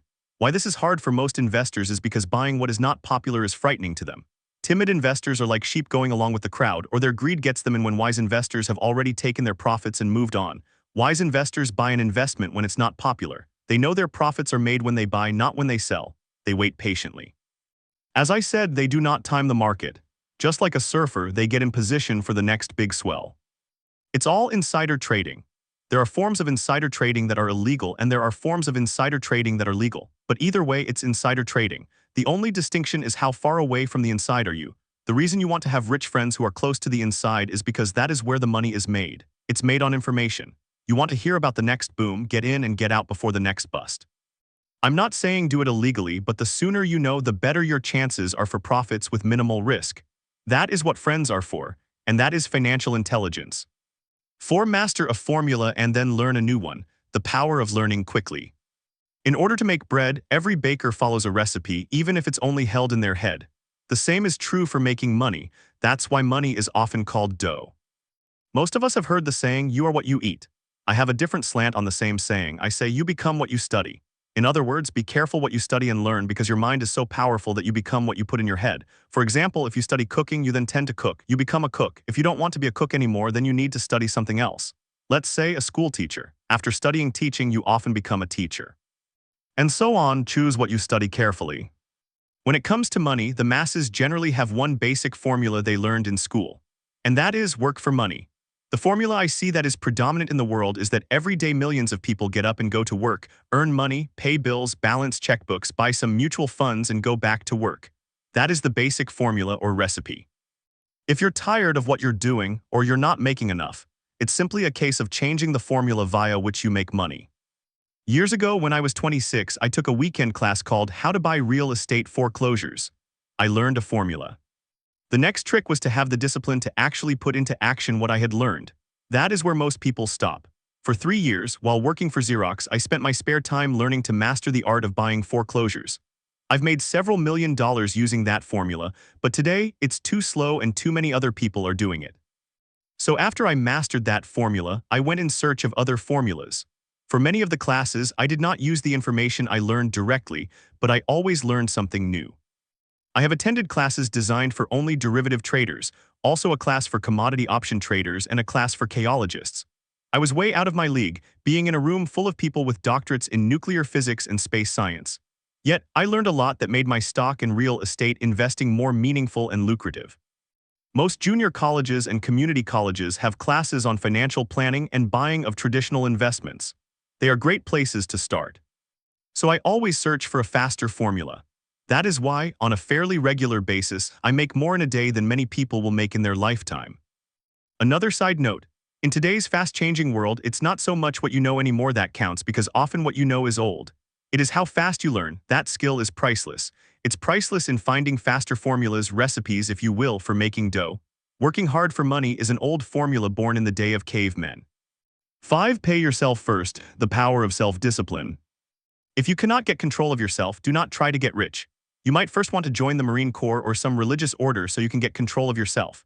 It makes no sense to invest, make money and blow it. It is the lack of self-discipline that causes most lottery winners to go broke soon after winning millions. It is the lack of self-discipline that causes people who get a raise to immediately go out and buy a new car or take a cruise. It is difficult to say which of the 10 steps is the most important. But of all the steps, this step is probably the most difficult to master if it is not already a part of your makeup. I would venture to say that it is the lack of personal self-discipline that is the number one delineating factor between the rich, the poor, and the middle class.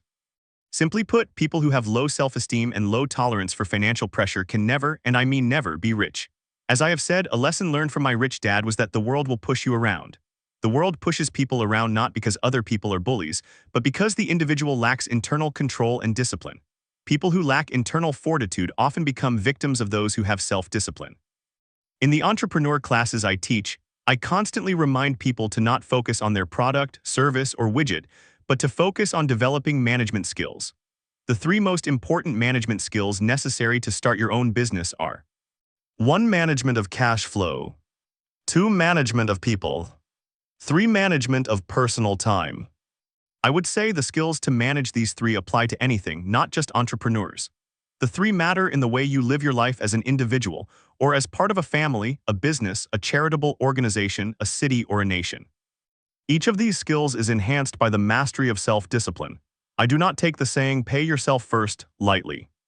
The Richest Man in Babylon by George Clason is where the statement "pay yourself first" comes from. Millions of copies have been sold. But while millions of people freely repeat that powerful statement, few follow the advice. As I said, financial literacy allows one to read numbers, and numbers tell the story. By looking at a person's income statement and balance sheet, I can readily see if people who spout the words "pay yourself first" actually practice what they preach. A picture is worth 1,000 words. So let's again compare the financial statements of people who pay themselves first against someone who doesn't. People who pay themselves first. Study the diagrams and notice if you can pick up some distinctions. Again, it has to do with understanding cash flow, which tells the story. Most people look at the numbers and miss the story.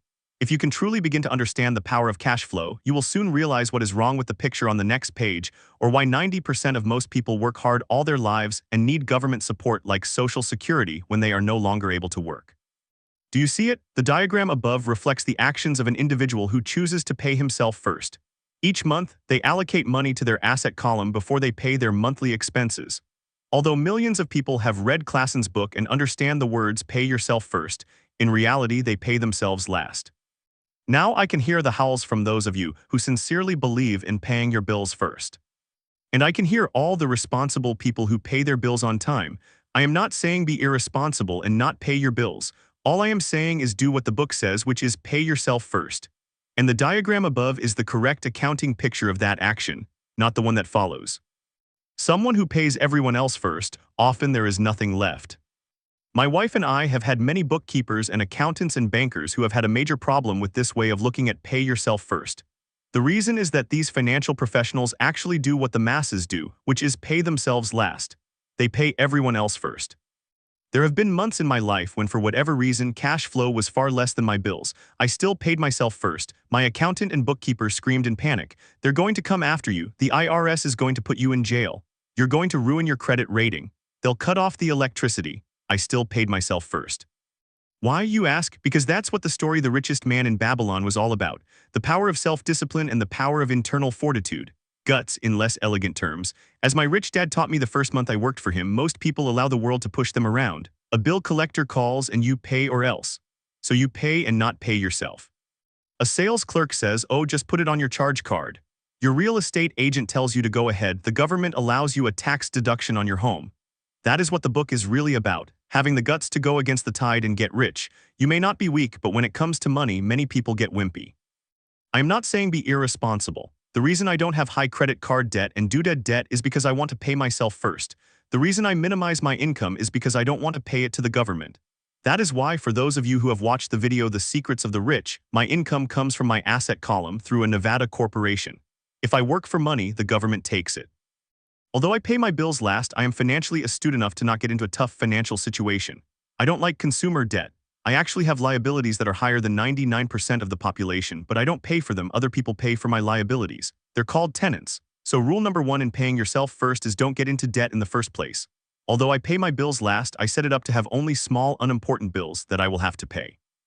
Secondly, when I occasionally come up short, I still pay myself first. I let the creditors and even the government scream. I like it when they get tough. Why? Because those guys do me a favor. They inspire me to go out and create more money, so I pay myself first, invest the money, and let the creditors yell. I generally pay them right away anyway. My wife and I have excellent credit. We just don't cave into the pressure and spend our savings or liquidate stocks to pay for consumer debt. That is not too financially intelligent. So the answer is: 1. Don't get into large debt positions that you have to pay for. Keep your expenses low, build up assets first, then buy the big house or nice car. Being stuck in the rat race is not intelligent. 2. When you come up short, let the pressure build and don't dip into your savings or investments. Use the pressure to inspire your financial genius to come up with new ways of making more money and then pay your bills. You will have increased your ability to make more money as well as your financial intelligence. So many times I have gotten into financial hot water and used my brain to create more income while staunchly defending the assets in my asset column. My bookkeeper has screamed and dived for cover, but I was like a good trooper defending the fort assets. Poor people have poor habits. A common bad habit is innocently called dipping into savings. The rich know that savings are only used to create more money, not to pay bills. I know that sounds tough, but as I said, if you're not tough inside, the world will always push you around anyway. If you do not like financial pressure, then find a formula that works for you. A good one is to cut expenses, put your money in the bank, pay more than your fair share of income tax, buy safe mutual funds, and take the vow of the average. But this violates the pay yourself first rule. The rule does not encourage self-sacrifice or financial abstinence. It doesn't mean pay yourself first and starve. Life was meant to be enjoyed. If you call on your financial genius, you can have all the goodies of life, get rich, and pay bills without sacrificing the good life. And that is financial intelligence. #6 Pay your brokers well, the power of good advice. I often see people posting a sign in front of their house that says, "For sale by owner." Or I see on TV today many people claiming to be discount brokers. My rich dad taught me to take the opposite tack. He believed in paying professionals well, and I have adopted that policy also. Today, I have expensive attorneys, accountants, real estate brokers, and stockbrokers. Why? Because if, and I do mean if, the people are professionals, their services should make you money. And the more money they make, the more money I make. We live in the information age. Information is priceless. A good broker should provide you with information as well as take the time to educate you. I have several brokers who are willing to do that for me. Some taught me when I had little or no money, and I am still with them today. What I pay a broker is tiny in comparison with what kind of money I can make because of the information they provide. I love it when my real estate broker or stockbroker makes a lot of money, because it usually means I made a lot of money. A good broker saves me time in addition to making me money, as when I bought the piece of vacant land for $9,000 and sold it immediately for over $25,000, so I could buy my Porsche quicker. A broker is your eyes and ears to the market. They're there every day, so I do not have to be. I'd rather play golf. Also, people who sell their house on their own must not value their time much. Why would I want to save a few bucks when I could use that time to make more money or spend it with those I love? What I find funny is that so many poor and middle-class people insist on tipping restaurant help 15 to 20% even for bad service, and complain about paying a broker 3 to 7%. They enjoy tipping people in the expense column and stiffing people in the asset column. That is not financially intelligent. All brokers are not created equal. Unfortunately, most brokers are only salespeople. I would say the real estate salespeople are the worst. They sell, but they themselves own little or no real estate. There is a tremendous difference between a broker who sells houses and a broker who sells investments. And that is true for stock, bond, mutual fund, and insurance brokers who call themselves financial planners. As in the fairy tale, you kiss a lot of frogs to find one prince. Just remember the old saying, never ask an encyclopedia salesperson if you need an encyclopedia. When I interview any paid professional, I first find out how much property or stocks they personally own and what percentage they pay in taxes. And that applies to my tax attorney as well as my accountant. I have an accountant who minds her own business. Her profession is accounting, but her business is real estate. I used to have an accountant that was a small business accountant, but he had no real estate. I switched because we did not love the same business. Find a broker who has your best interests at heart. Many brokers will spend the time educating you, and they could be the best asset you find. Just be fair, and most of them will be fair to you. If all you can think about is cutting their commissions, then why should they want to be around you? It's just simple logic. As I said earlier, one of the management skills is the management of people. Many people only manage people they feel smarter than and they have power over, such as subordinates in a work situation. Many middle managers remain middle managers, failing to get promoted because they know how to work with people below them but not with people above them. The real skill is to manage and pay well the people who are smarter than you in some technical area. That is why companies have a board of directors. You should have one too, and that is financial intelligence. #7 Be an Indian giver. This is the power of getting something for nothing. When the first white settlers came to America, they were taken aback by a cultural practice some American Indians had. For example, if a settler was cold, the Indian would give the person a blanket. Mistaking it for a gift, the settler was often offended when the Indian asked for it back. The Indians also got upset when they realized the settlers did not want to give it back. That is where the term Indian giver came from, a simple cultural misunderstanding. In the world of the asset column, being an Indian giver is vital to wealth. The sophisticated investor's first question is, how fast do I get my money back? They also want to know what they get for free, also called a piece of the action. That is why the ROI, or return of and on investment, is so important. For example, I found a small condominium a few blocks from where I live that was in foreclosure. The bank wanted $60,000 and I submitted a bid for $50,000, which they took simply because along with my bid was a cashier's check for $50,000. They realized I was serious. Most investors would say, aren't you tying up a lot of cash? Would it not be better to get a loan on it? The answer is not in this case. My investment company uses this as a vacation rental in the winter months when the snowbirds come to Arizona and rent it for $2,500 a month for 4 months out of the year. For rental during the off-season, it rents for only $1,000 a month. I had my money back in about 3 years. Now I own this asset, which pumps money out for me month in and month out. The same is done with stocks. Frequently, my broker will call me and recommend I move a sizable amount of money into the stock of a company that he feels is just about to make a move that will add value to the stock, like announcing a new product. I will move my money in for a week to a month while the stock moves up. Then I pull my initial dollar amount out and stop worrying about the fluctuations of the market because my initial money is back and ready to work on another asset. So my money goes in and then it comes out, and I own an asset that was technically free. True, I have lost money on many occasions, but I only play with money I can afford to lose. I would say on an average 10 investments, I hit home runs on 2 or 3, while 5 or 6 do nothing and I lose on 2 or 3. But I limit my losses to only the money I have in at that time. For people who hate risk, they put their money in the bank. And in the long run, savings are better than no savings. But it takes a long time to get your money back, and in most instances, you don't get anything for free with it. They used to hand out toasters, but they rarely do that these days. On every one of my investments, there must be an upside, something for free. A condominium, a mini storage, a piece of free land, a house, stock shares, office building, and there must be limited risk or a low-risk idea. There are books devoted entirely to this subject that I will not get into here. Ray Kroc of McDonald's fame sold hamburger franchises not because he loved hamburgers, but because he wanted the real estate under the franchise for free. So wise investors must look at more than ROI. It's the assets you get for free once you get your money back. That is financial intelligence. #8 ASSETS Buy Luxuries, the Power of Focus. A friend's child has been developing a nasty habit of burning a hole in his pocket. Just 16, he naturally wanted his own car. The excuse, all his friends' parents gave their kids cars. The child wanted to go into his savings and use it for a down payment. That was when his father called me. Do you think I should let him do it, or should I just do as other parents do and just buy him a car? To which I answered, it might relieve the pressure in the short term, but what have you taught him in the long term? Can you use this desire to own a car and inspire your son to learn something? Suddenly the lights went on and he hurried home. 2 months later, I ran into my friend again. Does your son have his new car? I asked. No, he doesn't, but I went and handed him $3,000 for the car. I told him to use my money instead of his college money. Well, that's generous of you, I said. Not really, the money came with a hitch. I took your advice of using his strong desire to buy a car and use that energy so he could learn something. So what was the hitch? I asked.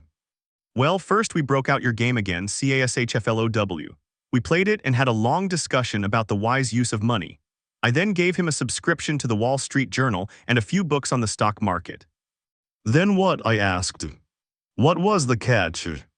I told him the $3,000 was his, but he could not directly buy a car with it. He could use it to buy and sell stocks, find his own stockbroker, and once he had made $6,000 with the $3,000, the money would be his for the car, and the $3,000 would go into his college fund. And what are the results? I asked. Well, he got lucky early in his trading, but lost all he gained a few days later. Then he really got interested. Today, I would say he is down $2,000, but his interest is up. He has read all the books I bought him and he's gone to the library to get more. He reads the Wall Street Journal voraciously, watching for indicators, and he watches CNBC instead of MTV. He's got only $1,000 left, but his interest in learning are sky high.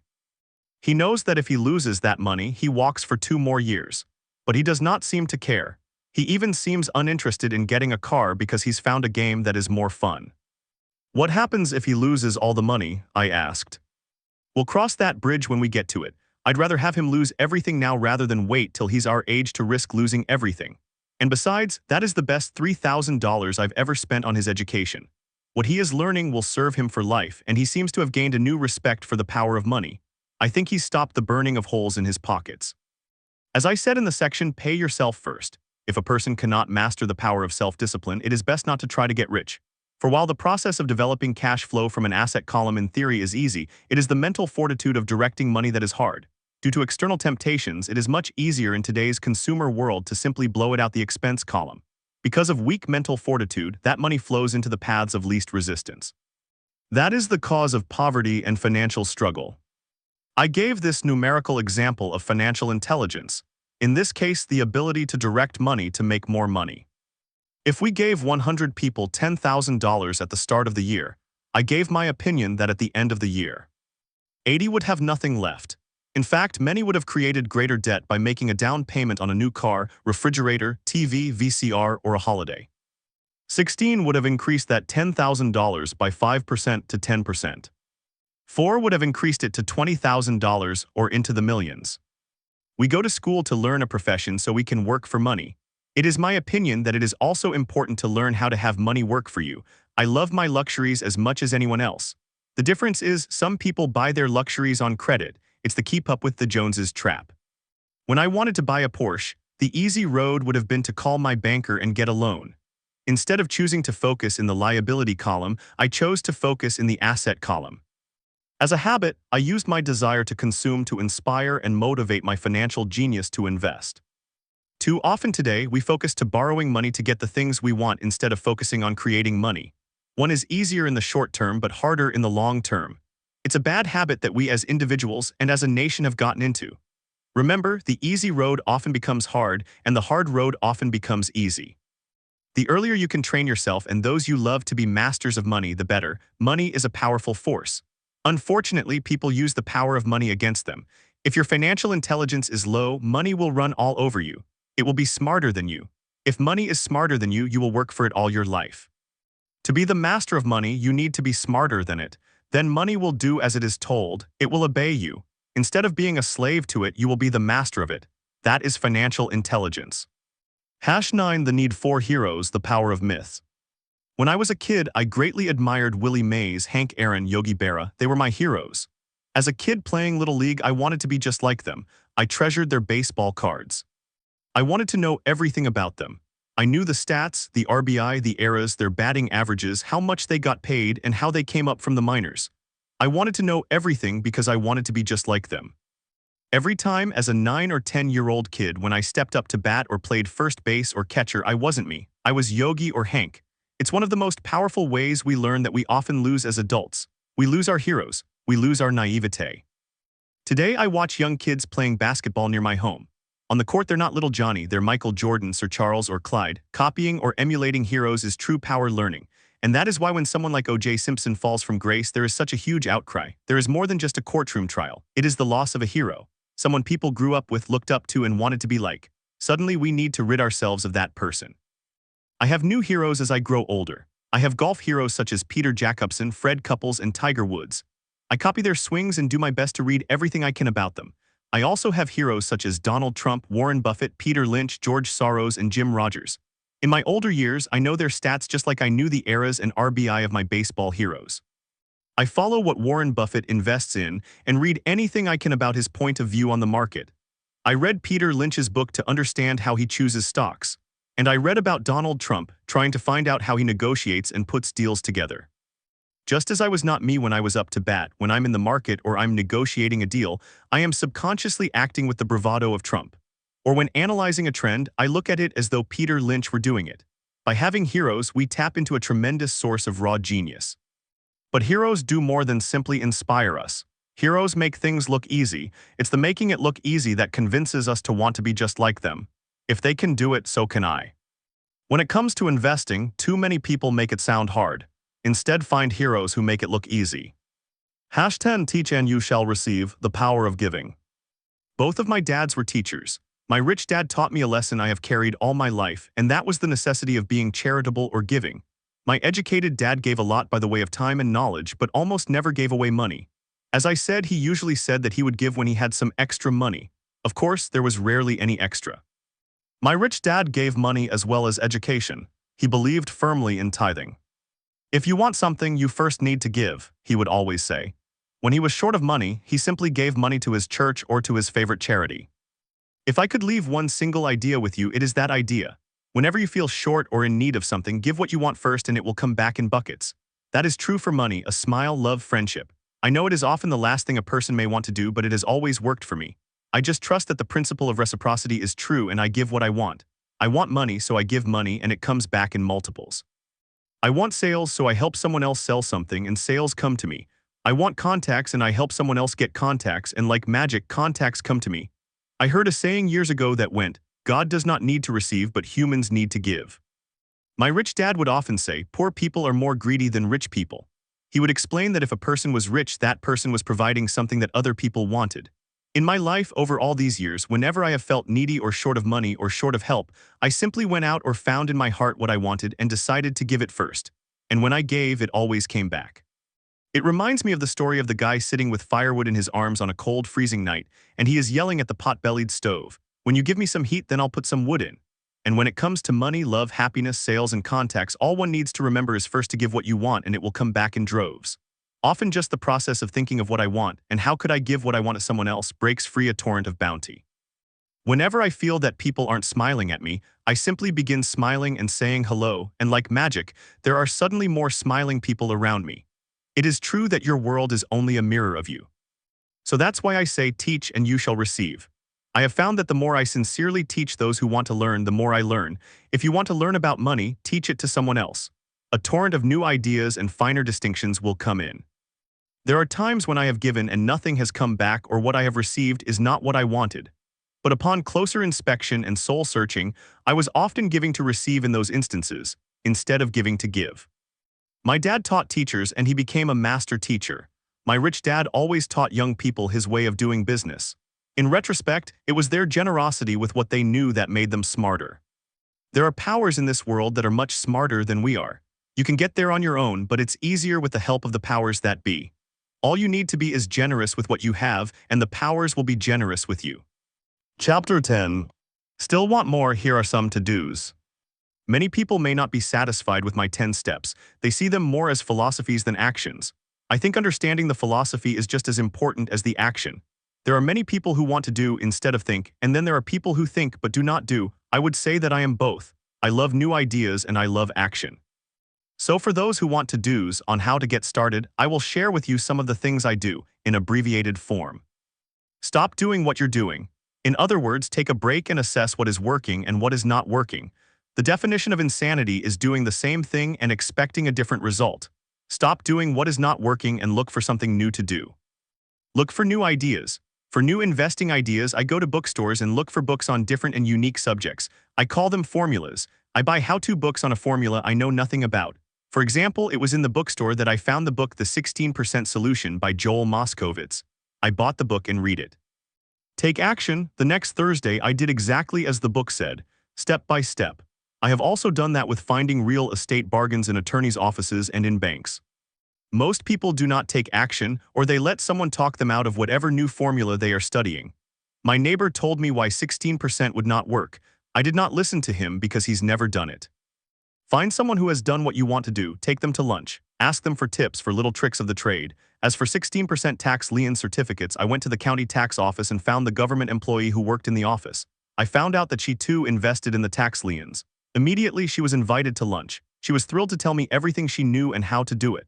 After lunch, she spent all afternoon showing me everything. By the next day, I found 2 great properties with her help and have been accruing interest at 16% ever since.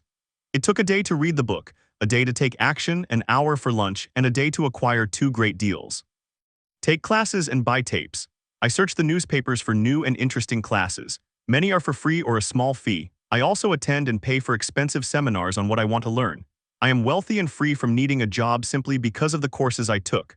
I have friends who did not take those classes who told me I was wasting my money, and yet they're still at the same job. Make lots of offers. When I want a piece of real estate, I look at many properties and generally write an offer. If you don't know what the right offer is, neither do I. That is the job of the real estate agent. They make the offers. I do as little work as possible. A friend wanted me to show her how to buy apartment houses. So one Saturday her agent and I went and looked at 6 apartment houses. 4 were dogs, but 2 were good. I said to write offers on all 6, offering half of what the owners asked for. She and the agent nearly had heart attacks. They thought it would be rude that I might offend the sellers, but I really don't think the agent wanted to work that hard. So they did nothing and went on looking for a better deal. No offers were ever made, and that person is still looking for the right deal at the right price. Well, you don't know what the right price is until you have a second party who wants to deal. Most sellers ask too much. It is rare that a seller will actually ask a price that is less than something is worth. Moral of the story: make offers. People who are not investors have no idea what it feels like to be trying to sell something. I have had a piece of real estate that I wanted to sell for months. I would have welcomed anything. I would not care how low the price. They could have offered me 10 pigs and I would have been happy. Not at the offer, but just because someone was interested. I would have countered, maybe for a pig farm in exchange, but that's how the game works. The game of buying and selling is fun. Keep that in mind. It's fun and only a game. Make offers. Someone might say yes. And I always make offers with escape clauses. In real estate, I make an offer with the words subject to approval of business partner. I never specify who the business partner is. Most people do not know my partner is my cat. If they accept the offer and I don't want the deal, I call my home and speak to my cat. I make this absurd statement to illustrate how absurdly easy and simple the game is. So many people make things too difficult and take them too seriously. Finding a good deal, the right business, the right people, the right investors, or whatever is just like dating. You must go to the market and talk to a lot of people, make a lot of offers, counteroffers, negotiate, reject, and accept. I know single people who sit at home and wait for the phone to ring, but unless you're Cindy Crawford or Tom Cruise, I think you'd best go to the market, even if it's only the supermarket. Search, offer, reject, negotiate, and accept are all parts of the process of almost everything in life. Jog, walk, or drive a certain area once a month for 10 minutes. I have found some of my best real estate investments while jogging. I will jog a certain neighborhood for a year. What I look for is change. For there to be profit in a deal, there must be two elements, a bargain and change. There are lots of bargains, but it's change that turns a bargain into a profitable opportunity. So when I jog a neighborhood I might like to invest in. It is the repetition that causes me to notice slight differences. I notice real estate signs that are up for a long time. That means the seller might be more agreeable to deal. I watch for moving trucks going in or out. I stop and talk to the drivers. I talk to the postal carriers. It's amazing how much information they acquire about an area. I find a bad area, especially an area that the news has scared everyone away from. I drive it for sometimes a year waiting for signs of something changing for the better. I talk to retailers, especially new ones, and find out why they're moving in. It takes only a few minutes a month, and I do it while doing something else like exercising or going to and from the store. As for stocks, I like Peter Lynch's book Beating the Street for his formula for selecting stocks that grow in value. I have found that the principles of finding value are the same regardless if it's real estate, stocks, mutual funds, new companies, a new pet, a new home, a new spouse, or a bargain on laundry detergent. The process is always the same. You need to know what you're looking for and then go look for it. Why consumers will always be poor. When the supermarket has a sale on, say, toilet paper, the consumer runs in and stocks up. When the stock market has a sale, most often called a crash or correction, the consumer runs away from it. When the supermarket raises its prices, the consumer shops elsewhere. When the stock market raises its prices, the consumer starts buying. Look in the right places. A neighbor bought a condominium for $100,000. I bought the identical condo next door to his for $50,000. He told me he's waiting for the price to go up. I told him that his profit is made when you buy, not when you sell. He shopped with a real estate broker who owns no property of her own. I shopped at the foreclosure department of a bank. I paid $500 for a class on how to do this. My neighbor thought that the $500 for a real estate investment class was too expensive. He said he could not afford it and he couldn't afford the time. So he waits for the price to go up. I look for people who want to buy first, then I look for someone who wants to sell. A friend was looking for a certain piece of land. He had the money and did not have the time. I found a large piece of land larger than what my friend wanted to buy, tied it up with an option, called my friend and he wanted a piece of it. So I sold the piece to him and then bought the land. I kept the remaining land as mine for free. Moral of the story, buy the pie and cut it in pieces. Most people look for what they can afford, so they look too small. They buy only a piece of the pie, so they end up paying more for less. Small thinkers don't get the big breaks. If you want to get richer, think bigger first. Retailers love giving volume discounts simply because most business people love big spenders. So even if you're small, you can always think big. When my company was in the market for computers, I called several friends and asked them if they were ready to buy also. We then went to different dealers and negotiated a great deal because we wanted to buy so many. I have done the same with stocks. Small people remain small because they think small, act alone, or don't act all. Learn from history. All the big companies on the stock exchange started out as small companies. Colonel Sanders did not get rich until after he lost everything in his 60s. Bill Gates was one of the richest men in the world before he was 30. Action always beats inaction. These are just a few of the things I have done and continue to do to recognize opportunities. The important words being done and do. As repeated many times throughout the book, you must take action before you can receive the financial rewards. Act now. Epilogue. How to pay for a child's college education for only $7,000. As the book draws to a close and approaches publication, I would like to share a final thought with you. The main reason I wrote this book was to share insights into how increased financial intelligence can be used to solve many of life's common problems. Without financial training, we all too often use the standard formulas to get through life, such as to work hard, save, borrow, and pay excessive taxes. Today we need better information. I use the following story as a final example of a financial problem that confronts many young families today. How do you afford a good education for your children and provide for your own retirement? It is an example of using financial intelligence instead of hard work to achieve the same goal. A friend of mine was griping one day about how hard it was to save money for his 4 children's college education. He was putting $300 away in a mutual fund each month and had so far accumulated about $12,000. He estimated he needed $400,000 to get 4 children through college. He had 12 years to save for it, since his oldest child was then 6 years of age. The year was 1991, and the real estate market in Phoenix was terrible. People were giving houses away. I suggested to my classmate that he buy a house with some of the money in his mutual fund. The idea intrigued him, and we began to discuss the possibility.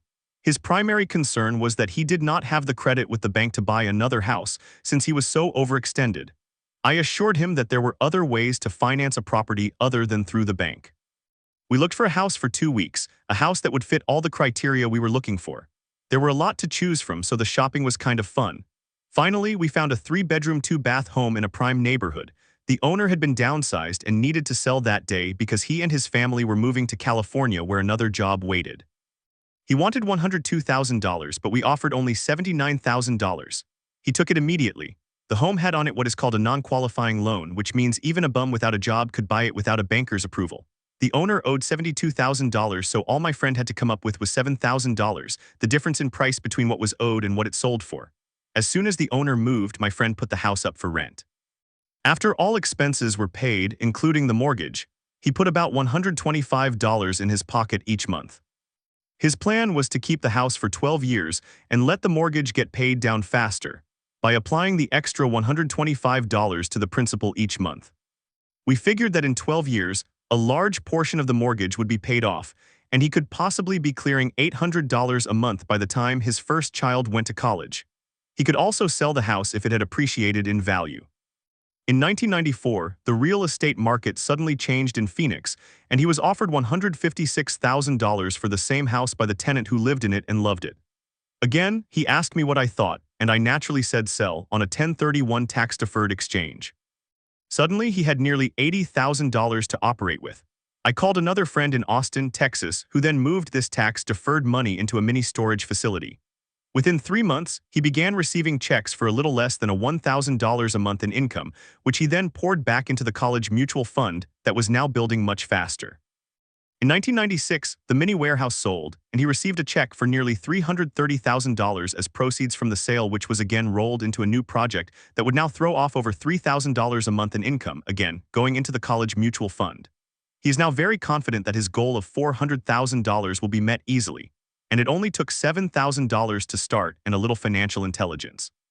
His children will be able to afford the education that they want, and he will then use the underlying asset, wrapped in his C corporation, to pay for his retirement. As a result of this successful investment strategy, he will be able to retire early. Thank you for reading this book. I hope it has provided some insights into utilizing the power of money to work for you. Today, we need greater financial intelligence to simply survive. The idea that it takes money to make money is the thinking of financially unsophisticated people. It does not mean that they're not intelligent. They have simply not learned the science of making money. Money is only an idea. If you want more money, simply change your thinking. Every self-made person started small with an idea, then turned it into something big. The same applies with investing. It takes only a few dollars to start and grow it into something big. I meet so many people who spend their lives chasing the big deal or trying to amass a lot of money to get into a big deal, but to me that is foolish.